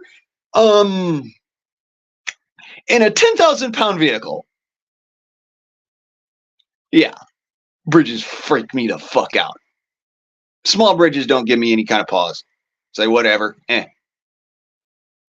Suspension bridges.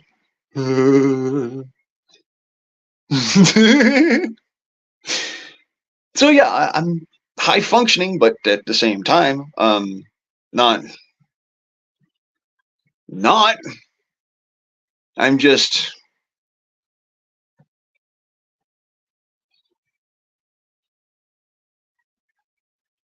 really high functioning. That is what they call borderline genius. I would argue for the genius, but the freaking people with a 168 IQ with Asperger's could be a genius. Or I mean, a 163 IQ with Asperger's can be a genius, but somebody with a 168 IQ with nervous autism.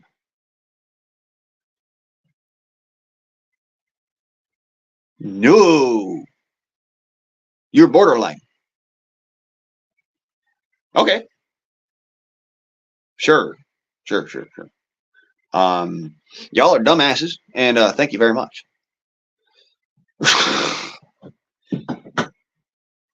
Have a nice day. You know what I'm saying? Fine then. I'm a borderline genius, so I'm borderline. What else? Stupid? I try not to be. Crazy? Not really. No. Great imagination, yeah, but not crazy. Not if you're not stupid, you're probably not crazy. Crazed? Hmm. There's a different one. Crazed. That's an interesting word, meaning to be acting eccentrically or flamboyantly or otherwise uncharacteristically of the societal norm. Crazed. Sure. Yeah, sure. Right. It's it, as Yoda would say. The answer it is, I think, yes.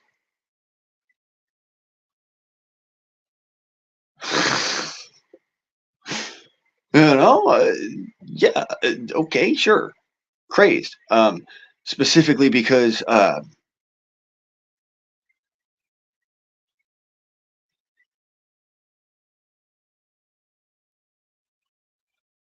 autistic. Yeah, I've also got several TBIs, so I have a brain stutter, and at the same time, I have a real stutter. No, no,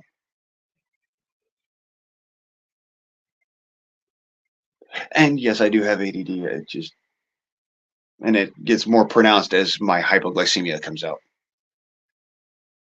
and that's what you're seeing now. Is I'm hypoglycemic and fucking cold outside, and so my attention is everywhere, not just here, but hey, I'm here with you, still here, still here, acting weird and socially awkward again. Yes, because I am. Thank you. Thank y'all very, very much. I get more and more socially awkward the more and more fucking I get off the freaking rails of not having proper sugar in my diet. This is like, any of y'all watch that feller on the YouTube's Firefighter Chronicles? Fucking hilarious. I mean, fucking hilarious. And spot the fuck on too. I mean, spot on. So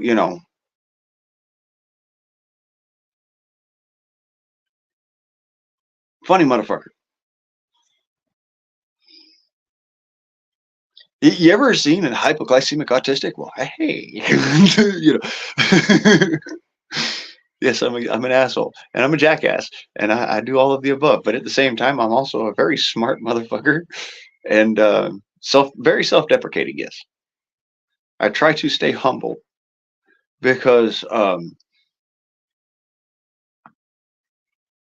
being that I'm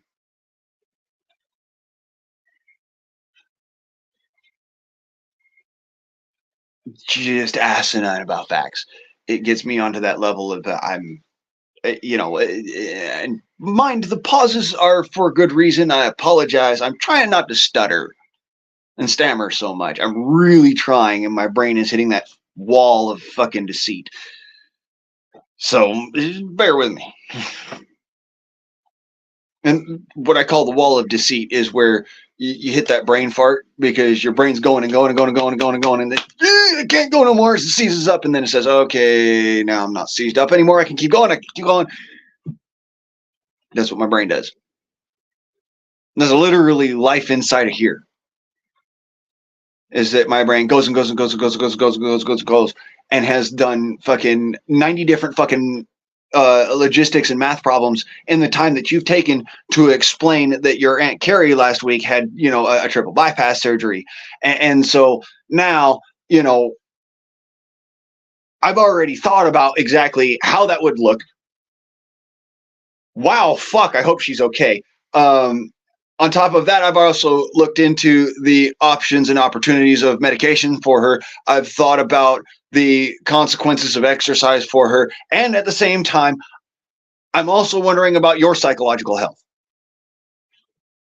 Whoa. Welcome to a fucking moment in time in my brain.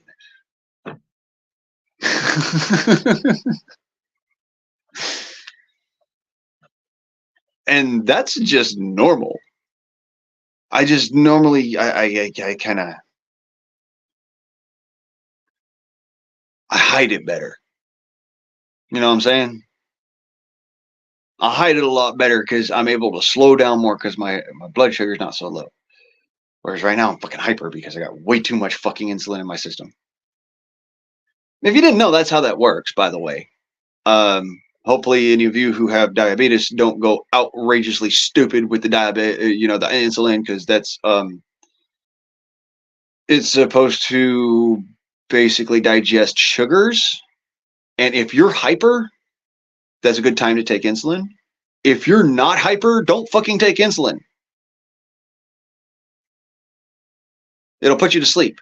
It's the exact opposite for somebody who's hypoglycemic. They've got so much insulin in their system that it's digesting what little bit of sugar is left faster than you could imagine. Yes, I'm the Flash on steroids.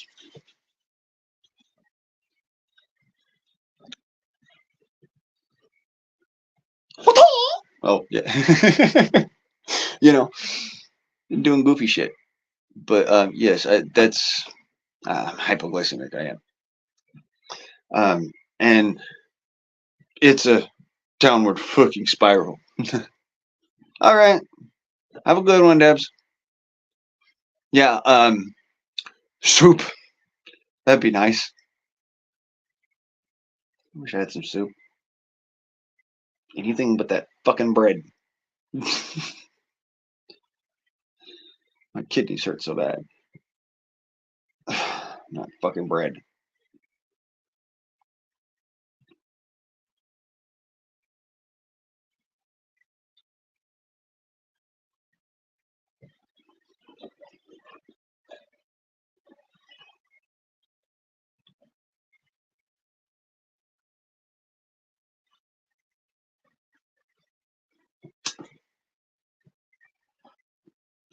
Stick, wood, something.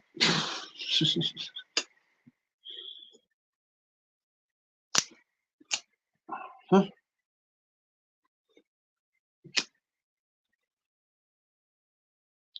I was gonna go and check out the freaking Northern Lights, but it looks like we're not gonna see them.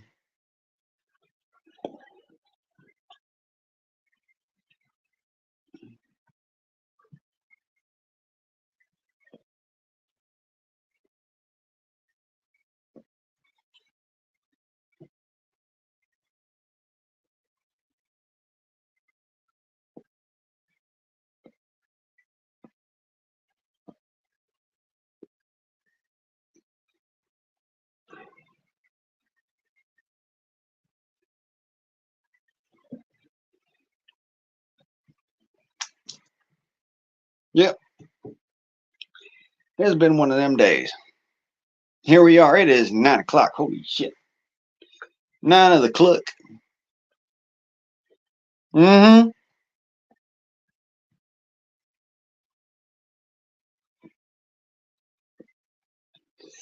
I'll put it this way. You want anything abide, you're gonna have to go through a barrage of lead to get it.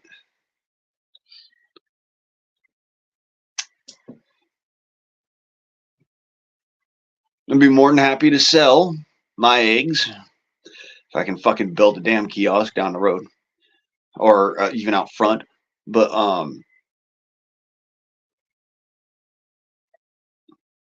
yeah, they're trying to stop people from growing and raising animals, with the exception of people who have animal caretaking licenses, veterinary technicians, um, commercial farms, and what was the other one?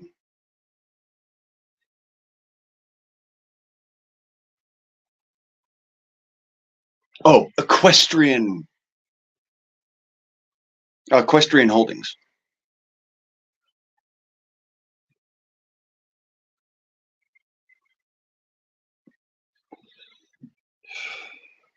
It applies to chickens. It applies to uh, less than, I believe it's like less than 6 pigs. Um, or less than 1 or less than 2 goats. Less than 2 goats. Um, less than 5 head of sheep. Yeah, I saw that, read into it, and was like, "Are you fucking shitting me? You people are evil. Do you think I'm ever going to let you cross my fucking threshold? You're out of your minds. We're done. You're done. Don't ever come back. Thank you. Goodbye."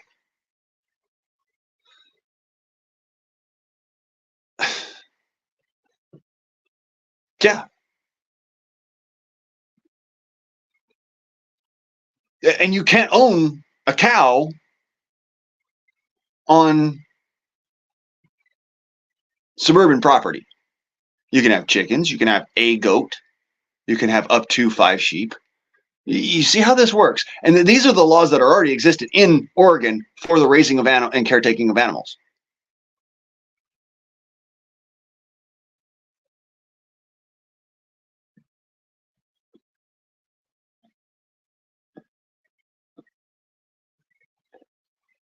Well, no, I'm not spending $100,000 to update equipment to be to fucking industry standards.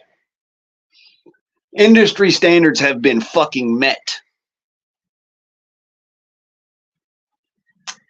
Just, on the cheap. That's the way as I put that. Industry standards are being met on the cheap here. Yes, I've got the room, 25 square foot, to be able to have the chickens. Right now, they're in a holding facility at this particular point until I have that completed. However, that does not give any fucking buddy any goddamn good gumption to come and try and touch my birds because I'll shoot the motherfucker. You're in my backyard, not in the front yard. There is a full length fence all the way around, and it is marked and demarcated as being private property. Passing beyond that fence is passing beyond the curtilage, because the curtilage is from the easement to 3 feet beyond your fence. You pass beyond that fence in the backyard, it's a different story. But that's the front yards. Front yards 3 feet beyond the easement is curtilage.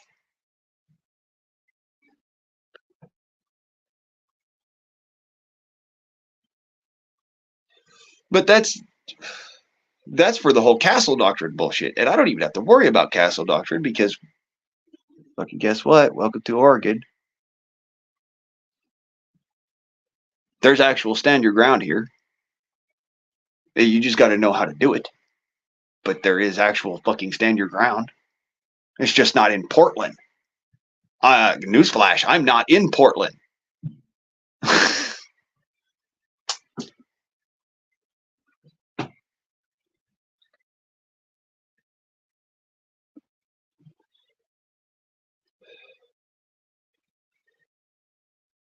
Yeah.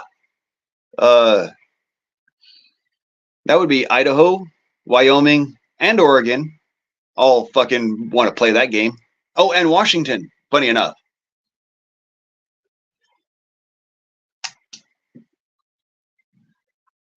But here's the thing, based on your acreage of rainwater collected. It's rainwater collected, not based on your acreage of where rainwater falls. It's rainwater collected. You would be having to collect the rainwater.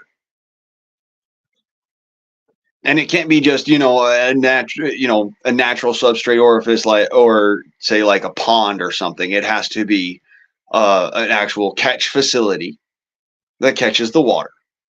And that's what you're getting taxed for. It's illegal as fuck,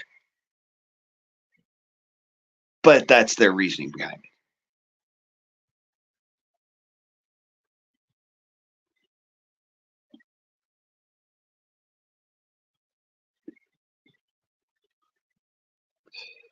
Well, you heard somebody be it a little bit a little bit out there, I'm sure, because yeah, I read into most of these, and it's basically a capture law. If you capture rainfall, then you get taxed upon that rainfall because it's considered income.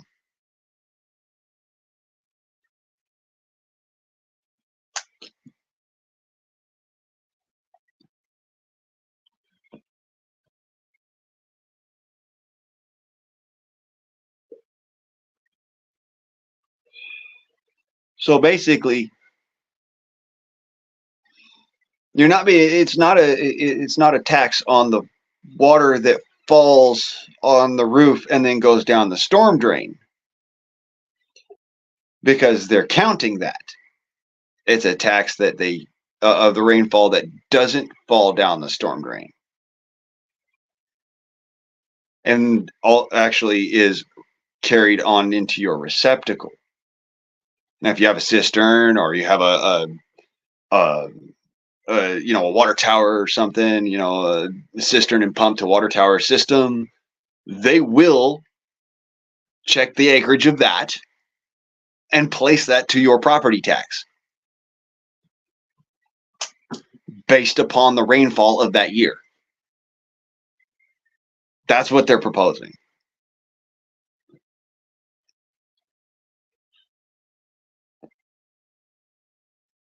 And yeah, it's insane. No, it doesn't fly.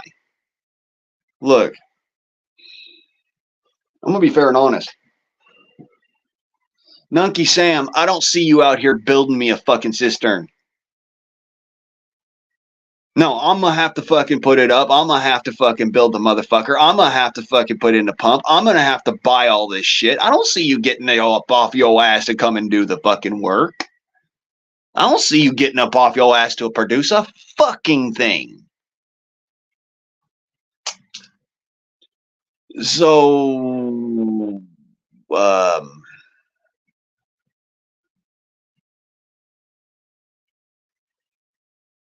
who's the consumer?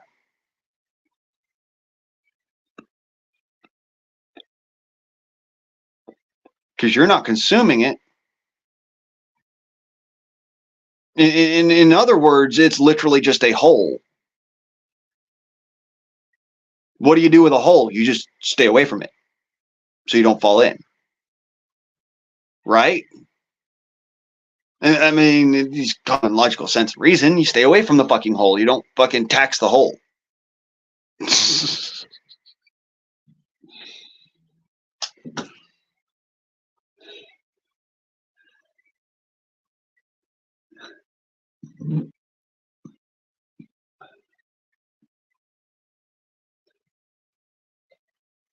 Because at the end of the day, you're not consuming income. You're consuming water, food, goods, materials. You're utilizing income to gain that. What you replace doesn't mean that that is also income. That just means that that is replacement for that income. So that income can be then placed towards other goods and services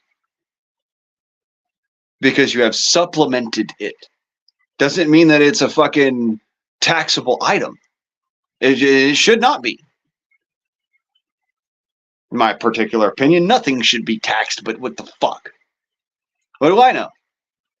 Oh, you won't have your roads. We don't have roads anyways. What are you talking about? You won't have roads. Keep up.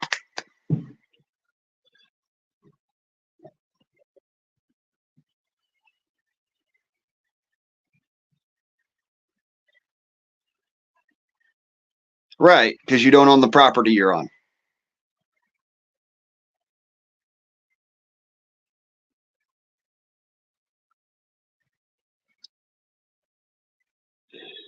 You don't own the property you own, even though you have the deed in your hand and you have the property rights and you have it all listed in your name and it's all owned and proper and right and proper. There's no mortgages whatsoever. Have you? Everything's paid off. All this other fucking horseshit. You're still paying the fucking government for the actual lease, which means it's still being leased because what you have is a deed of lease.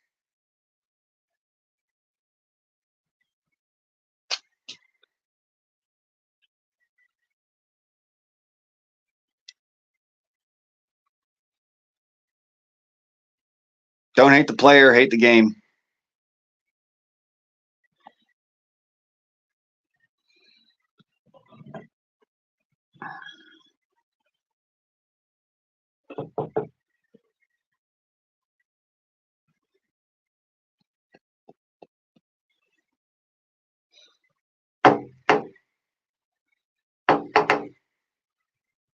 Oh, I watched 2 movies last couple of days because I was able to eke them in. I rented Marvel's.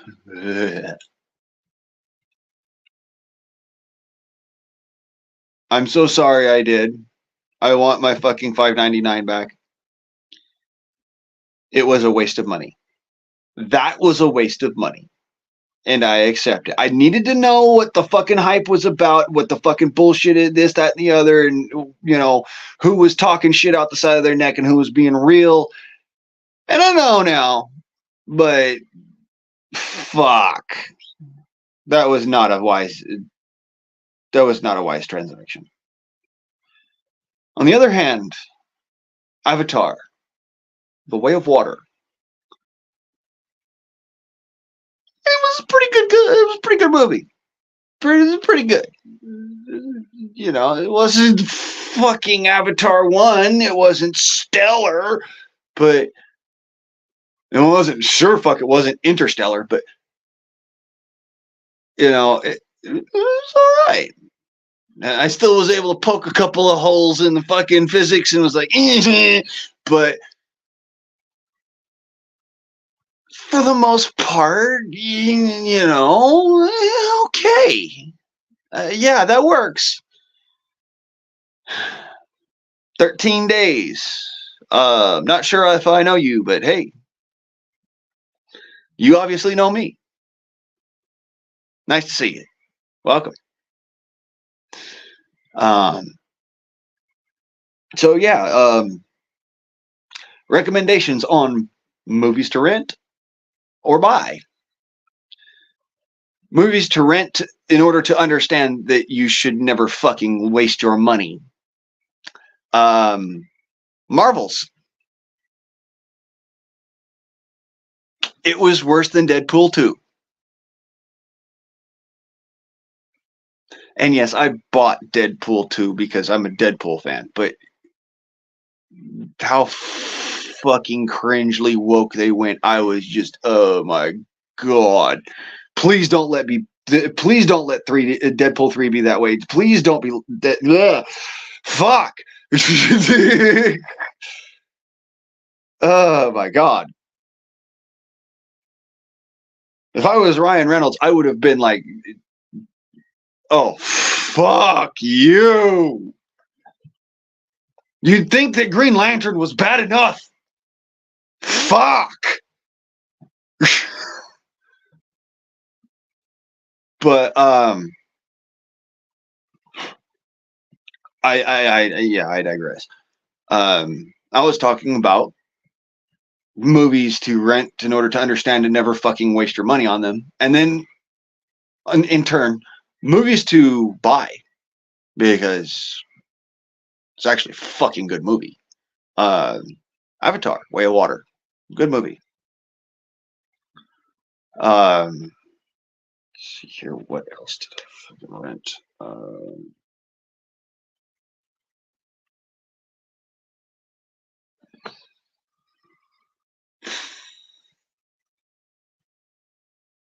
I didn't. I watched a free movie and I can't remember what it was. Anyways, Yeah. So recommendations for a movie to go and watch, or a movie to pick up your phone and watch. Um, Avatar. It's actually a pretty good movie. It felt wholesome. It was good. It had good structure, and it caught the family dynamic in a um, a more archaic form in really good fashion. It really did work towards, the family dynamic, which is yeah, it was a good movie for that, and that's why I was like, you know what, fucking James Cameron, all right, well done, well done.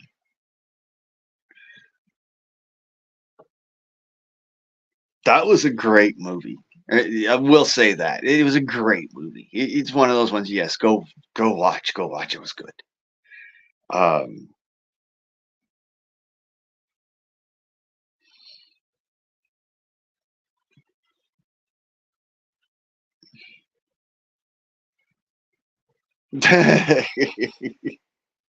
yeah, Billy. Well, everybody knows you're more into fucking into doing the things, and so am I.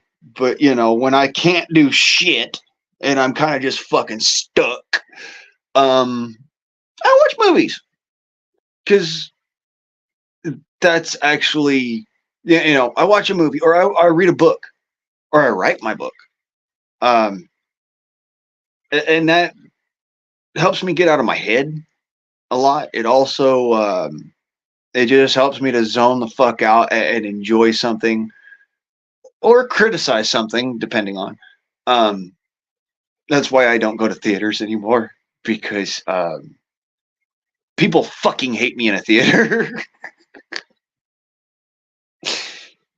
Just sitting there, like I'm just like, are you fucking serious? This movie is bullshit.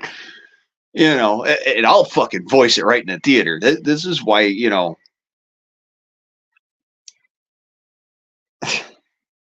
I've only like been to a couple of screenings, and other than that, I've been a critic on several movies. Yeah, society is fucking crazy. You're absolutely right. 13 days. You're absolutely right. And did you say who you was? I can't. No, you didn't. Okay. Well, we'll just leave it at that. You newbie then. That's all works out. You stick around for a while, you might get a set of brass blues. Just you know, if you can deal with my insanity for long enough, hey, you deserve them.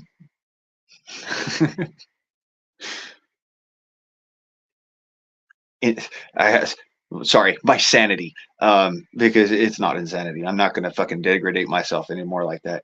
Just not going to do that. I'm not going to say I'm crazy because I'm not. If anything, I am the most motherfucking sane person in the room, and I am disgusted.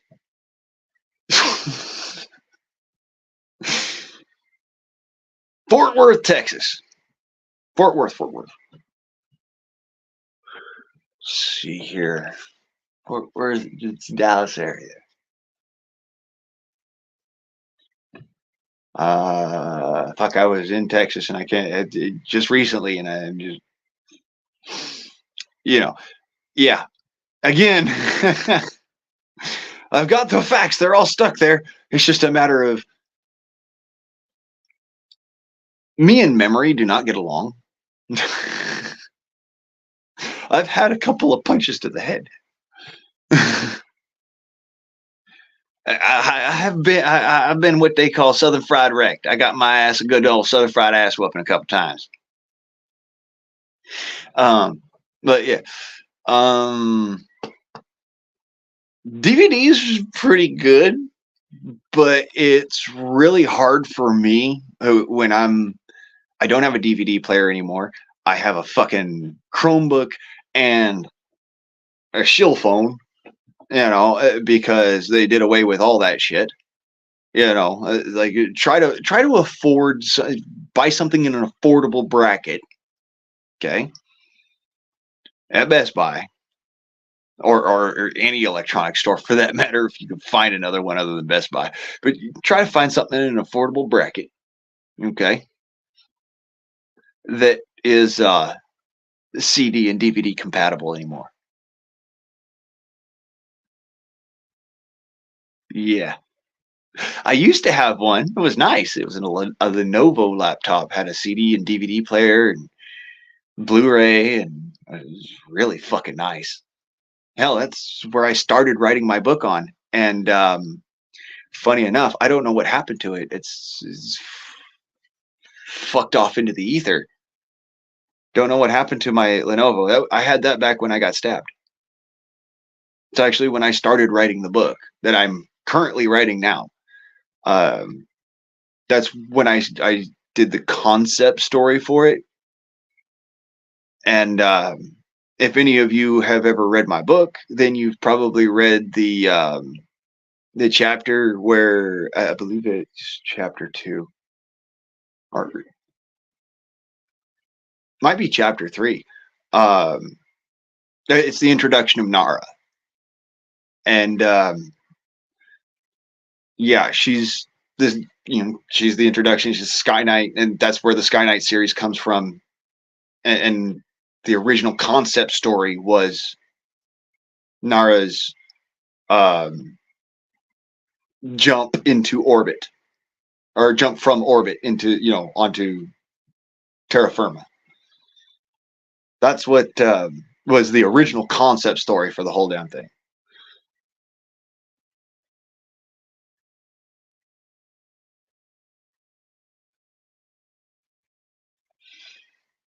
So, any Hoosiers.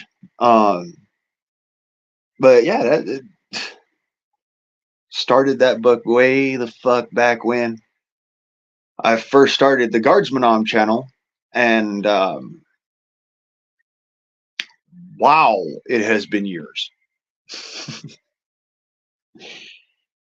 uh, I was just gonna sell that story in the freaking, in novel form and in the stores, and publishers dropped me, or publishers said, no, we won't fucking sell that book because this, that, or the other, or it's not aligned with our political fucking ideals. The most recent one is um, we just don't agree with you, and we're not going to support you, and we're not going to sell your book, because all these others, they actually exist in full long form and have been out there forever. I had 3 of them when I first started out, and I was trying to fucking get it published and all that. And yeah. But yeah, good memories of my old Lenovo laptop.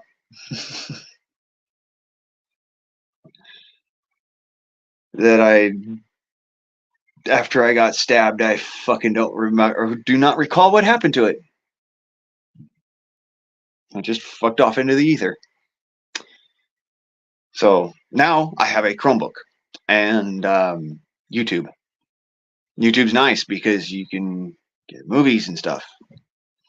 I'm just trying to recommend, hey, this might be a movie y'all ain't seen yet, because it's fairly new and it's actually pretty fucking good. I try to sit there and like listen to the critics first, because most of the time I'll really refrain from buying or from even watching a movie until the critics have spoken. And even then, I'll rent it first, and then I'll give my opinion on it before I buy it. Now, pretty sure I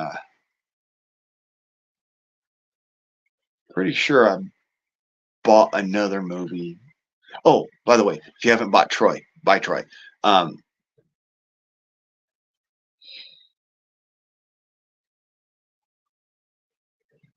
yeah, but that's how I watch movies anymore. Because if I go to a fucking theater, people hate me.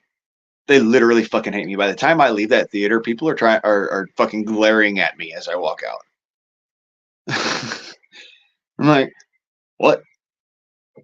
You couldn't fucking shut up for 5 fucking minutes. Um, I was sitting there being as quiet as a fucking church mouse. I wasn't the asshole who kept their fucking phone on. No, I was the asshole that was laughing at the jokes. I was the asshole sitting there saying, "Oh man, that shit would never fucking really happen. That couldn't happen. It's physically impossible."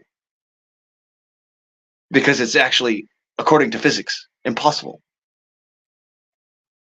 That's me. So when these motherfuckers are sitting there going, "Oh, you don't fucking shut up in the movie," dude, you're the fucking asshole who kept your fucking phone on and was sitting there a whole goddamn time with that bright ass fucking light all the damn time looking at your texts. Yeah, I watched you too. And that's why I don't go to the fucking theater anymore.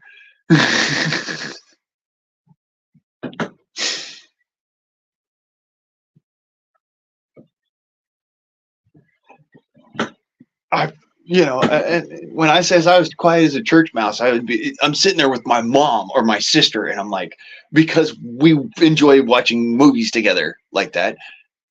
I just say that just couldn't fucking possibly happen like that, and dude down in fucking first row goes, "Shut up! Shut your fucking phone off, asshole! It's not my fault you can't hear the buzzing noise over me fucking giggling." And the rest of everybody here giggling their asses off. That's why I stopped going to theaters. Because people are assholes.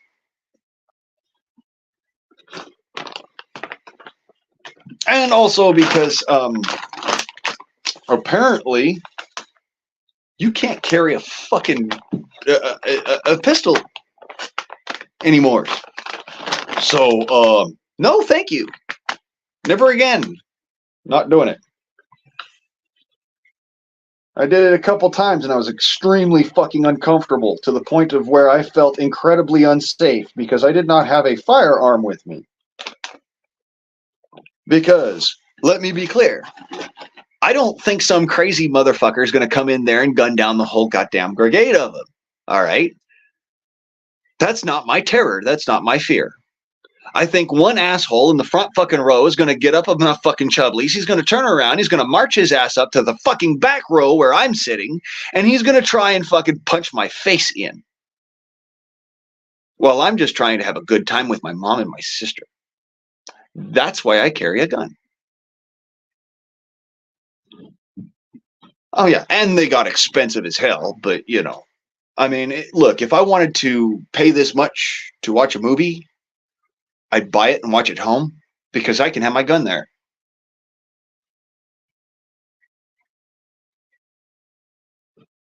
Oh, and the asshole down in the front fucking row isn't going to be sitting there checking his texts every fucking 2 to 3 minutes and sitting there and causing me to have a fucking black spot in my eye during the fucking movie.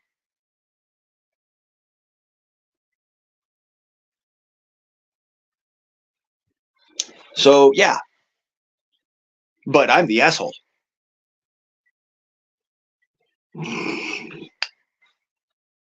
Fucking, I hate people.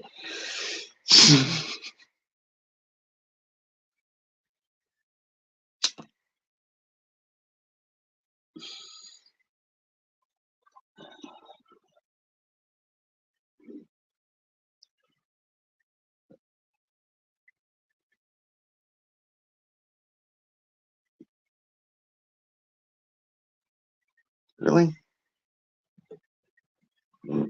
Okay.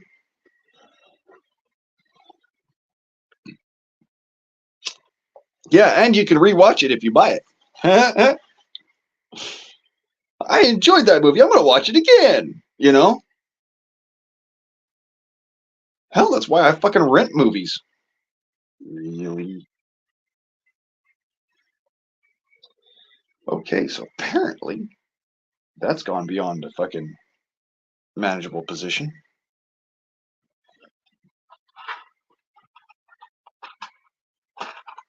Hopefully this will light.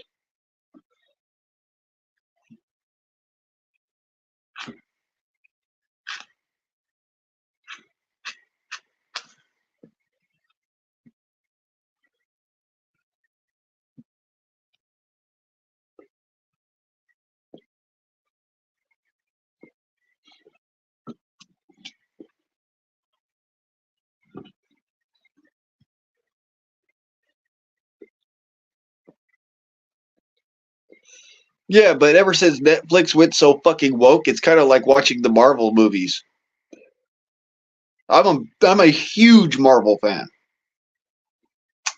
Like X-Men was my shit. I am the fucking Wolverine. You know, that was my thing growing up, was Marvel comics and all that shit, dude. That was my personality growing up, was the Wolverine. So like uh, fucking how woke can you go? I don't want to ask that question because we obviously are getting the answer. Holy shit, Netflix.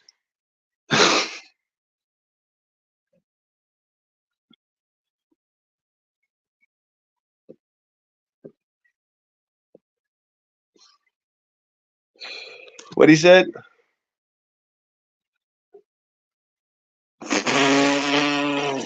Eric, you crazy fucker.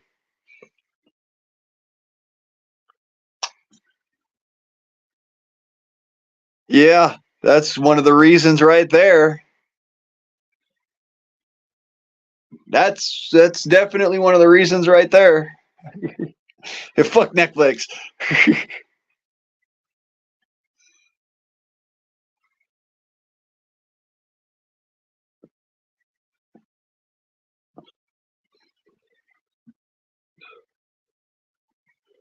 But yeah, I had Hulu forever and was like, yeah, dude, fucking awesome. I get to watch some of my favorite old fucking TV shows and shit. And then they started up with this fucking all these extra packages and this shit and that shit and whatever. And I'm like, all right, you lost me. No, I don't want it no more. Thank you.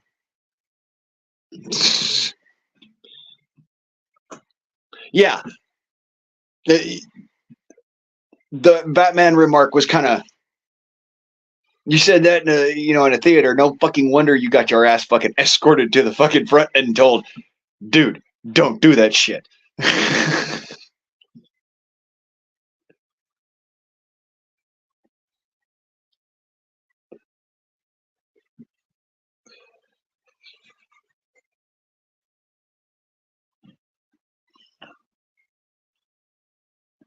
Yeah, I agree with Billy right there. They would probably have done you a favor, brother. Yeah, or yeah, they escorted you to the Walmart distribution center. Because that's where the freaking manager's office was.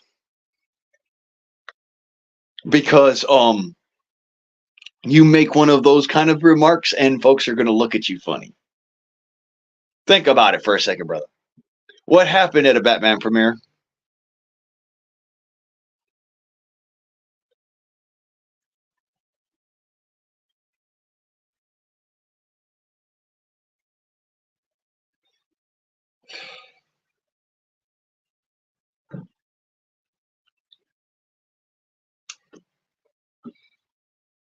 I'm just saying. A little bit of common sense, logic, and reason there.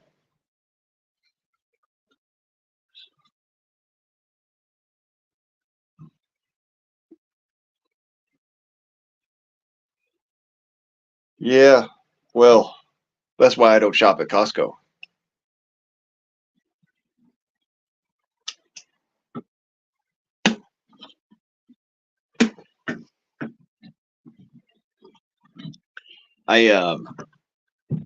I shop at mom and pop markets, and I shop at maybe the Winco, maybe, and that's only because as many fucking stares as I get for my pistol, people are like, whatever. It's a black powder gun.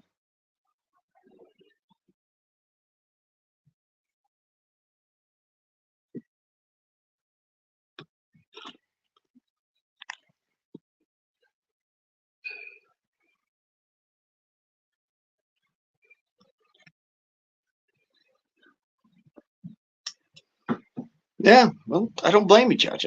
Really, I don't blame you. let me put it this way. I don't carry concealed. I carry open because there is a specific law that I cite that allows me to. But beyond that, um, the reason why I carry openly is as a fucking deterrent to stupid.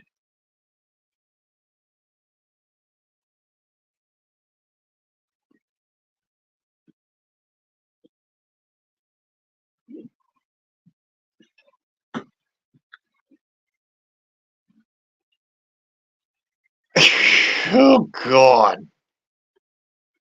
They roasted your ass, didn't they? They roasted you for saying that shit. It's like, all right, you got a fucking sense of humor, motherfucker? We got one too.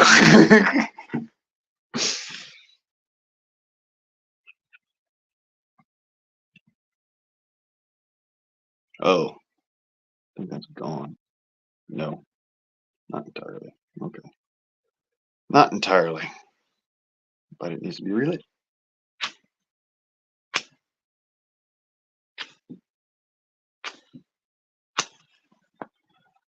That worked.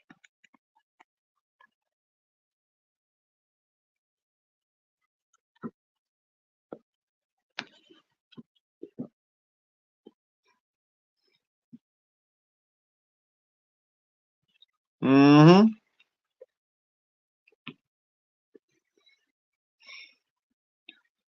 Hey, Top, how you doing there? Good to see you, brother.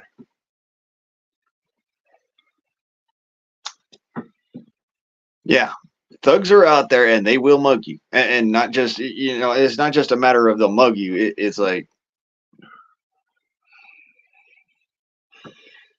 they'll kill you.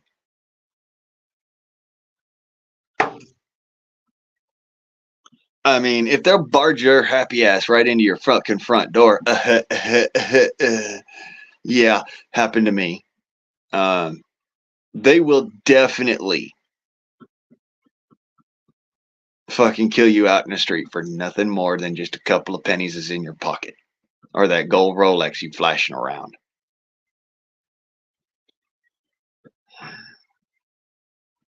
They tend to see that pistol hanging off my hip and go,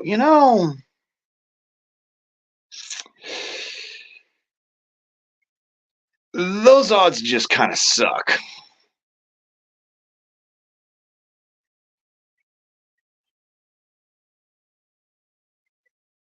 It's a big old fucking long piece of steel, so it's good for close quarters. And it's a big old long fucking piece of steel, so it's good for long ways away too. And if I don't hit you with the first six and then I don't hit you with the second six, well, then it makes a really good fucking club.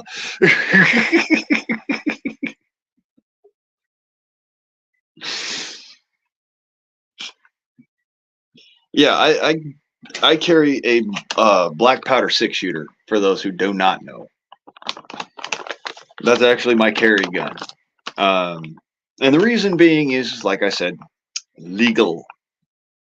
It's so much easier to dance around the bullshit when you have knowledge of the legal system and how to beast it.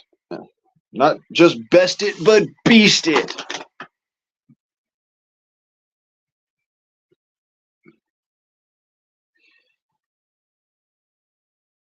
Because, yeah, um,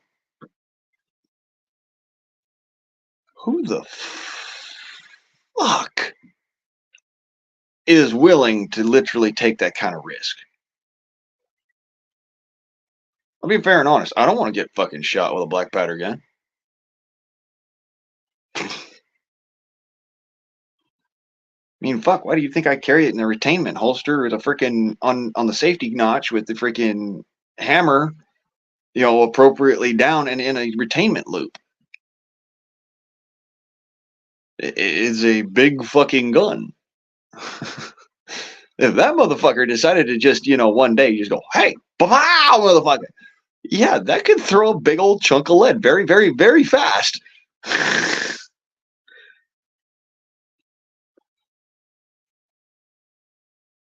Yeah, they're letting illegals have guns. I'll put it this way. If illegals can have guns, so can felons, so can crazy people, so can everybody. Just fucking everybody. Just the ATF can go to hell. It's one or the other. Make up your fucking mind. Oh, you made up your mind. Okay, well then, okay.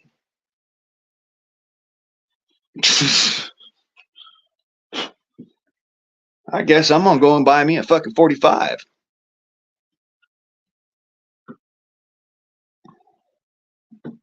Probably a Glock or a Sky because that's all I can fucking afford.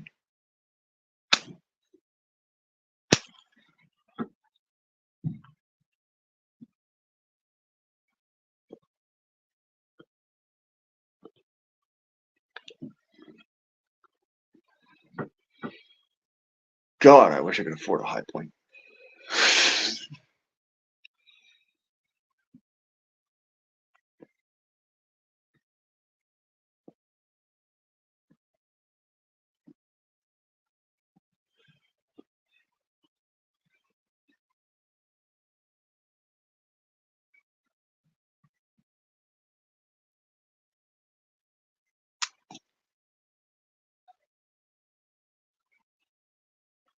No. Okay. You have to have a property to send things like black powder guns to. You can't actually send that to a PO box. The mail people will actually fucking confiscate that shit. It's different if it goes to your home. Okay, so black powder guns, they can send that right to your house.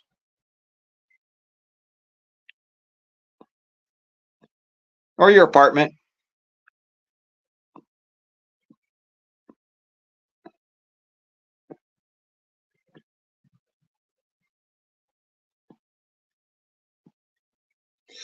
But you actually have to have a residential address for that. Yeah. It's the only downside. The trailer park, even, by the by. Yeah. You can have a black powder gun or an air gun sent straight to a fucking trailer park. You just have to have a residence there.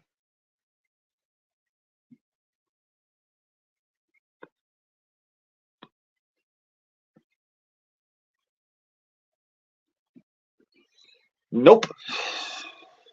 No, you have to have a residence. Have to be a citizen of that state for the most part. Some states, you don't even have to be a state resident. But you still have to pass background check for that one. Now, black powder guns, on the other hand, you don't have to pass a background check. You don't have to do none of that shit. Air guns, you don't have to pass a background check. You don't have to do none of that shit. It's only for cartridge bearing modern firearms.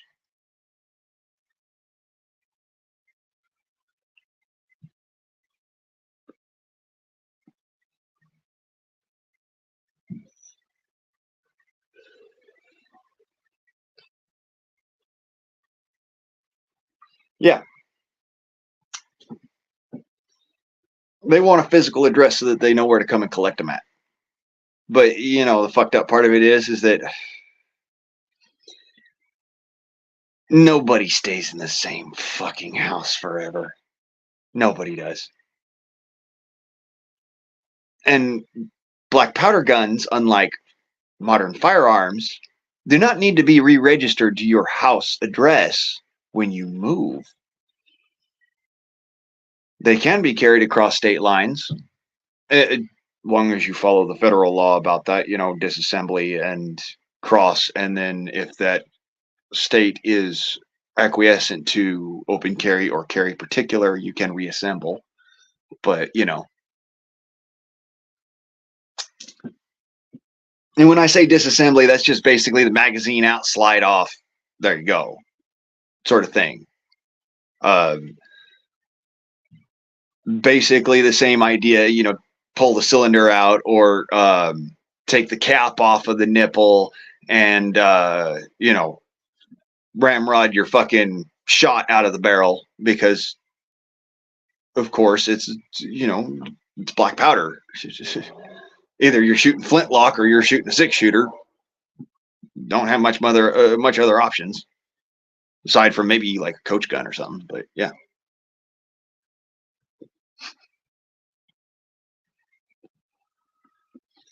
Like I said, that's the way that you get around this. Black powder guns or air guns. You cannot do it with a modern firearm.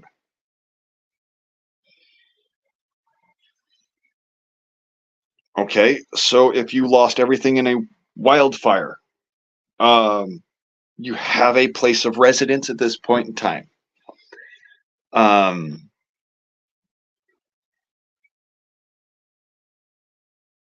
The state that you're in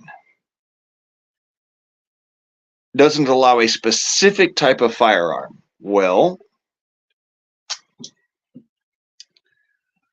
they don't allow you to have a specific type of firearm outside of your home, is what you're saying. Then you wait to purchase that firearm until you have a domicile, a residence.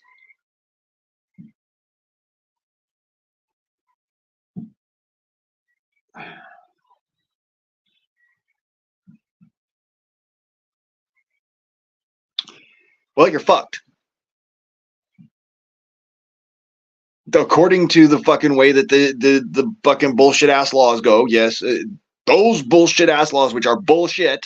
Yes, my opinion, they are bullshit, and no, they are not lawful. But modern society, fucking da da da da da da bullshit, this, that, and the other, ha ha, whatever. The legalese is you either have to move out of state to a new domicile out of state and have a residence out of state and live in that residence out of state and work out of state in that state where you're living in now, basically become a resident of another state. Okay. And then, yes, you can get it.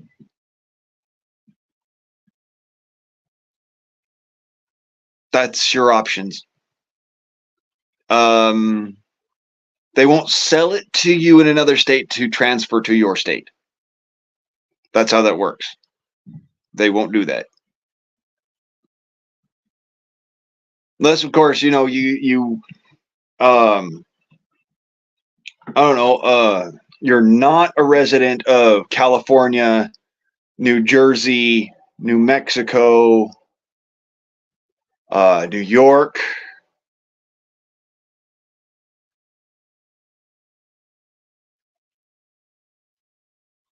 Delaware, Pennsylvania, pretty much any one of these fucking idiot ass fucking blue states. As long as you're not a resident of one of those states and you go to like Idaho or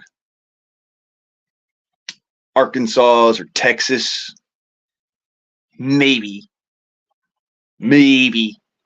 but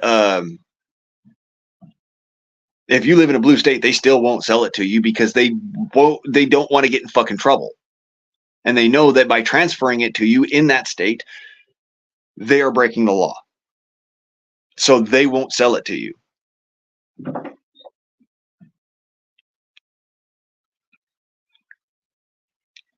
Played this game before, actually. And yeah, does not work.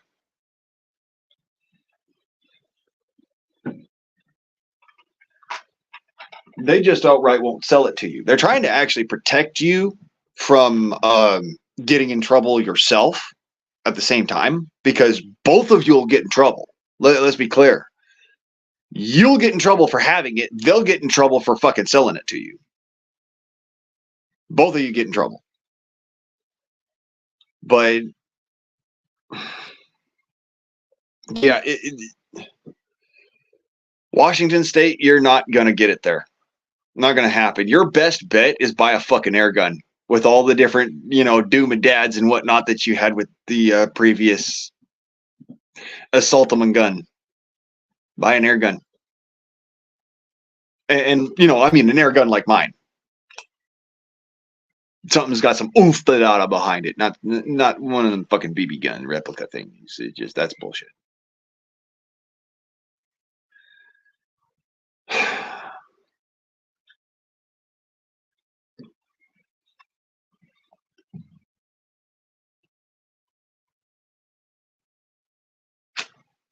So yeah, Washington, man, fuck you guys. Fucking anti 2A motherfuckers.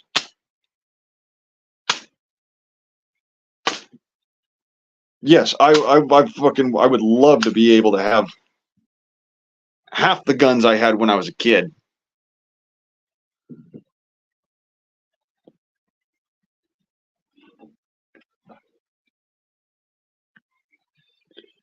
Oh, by the way, private sellers won't sell it that way either. Not if they're really knowledgeable and smart about it. They'll turn around and be like, nope, that's an ATF trap.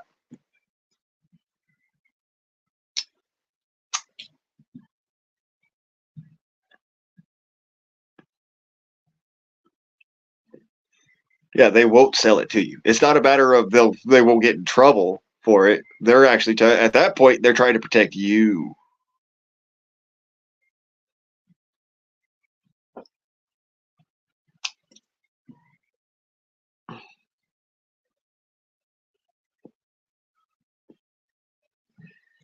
Yeah, so like I said, they won't sell it to you if you're, you know, Pueblos out of state, blue states or whatever, because they are trying to cover their ass and they're trying to cover your ass. It's actually out of love that they don't.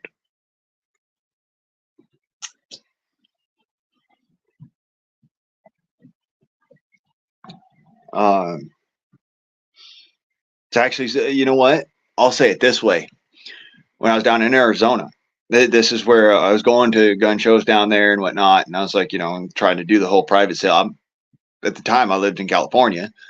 And they're like, no, you're Californian. I can't sell it to you. It's nothing personal. There's no laws against me selling it to you. I'm trying to protect you from getting in trouble. So trust me, it's out of the love of the bottom of my heart, brother. I'm not selling it to you. You've got the money. That's obvious. It's not the issue. And it's their choice to not sell it if they don't want to sell it.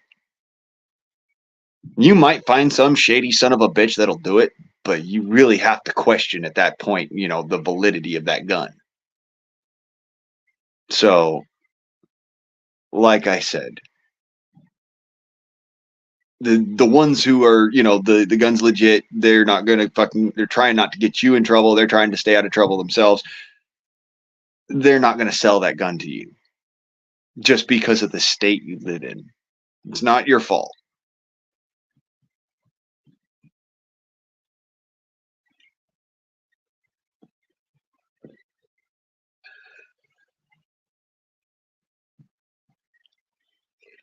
I'm trying to help. You know, that at the end of the day, they are too, because they're keeping you out of prison.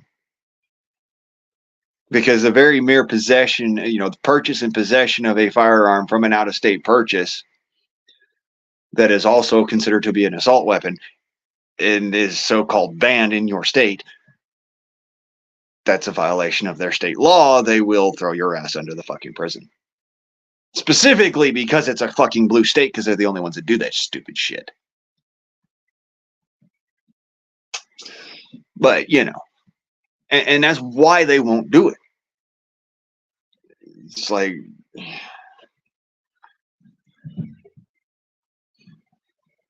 yeah, the ones you lost were grandfathered in, but once they're gone, they're gone. You ain't getting them back. When, you know, the whole thing about, you know, run out of the house because it's burning to the fucking ground. You grab you know, what, you know, your family and whatnot and run outside. And your wife is still inside grabbing fucking pictures. In reality, the things that you should have been grabbing were the guns, but, you know, can I say?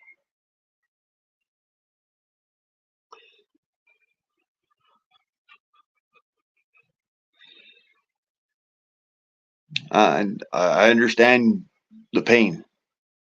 If not the plight, I understand the pain.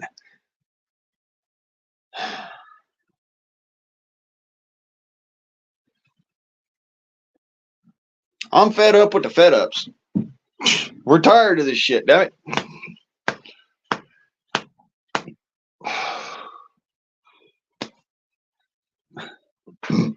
Oh. Yeah, it is colder than a witch's tit in a brass bra. Here. And I'm at 100%. I think I'm going to take it inside. It's 10 o'clock anyways. Reach! Whoa, shit. So, please pardon me while I sway uncontrollably. Yeah, I would have. I know. I would have grabbed dogs and horses too, and not grabbed my freaking cell phone or my computer or my fucking air guns or any of that shit. Josephine, because she's on my hip, but you know what I'm saying.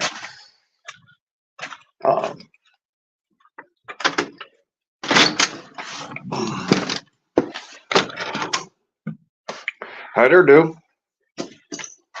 Yeah, you're okay. It's just really cold out there. I don't want you outside, Bubba. Oh my gosh, I love my whole. I love my boy. I love. Excuse, let Papa through. Oh, okay. All right.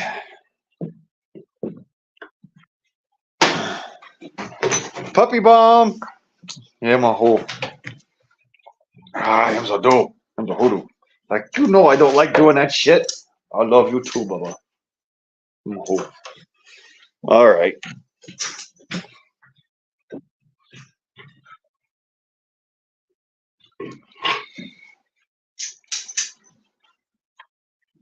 All right. Well, I'm gonna light a fire and get back to writing because it's all I can fucking do. Y'all have a good evening, and just remember, fuck this world. I want to get off. And preps are only as good as you physically can handle them and utilize them. So make sure that they are the right preps. This has been Yo Guardsman and motherfuckers. I'm out.